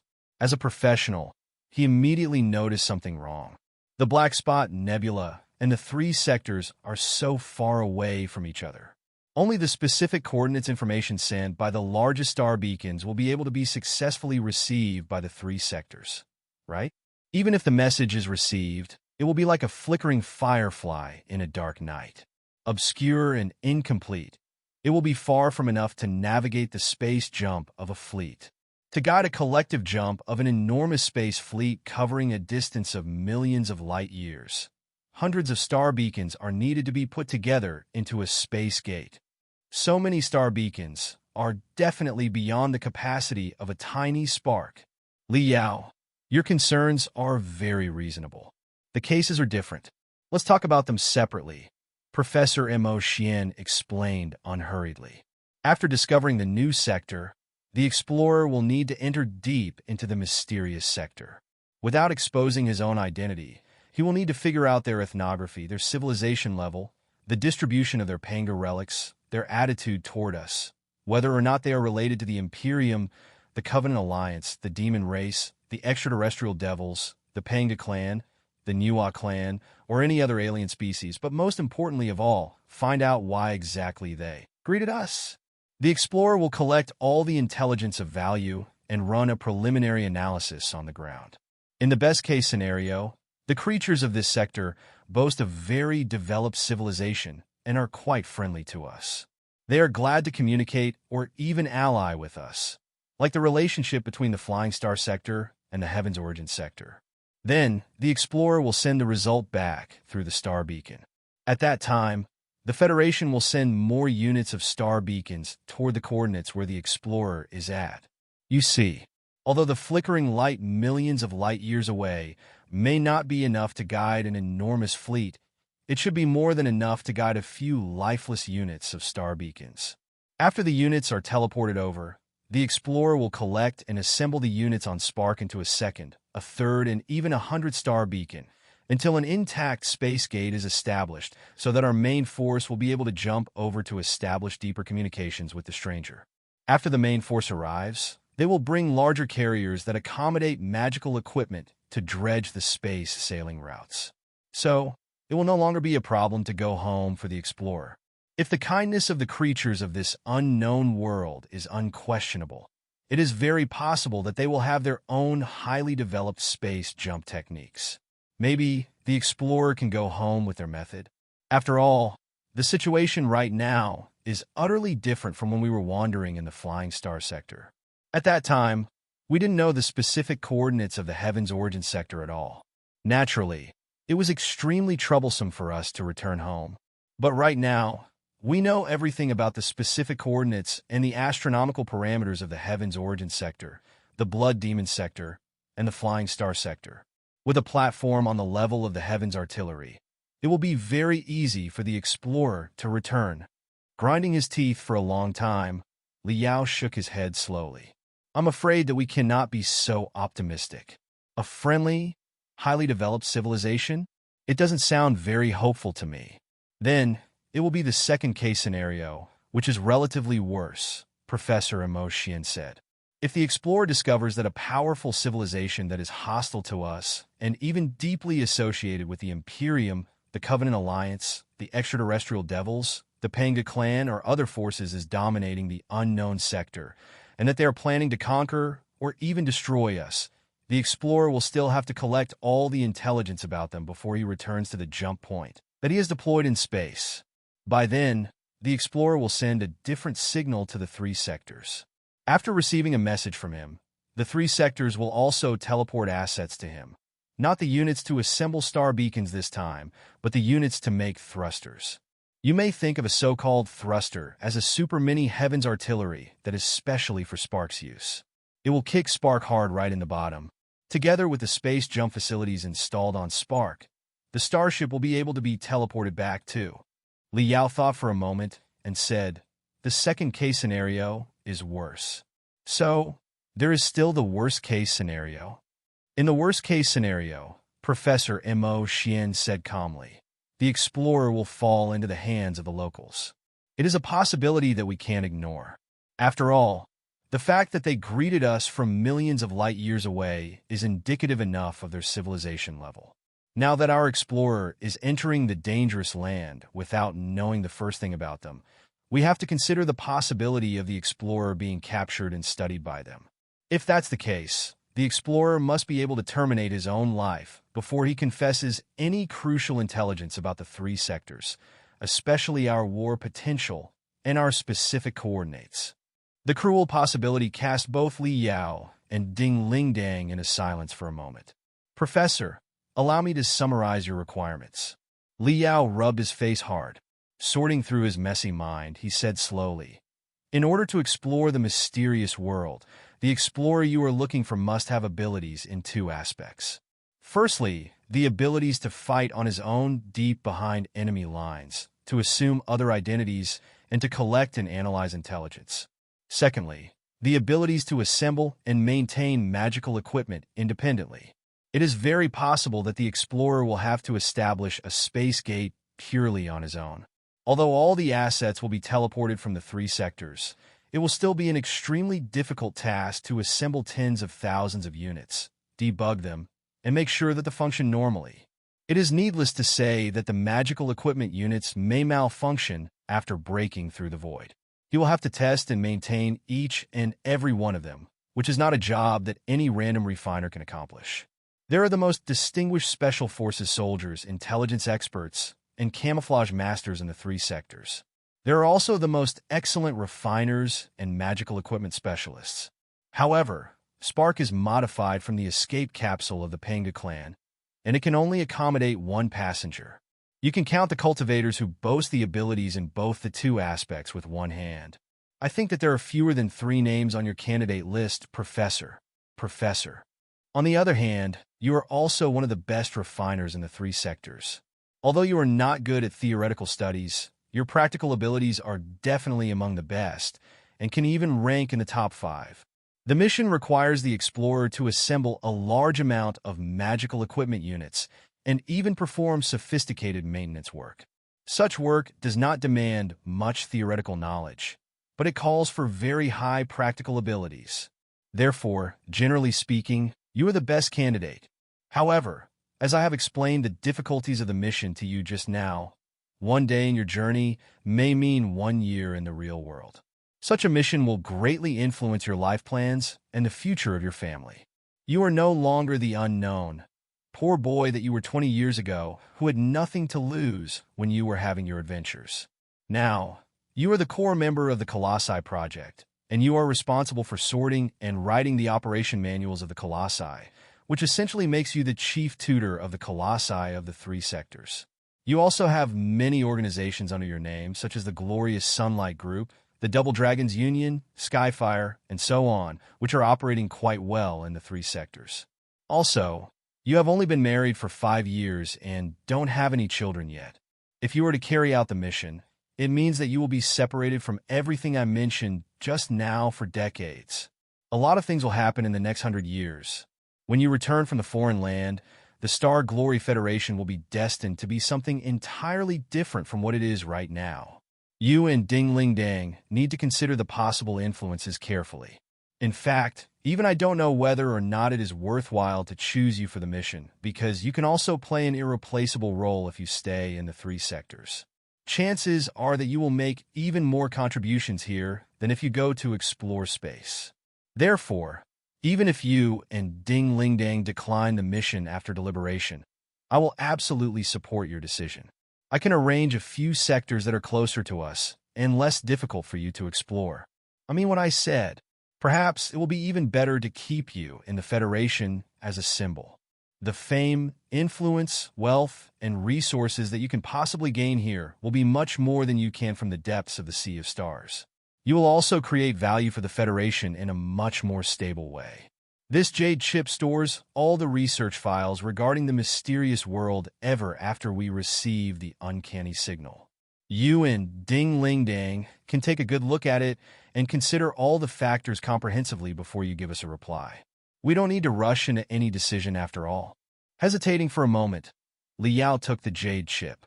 The jade chip was as small as a cicada, but it felt as heavy as 1,000 tons on his palm. Thinking for a moment, Liao asked one last question. Professor, the issue is indeed too complicated. I need time to think about it more carefully with Ding Ling Dang. However, I'm indeed very curious about one thing. I wonder, can you tell me, how many candidates are on your list? Who's out there besides me? Liao was asking this question simply because of his pride. He was eager to know who else other than him was capable enough for such a mission. With glamorous brilliance glittering inside Professor Mo Xian's eyes, he said slowly, I was lying when I told you that there were many names on the candidate list. There are only 2 names on the whole list. Oh, Li Yao's eyes suddenly shone. Who's the other guy? Myself. Professor Mo Xian extended a liquid metal tentacle and pointed at himself. I have listed my name in the 2nd place on the list. If you choose not to go, I will certainly be going. So, there is no need to think of a 3rd name for the list. Professor. Li Yao was greatly surprised. Are you going to abandon everything for an adventure deep inside the dark nebula? What? You think that I'm not as good as you? Professor Mo Xian smiled. His voice was tranquil, but filled with unquestionable confidence. In the past 5 years, while you were making significant breakthroughs, other people were not standing by either. At the very least, I, for one, have undergone drastic changes compared to 5 years ago. My body of liquid metal is not as simple as only being able to swallow crystal processors. It can play a role that is beyond the enemy's expectation in battles, too. Of course, since I am a creation-type cultivator, my combat ability can never be nearly as good as yours however I train myself. But the focus of this exploration mission is stealth, infiltration, and intelligence collection. Head-on battles may not be necessary. So, my unfixed form gives me quite an advantage. Moreover, after swallowing the Star Child and the Star Brain, my computational ability is higher than yours. When it comes to the calculation of astronomical parameters, inferring the coordinates of space jumps, and intelligence collection and analysis, I will have more advantages than you do. Why can't I go? Blushing, Li Yao shook his hands quickly and said, That's not what I meant. I'm just saying that, if you do join the mission, what about Professor Yuan? Li Yao was referring to Professor Mo Xian's wife, the former dean of the refining department of the Grand Desolate War Institution and a famous refiner in the Federation. Yuan Manchio was also the first teacher who deserved the full meaning of the word for Li Yao after he began the systematic studies on the arts of refining. The original version of the Mystic Skeleton battlesuit had been made by Yuan Manchio and Li Yao. She will understand and support me. I know it, Professor Mo Xian said peacefully, with a hint of indescribable affection in his calm voice. But why? Li Yao found it hard to understand. Professor, do you have any idea how important you are to the future of the 3 sectors? You are now president of the Refiners Association of the Federation. Countless super magical equipment projects will be awaiting your leadership in the next 100 years. Why must you carry out such a dangerous mission? I don't believe that we cannot find a third candidate who is suitable for the mission. If there isn't anyone who is very suitable, we can always select a top-tier expert who has distinguished abilities in a certain regard and train the candidate with the abilities in the other field. With the computational ability and the learning abilities of the nascent soul stage, a year and a half's intensive training should be more than enough, shouldn't it? Professor Mo Xian chuckled and said casually, Li Yao, you're wrong. I put myself as second place on the candidate list, not because of my concerns about the future, but for myself. Not because I have to go for the Federation, but because I want to go. Nothing more. You want to go? Li Yao was dazed for a moment. Reciting the words for a few times, he felt that he had sensed something too. Of course I want to go. The brilliance emitting from deep inside Professor Mo Xian's soul was too intense for his man-made eyes to bear. Dazzling sparks were bursting out on his face. His voice seemed to be echoing among the stars, deep, hollow, and powerful. A mysterious world in the depths of the sea of stars, which could contain the secret treasures of the Pangu civilization from hundreds of thousands of years ago, with a scale 10 times larger than those on Kunlun. In this world, there may be the most dangerous enemies who are lurking in the darkness. The Imperium, the Covenant Alliance, the extraterrestrial devils, the Pangu clan. There may also be powerful, potential allies, say, another civilization of cultivators that is struggling to survive in the dark universe, or even the Nuwa clan who once fought side by side with human beings in the past. All the answers are hidden in the mist, waiting to be explored and found out by us. For a cultivator, can there possibly be anything more thrilling than that? I am a man who has been reborn from death. My second life was born in a cosmic storm in the first place. As long as I can witness the infinite wonders of the mysterious world in person, does it really matter if my life has to perish in the sea of stars again? The ancient people said that if you learn the truth in the morning, you can die peacefully at night. Maybe this is exactly what they are talking about. Therefore, Liao, did you know? Had it not been for the fact that you are indeed more suitable for the mission than I am, I never would have put your name at the top of the candidate list. Even right now, I'm still strongly hoping that you can turn down the mission and give the rarely seen opportunity to me. Go now. Discuss with your wife and tell me your answer. I'll be waiting for you. Professor Mo Xian waved his hands and stopped bothering Li Yao, returning to the small world that was the heavenly road plan together with Si Kuli. On the grand, desolate plateau, the sun had only just risen in the middle of the thin clouds, dyeing them with tides of gold and crimson. Hand in hand, Li Yao and Ding Lingdang roamed in the clouds while they looked down at the board-like cities below them that were even smaller than matchboxes. I feel that we are back to 20 years ago, Ding Lingdang said with a smile. Do you still remember the day when you were heavily wounded in the Limit Challenge competition on the Devil Flood Dragon Island and ended up being a useless person because your spiritual root was entirely ripped apart? Of course I do. Li Yao's eyes were sparkling. At that time, nobody believed in me. They thought that I was done for and would sink to the abyss. When I managed to wake up, nobody cared about me. You were the only one who trusted me. Not only did you stay with me when I was in a coma, you even paid a visit to the Crimson Nimbus No. 2 high school for me. Then, you brought me to the very clouds where we enjoyed the great view. You cheered me up and encouraged me to rise up and stride forward again, right? I remember that you brought a lot of delicious food. The sausages, roasted chicken, ham, and other things gave me quite a shock. Ha ha ha! Ding Ling Dang laughed hard. Did I leave such a deep impression on you that you hopelessly fell in love with me? Love with me? After a long silence, Li Yao finally struggled to open his mouth. What's your opinion on the exploration of the Dark Nebula today? Ding Ling Dang narrowed her eyes. Her palms were moving slowly in the middle of the sunlight, as if she were trying to pick up a handful of water from the river of rays. I'm just a simple warrior. I don't know much about issues where refining and intelligence are involved. Why don't you say your opinion first? I think that the mission has to be carried out, even if it means that we will be short of a nascent soul stage cultivator.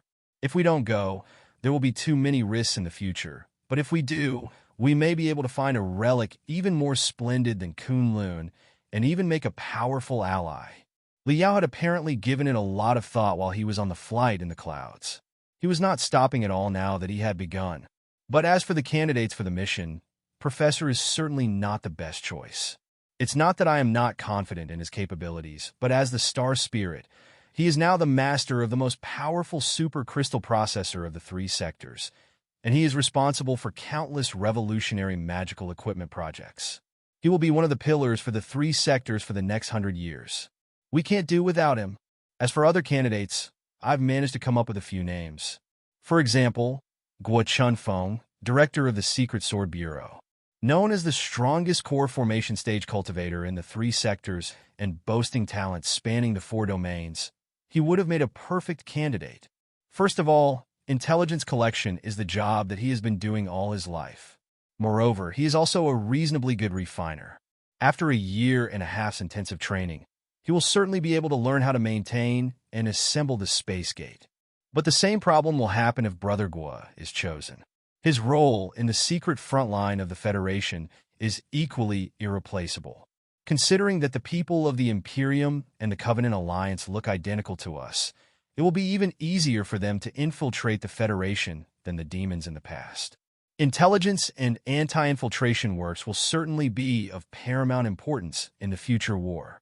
Besides, Brother Guo is one hair away from the nascent soul stage cultivator. At a moment of life and death, the gap of one hair may mean great trouble. It is still not safe enough to choose him. As for the other nascent soul stage cultivators, they are mostly adept in just one certain field. It may be not satisfactory enough to ask them to grasp the skills of a different field through intensive training. Ding Lingdang chuckled and said, I know what you are doing now. You are simply bragging about yourself and think that nobody except for you is suitable for the job. Right? Li Yao blushed. I didn't mean that, but it's true that I'm more suitable than Professor Mo Xian and Brother Guo. Most critically of all, I don't think that I will be able to play too important a role in the Federation in the next 100 years if I stay. I'm a core member of the Colossi project, but we have already assembled 5 Colossi. Both the assembly procedures and the piloting skills have systematic operation manuals right now. Further studies will require cutting-edge theories. It's not just the case for the Colossi. Other magical equipment is the same. You know that I'm better at practical operations. I really don't know the first thing about the latest theories. I doubt I can contribute much in the future. The Glorious Sunlight Group, the Double Dragon Union, and Skyfire are similar. Nominally, I have a lot of shares in the enterprises, while in fact, I've been entrusting everything to the managers. The Glorious Sunlight Group is now managed by the seniors in Wu Mian's family and Xiong Wuji. The Double Dragon Union is led by my senior brother fiend, Blade Penghai. Skyfire is supervised by the Fire Ant King and Jin Xinyue at the same time. All of them are 100 times better than me in terms of management and operation. Even without me, the 3 enterprises will still grow prosperously. After thinking for a long time, I feel that I'm more of a mascot in the Federation right now. There shouldn't be much influence on the Federation, even if I'm away for a while. Should there? While speaking, Li Yao suddenly felt that his heart was heavy. After a long hesitation, he said softly, I feel that I will be the best choice for the mission from whatever perspective. The only problem is you. You have read the files just now too. Looking for a mysterious sector inside a dark nebula is like groping for a needle in a sunless swamp. There's a good chance that it will take decades. Now that we have both advanced into the nascent soul stage, our cells are extremely vigorous. As long as we don't exhaust ourselves too much in the next 100 years, our bodies will be as healthy as now in 100 years. However, it is 100 years that we are talking about after all. Therefore, I need to hear your opinion. I hope that you can make a decision for me. Honey, if you too think that I'm the most suitable candidate, I will join the mission, but if you don't think I should go, we can go to the professor right now and decline the mission. Ding Lingdang heaved the rays of sunlight in her hands to her face. Staring at her husband through the brilliance, she chuckled. I get to make the call? You are so obedient. Of course. Li Yao clapped his hands. Happy wife, happy life. Very well then, Ding Lingdang said with a smile. Now I can formally, gravely, and seriously tell you that, if what you said just now are all your reasons, I don't want you to go. Huh? Li Yao was dumbfounded. What? Did you think that I would agree because I should understand the importance of the big picture? Ding Ling Dang sniffed and poked Li Yao's chest hard. In fact, I think that Professor Mo Xian was quite right about one thing. Li Yao, don't overestimate yourself. The world can run normally every day without any individual, can it?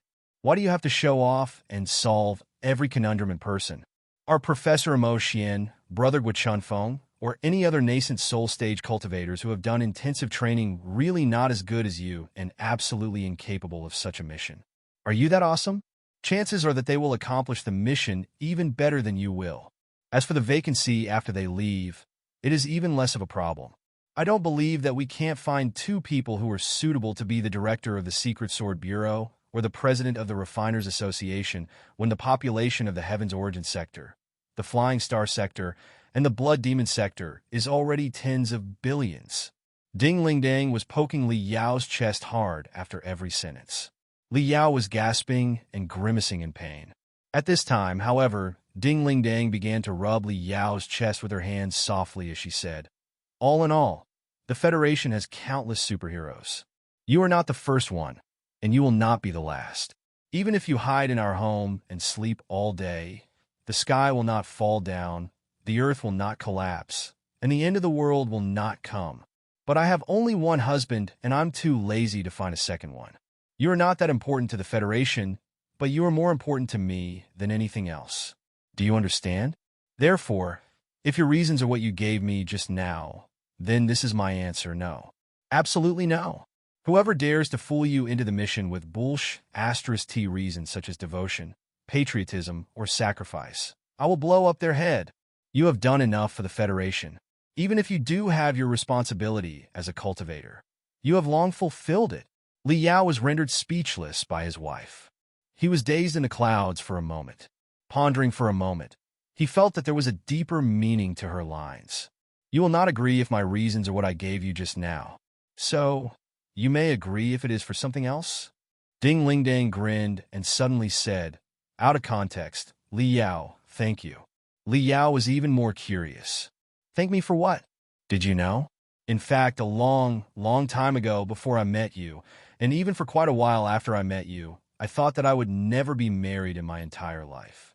Ding Ling Dang opened her arms, melting herself in the gold sunlight.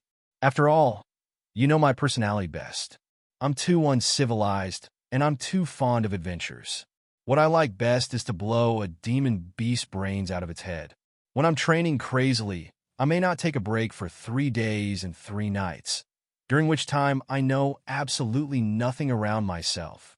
I've been thinking before, what kind of man would accept such a wife? Most men prefer girls who are cute, quiet, and homey, instead of crazy ones like me, right? But after so many years into our marriage, you have always supported me. You never stopped me when I enrolled in the highly dangerous experimental training programs, when I fought the strengthened demon beasts with real guns and ammos, and even when I trained at the edge of the gravity sphere of the pulsar, where I might have been dragged into it and compressed into a point smaller than dust if I was incautious. When I reported the training subjects to you exactly as they were, I could see the worry in your eyes, but you never stopped me, not once. Instead, you encouraged me while pretending to be lighthearted. Tell me why. Li Yao's face was redder than the morning glow. He scratched his nose and said, do I need a reason? All the things are what you wanted to do. You could gain happiness, realize your dream, and even find the true meaning of life from them. As your husband, of course I had to support my wife to do anything she wanted and to shine brilliantly to her heart's content. Li Yao smiled carefreely again. The sun reappeared behind him, putting her in a glorious halo. Pairs of wings seemed to be growing from her back. This is exactly what I want to say to you, Ding Ling Dang said. Regarding the issue just now, if your reason is simply the country needs me, then I will absolutely say no. Your country does not need you, but I do. The only way you can win my support is if your reasons have nothing to do with the country, the planet, the civilization, the future, or anything grandeur, but simply I want to go. I want to go.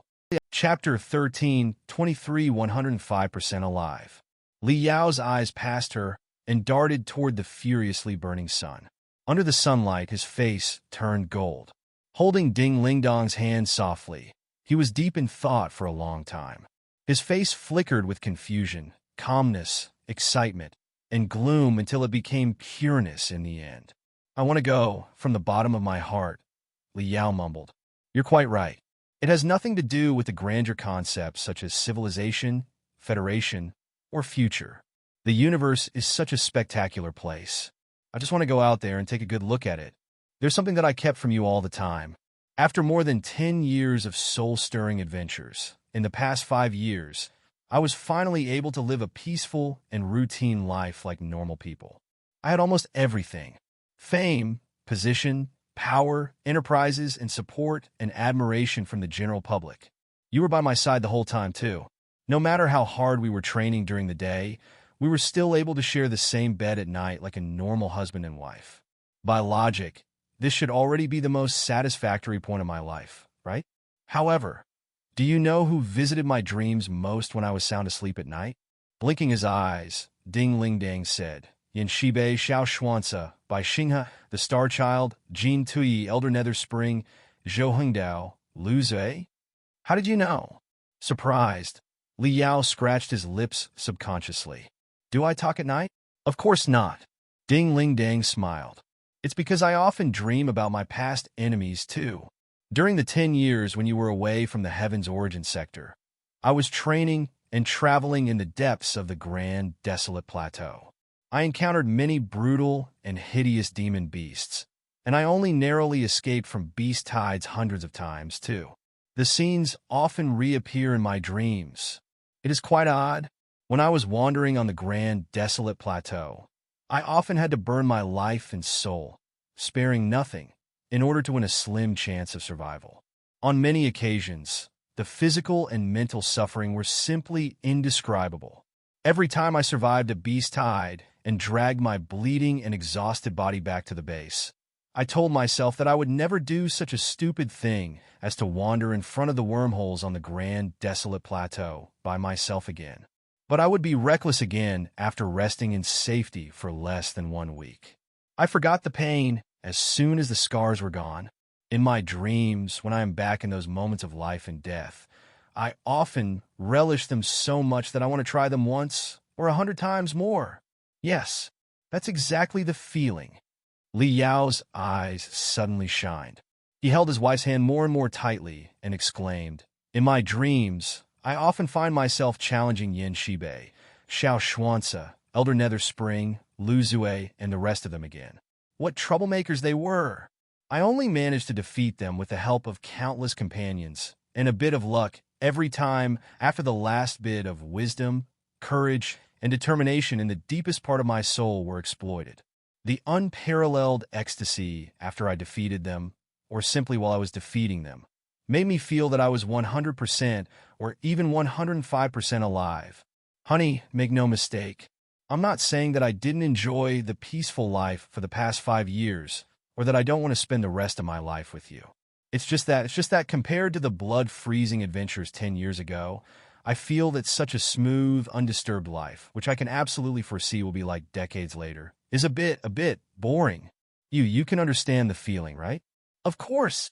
Ding Lingdong's thoughts drifted to somewhere far, far away too.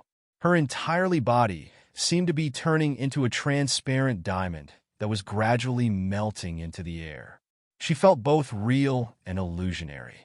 Her voice was so deep that it sounded like it was coming from the cold, dark universe. "In order to advance into the nascent soul stage, I once risked training for 10 days and 10 nights in the closest orbit to the pulsar. The special force fields of the pulsar were like a natural telescope that was magnificently built in the universe. It could collect all the information of light and history. Through the special filters on the crystal suit and the direction perception of the spiritual root, I seemed to envision that the whole universe was unfolding slowly in front of me. I saw the galaxy arms made of billions of stars burning furiously. I saw the nebulas expanding and shrinking like the raging behemoths inside an ocean. I saw boundless galaxies blossoming like flowers before they slowly withered. I saw the tide of the millions of colors released by the pulsar that enveloped me instantly. I even forgot my training. The brilliant plethora of the millions of colors were enough for anyone to pay their entire life to enjoy. Before I knew it, I was so attracted to the view that I moved closer and closer to the tipping point of the gravity sphere of the pulsar. I was almost absorbed by it, but at that time, I didn't feel frightened or regretful at all. Instead, I had a weird sense of calmness and delight. I felt that I was a grain of dust that came from the universe and was returning to the universe. It was in those 10 days and 10 nights of training that I polished my real belief. I understood the true meaning of reborn. I was reborn from the universe. It was perhaps the greatest reason why I could march into the nascent soul stage at such a young age. When someone has seen the millions of colors from the pulsar, the colliding and simmering rivers of stars made by the galaxy arms, and the unpredictable flowers made of the rays of stars from tens of billions of years ago blossoming slowly in front of them, how can they be at all interested in anything in the mortal world at all? Fame, power, wealth, position, honor, in front of the grand universe. The things that the mortals crave and fight for with their lives are as hilarious as the high towers made of sand. We should have communicated on the topic earlier. Liao stared at Ding Ling Dang in a very strange way before he said proudly, "Honey, you truly have chances on a daily basis. You are completely different from the past now. Of course. Do you think that you're the only one making breakthroughs and other people never improve?" Grinning, Ding Ling Dang flicked Liao's forehead hard. "It's not too late to communicate right now. Tell me the truth. You think that the past few years have been a bit monotonous, right?" "Not exactly monotonous. My life is never monotonous with you around. I just feel that it wasn't 100% me." Pondering for a moment, Liao shook his head. "No. More precisely speaking, in the past 5 years, Liao was living as an ultra-level federal hero and a super mascot, but not purely for himself. The pure Liao only lives in adventures and fierce battles when he is burning his life and soul to have summit confrontations with formidable enemies such as Xiao Xuanzi, Bai Xinghe, Elder Netherspring, and Lu Zue. I don't want to live as a super mascot anymore. Not even for one day, much less the next 5 years, 10 years, or decades until the Imperium of true human beings arrives. I yearn to visit the scenery in the wonderful worlds in the depths of the universe that nobody has ever set foot on, make friends with the experts there, study their civilization, and confront formidable enemies. In the ever-escalating adventures, I will feel my physical strength, my will, my wisdom, my life, and my everything being exploited to the maximum, knowing that the purely Yao is back. The most important thing for a cultivator is to cultivate your true self. My true self is right out there in the middle of the stars. Stars are my destination. Therefore, it doesn't matter at all if the issue is related to the fate of the Federation and the future of our civilization. Now that I have learned of the existence of such a mysterious world, and I've been given the opportunity to find out what it is exactly, I will certainly not let it go. It is mine. The last thing I want to see is it falling into somebody else's hands, its beauty and mysteries being enjoyed not by me. Liao's voice was more and more deep and resolute. Infinite dominance was spreading out from every pore on his body. Even the clouds were dancing around him, cladding him in a battle robe. If not me, who? Hearing Liao's simple and majestic demonstration, Ding Ling Dang chuckled, her eyes brimming with affection and tenderness. This is the answer I wanted to hear. If that's the case, just go to the depths of the sea of stars, conquer new worlds, and live as your true self. I've absolutely got your back. But his wife's empathy and support made Li Yao feel both moved and ashamed. No, but I know that your soul has been stolen by the mysterious world. If I insist on you not going, you will live the rest of your life in regrets and without a soul. What I want is a man who lives up to all the wonders of himself, not a walking zombie. I understand you as much as you understand me. If you have never hindered or stopped me when I went out for travels and adventures, why would I hinder and stop you now? Now. The time will only go at a normal speed again when you discover the mysterious world and begin collecting intelligence. So, it will not take many years for you. As for me, I certainly won't wait stupidly in the Federation for decades after you leave. I will also join the Heavenly Road plan to explore a greater universe and enjoy a more marvelous life. I'll spend most of my time in the hibernation cabin, too, and I will not be unfrozen and woken up for adventures until new sectors are found. If I have nothing better to do, I can always join the Solar Soldier program. I will train myself in prolonged hibernation in a special cabin near the orbit of a star by absorbing the spiritual energy released by the star. In such a way, even if 100 years have passed in the real world, in our perception and for our body status, it will only be 3 to 5 years or maybe around 10 years at most. A departure of 10 years seems acceptable to me. What do you think? Li Yao pondered carefully and realized that it did make sense. Most of the time in a space exploration mission was always wasted on looking for new galaxies and worlds in the vast, boundless universe. Such a dull task could totally be automatically accomplished by the navigation crystal processors, allowing the explorers to kill time in hibernation without knowing anything. As long as 100 years might be, it would only be a dream for them. They would not be conscious of anything. If everything went well, in their perception, they would meet each other after only a few years. Li Yao! Ding Ling Dang suddenly grew excited.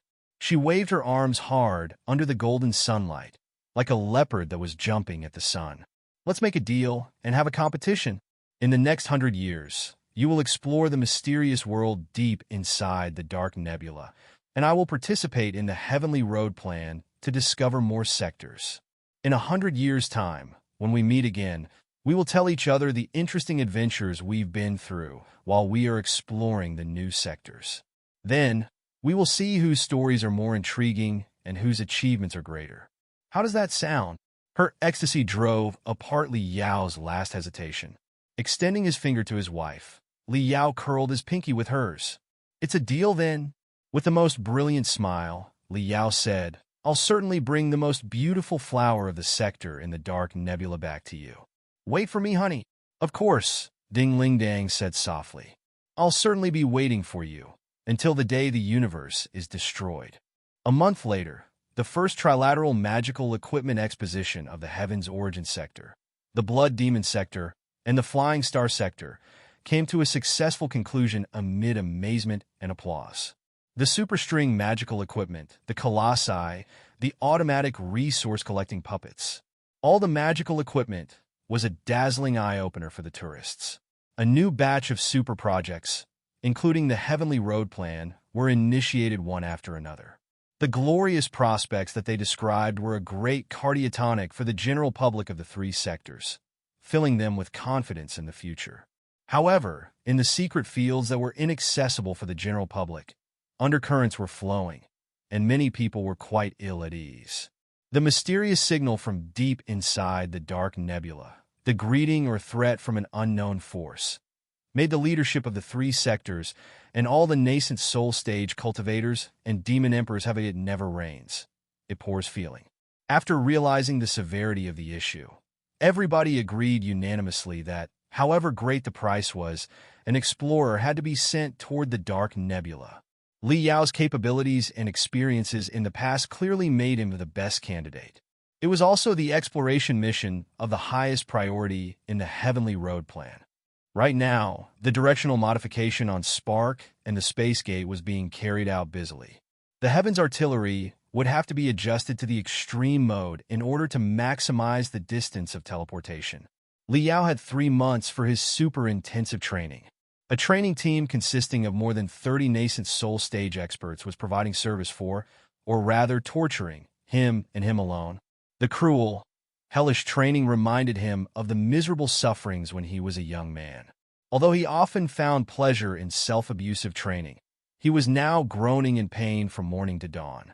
Boom, boom, boom, boom, boom. Every day at 4 o'clock in the morning, inside the training chamber of 30 times the standard gravity deployed on Kunlun, Li Yao's daily torture would begin with the bombardment from Ding Lingdang and Iron God, Yin Ba, the expert body practitioners. There was no need to mention Iron God Yin Ba, who was an old battle-type nascent soul stage cultivator in the Federation. an extremely crazy body fundamentalist, and a monster that could tear apart a crystal suit barehanded as easily as tearing apart a matchbox. Ding Ling Dang, a newly risen battle-type nascent soul stage cultivator, showed absolutely no consideration for their husband-wife bond at all. She was punching him so hard that she did not stop until Li Yao was bleeding from his every orifice. Hurry, hurry, hurry. You are too slow. Way too slow. You think you are awesome because you can pilot a colossus? When you reach an unfamiliar foreign land, will there be colossi and crystal suits available for you? Any magical equipment can be worn and broken. In the harshest environment, you can't find resources and tools to repair your magical equipment. Therefore, your body is your most trustworthy magical equipment. Only by polishing your body to the point that it has a higher density than the neutron star will you be able to secure a slim chance of survival in the mysterious land. Wedded and bombarded by the two expert body practitioners, Li Yao felt like crying. At times, he felt like he was truly compressed into a neutron star with an extremely high density and then ripped apart in a spraying dust. The body buildup would last an entire hour. Then, he would spend an hour recovering in the medical cabin. However, he was not idle in the hour. Although he could not move his body, Guo Chunfeng, director of the Secret Sword Bureau, was still able to train him on the intelligence work. Over the past dozen years, you've done a great job in both the Flying Star sector and the Blood Demon sector. But too much of your success was based on luck and accidents, Guo Chunfeng said. During both of the two adventures, you made friends with big shots of certain forces by accident, got involved in mysterious plots, and finally laid your hands on the information and secrets inaccessible for normal people. Obviously, we cannot put our hope on luck and accidents. You will have to abandon all your self-taught knowledge and systematically learn how to fake an appropriate identity, break into the core of the target force, and gather the most crucial intelligence consciously. In such a short period of time, it is impossible and unnecessary for you to study the most rudimental theories from zero. I have prepared a lot of cases here. All of them are top classified files in the Secret Sword Bureau, including the classic infiltrations between the Heaven's Origin sector and the Blood Demon sector over the past 200 years. There's the case of an expert in the Blood Demon sector, known as Thousand-Faced Fox, who lurked in the Federation for decades until he was promoted to the deputy director of the classified files in the Department of National Defense. There's also the case where our Secret Sword agent snuck into the Blood Demon sector and infiltrated the Pantheon of Demons. Of course, there are also experiences where they were seen through, captured, resisted interrogation, broke out of prison, and escaped. If you figure out every detail of the hundreds of cases, I believe that the mysterious new world will not trap you at all, whatever it really is. Pausing for a moment, Guo Chunfeng said, unless, of course, the locals of the new sector are all members of the Panga clan who are 20 meters tall, in which case even the gods will not be able to help you. You will have to count on your own luck. It is also part of the lessons that we will get in touch with later. How you can avoid being captured alive when you are in a desperate situation, and how you can terminate your own life cleanly and painlessly without leaving any useful information to the enemy, even if you are captured alive. If you think that it is too difficult, there is still time for you to turn back. To be honest, I'm quite interested in the mission myself. Yeah? Li Yao chuckled. I went through all the trouble of persuading my wife to let me go on the mission. How can I give up the chance so easily? You must be joking, Brother Guo. After dwelling in Guo Chunfeng's mysterious world of underground battles for an hour, Li Yao would enter the routine of magical equipment maintenance. The elite teams from the Refining Department of the Grand Desolate War Institution and the Refining Department of Deep Sea University, including Professor Emo Xian and Supernova Jiangsheng themselves, gathered and poured all the knowledge about the assembly and maintenance of the Space Gate to Li Yao. Although Li Yao was a top refiner, his specialties were crystal suits and colossi. He could make do with regular star beacons, but the array of star beacons of an enormous scale, and the Space Gate made of said star beacons, was a completely different issue. In order to send the coordinates information from the Dark Nebula to the Heaven's Origin sector, covering a distance of millions of light years, the Space Gate was destined to be gigantic. It was estimated to be made of at least 300 star beacons and tens of thousands of magical equipment units. When the magical equipment units were launched into the depths of the dark nebula, it was impossible for them to be precisely projected to Li Yao's surroundings. Therefore, the magical equipment units would be installed with special radiative sources that would emit unique signals that were perceivable to Spark alone. Then, Li Yao would maneuver Spark to collect all of them and assemble them.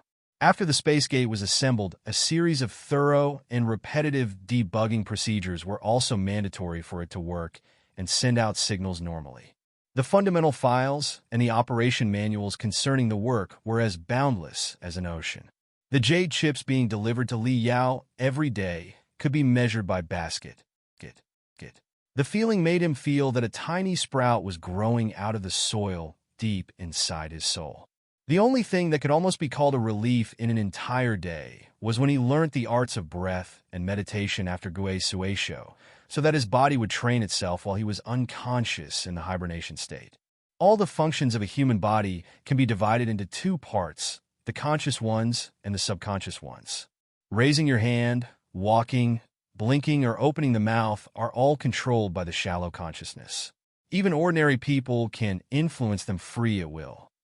Gue Suesho said, but some other actions, say, the rhythm of the internal organs, the opening and closing of the pores, and the secretion of body fluids, are not controlled by the cerebrum, but by the cerebellum and brainstem.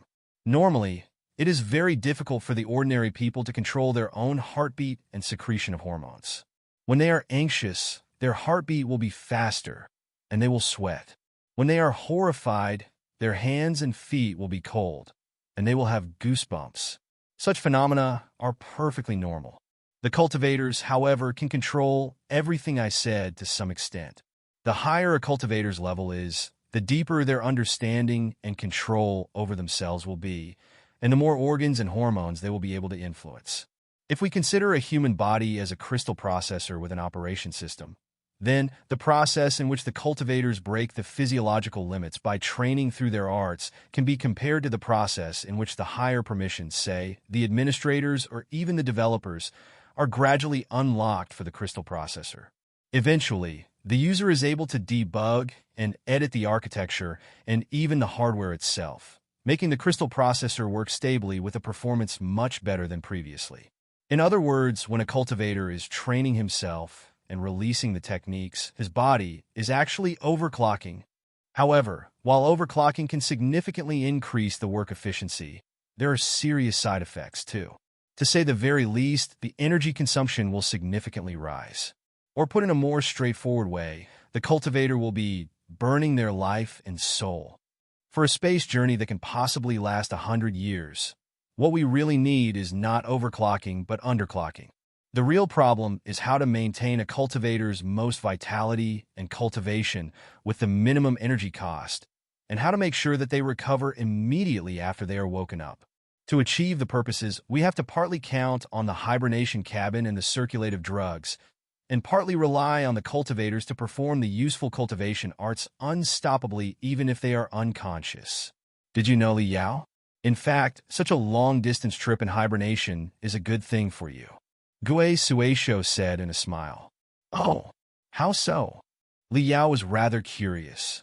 Both demons and human beings will have to rip apart the muscles and heal them time and time again during their training. For the experts who have advanced into the demon emperor state or the nascent soul stag, none of them haven't been recovered from heavy wounds before, have they?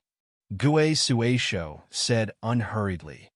But how can there be no cost when you are breaking the limits of a body? Even the top sportsmen, who have the best teams to train and offer medical advice to them, are often rife with diseases when they retire, not to mention the cultivators whose training amount is hundreds of times larger than that of the general sportsman. Although invisible on the surface, tiny cracks are packed inside the body of every nascent soul stage cultivator and every demon emperor. Even their soul is often riddled with holes because of repetitive exploitation and burning. They are only supporting themselves with their belief. Li Yao blinked his eyes. Is it so serious? Our self-recovery abilities are 100 times better than the ordinary people's. Take me, for example. However heavy wounds I suffer, I will recuperate very soon, without any sequela whatsoever. If you tear a piece of paper into halves, it may be repaired as perfectly as before by a pair of deft hands. Gue Suesho smiled. But what if the paper is torn apart 100 times, 1,000 times, and 10,000 times? Don't think that I'm exaggerating. The modern training theories have surpassed their counterparts in the age of the ancient cultivators tens of thousands of years ago in many regards. But when it comes to the art of health, we are actually left far behind. Paying too much attention to training and little to health results to the hidden wounds that are everywhere in the soul and the body. So, as you can see, the modern nascent soul stage cultivators can only live 200 to 300 years. Those who are older than 400 years are already rarely seen. Just look at the Star Glory Federation. Has there ever been any nascent soul stage cultivator who lived more than 400 years? But in the age of the ancient cultivators 400 to 500 years old were anything but unusual.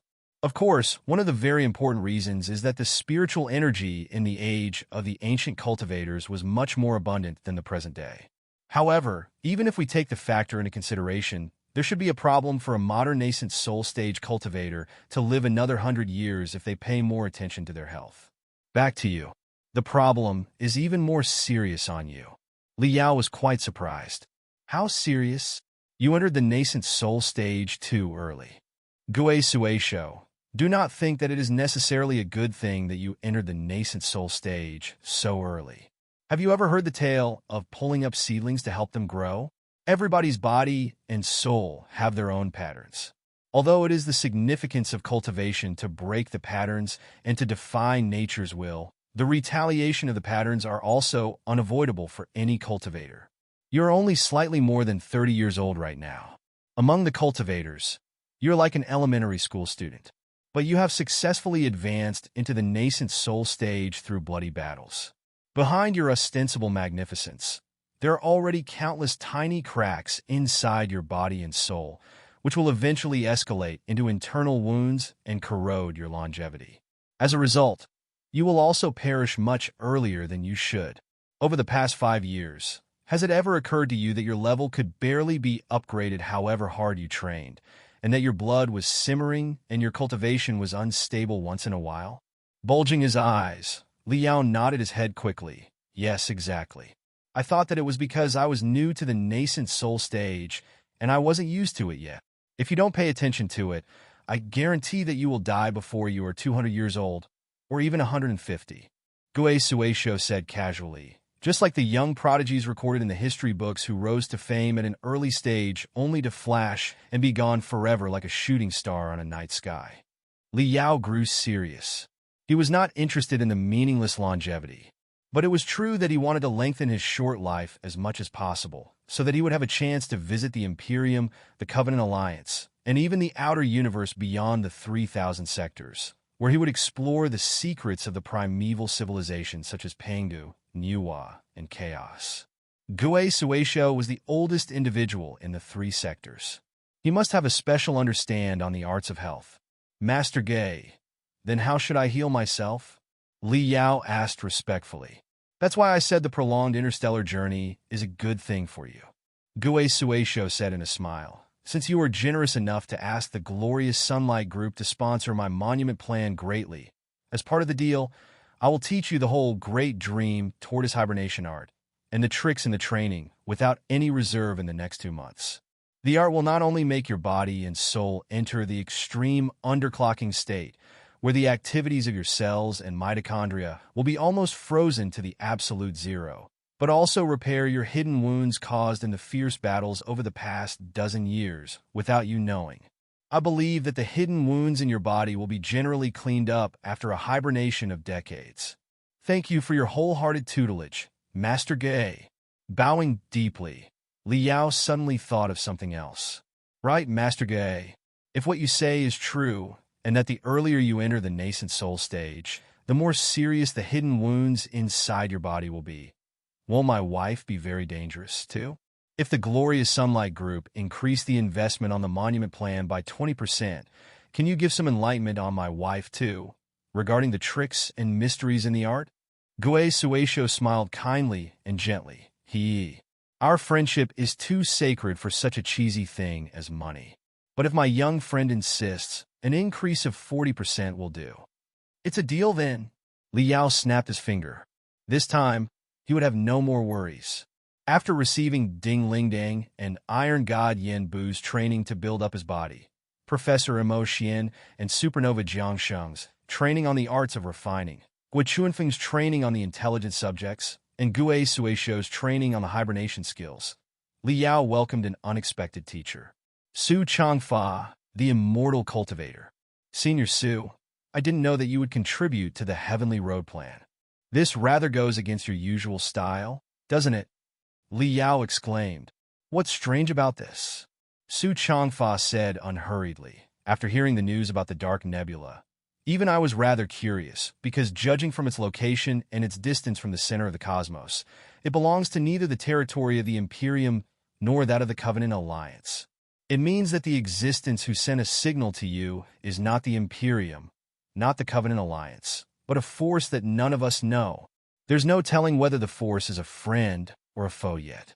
It may jeopardize the interests of the Imperium of true human beings as much as it may jeopardize the interests of the Blood Demon sector. It is especially so when an expedition army from the Imperium of true human beings is marching over aggressively and probably passing near the Dark Nebula. Who knows what may happen?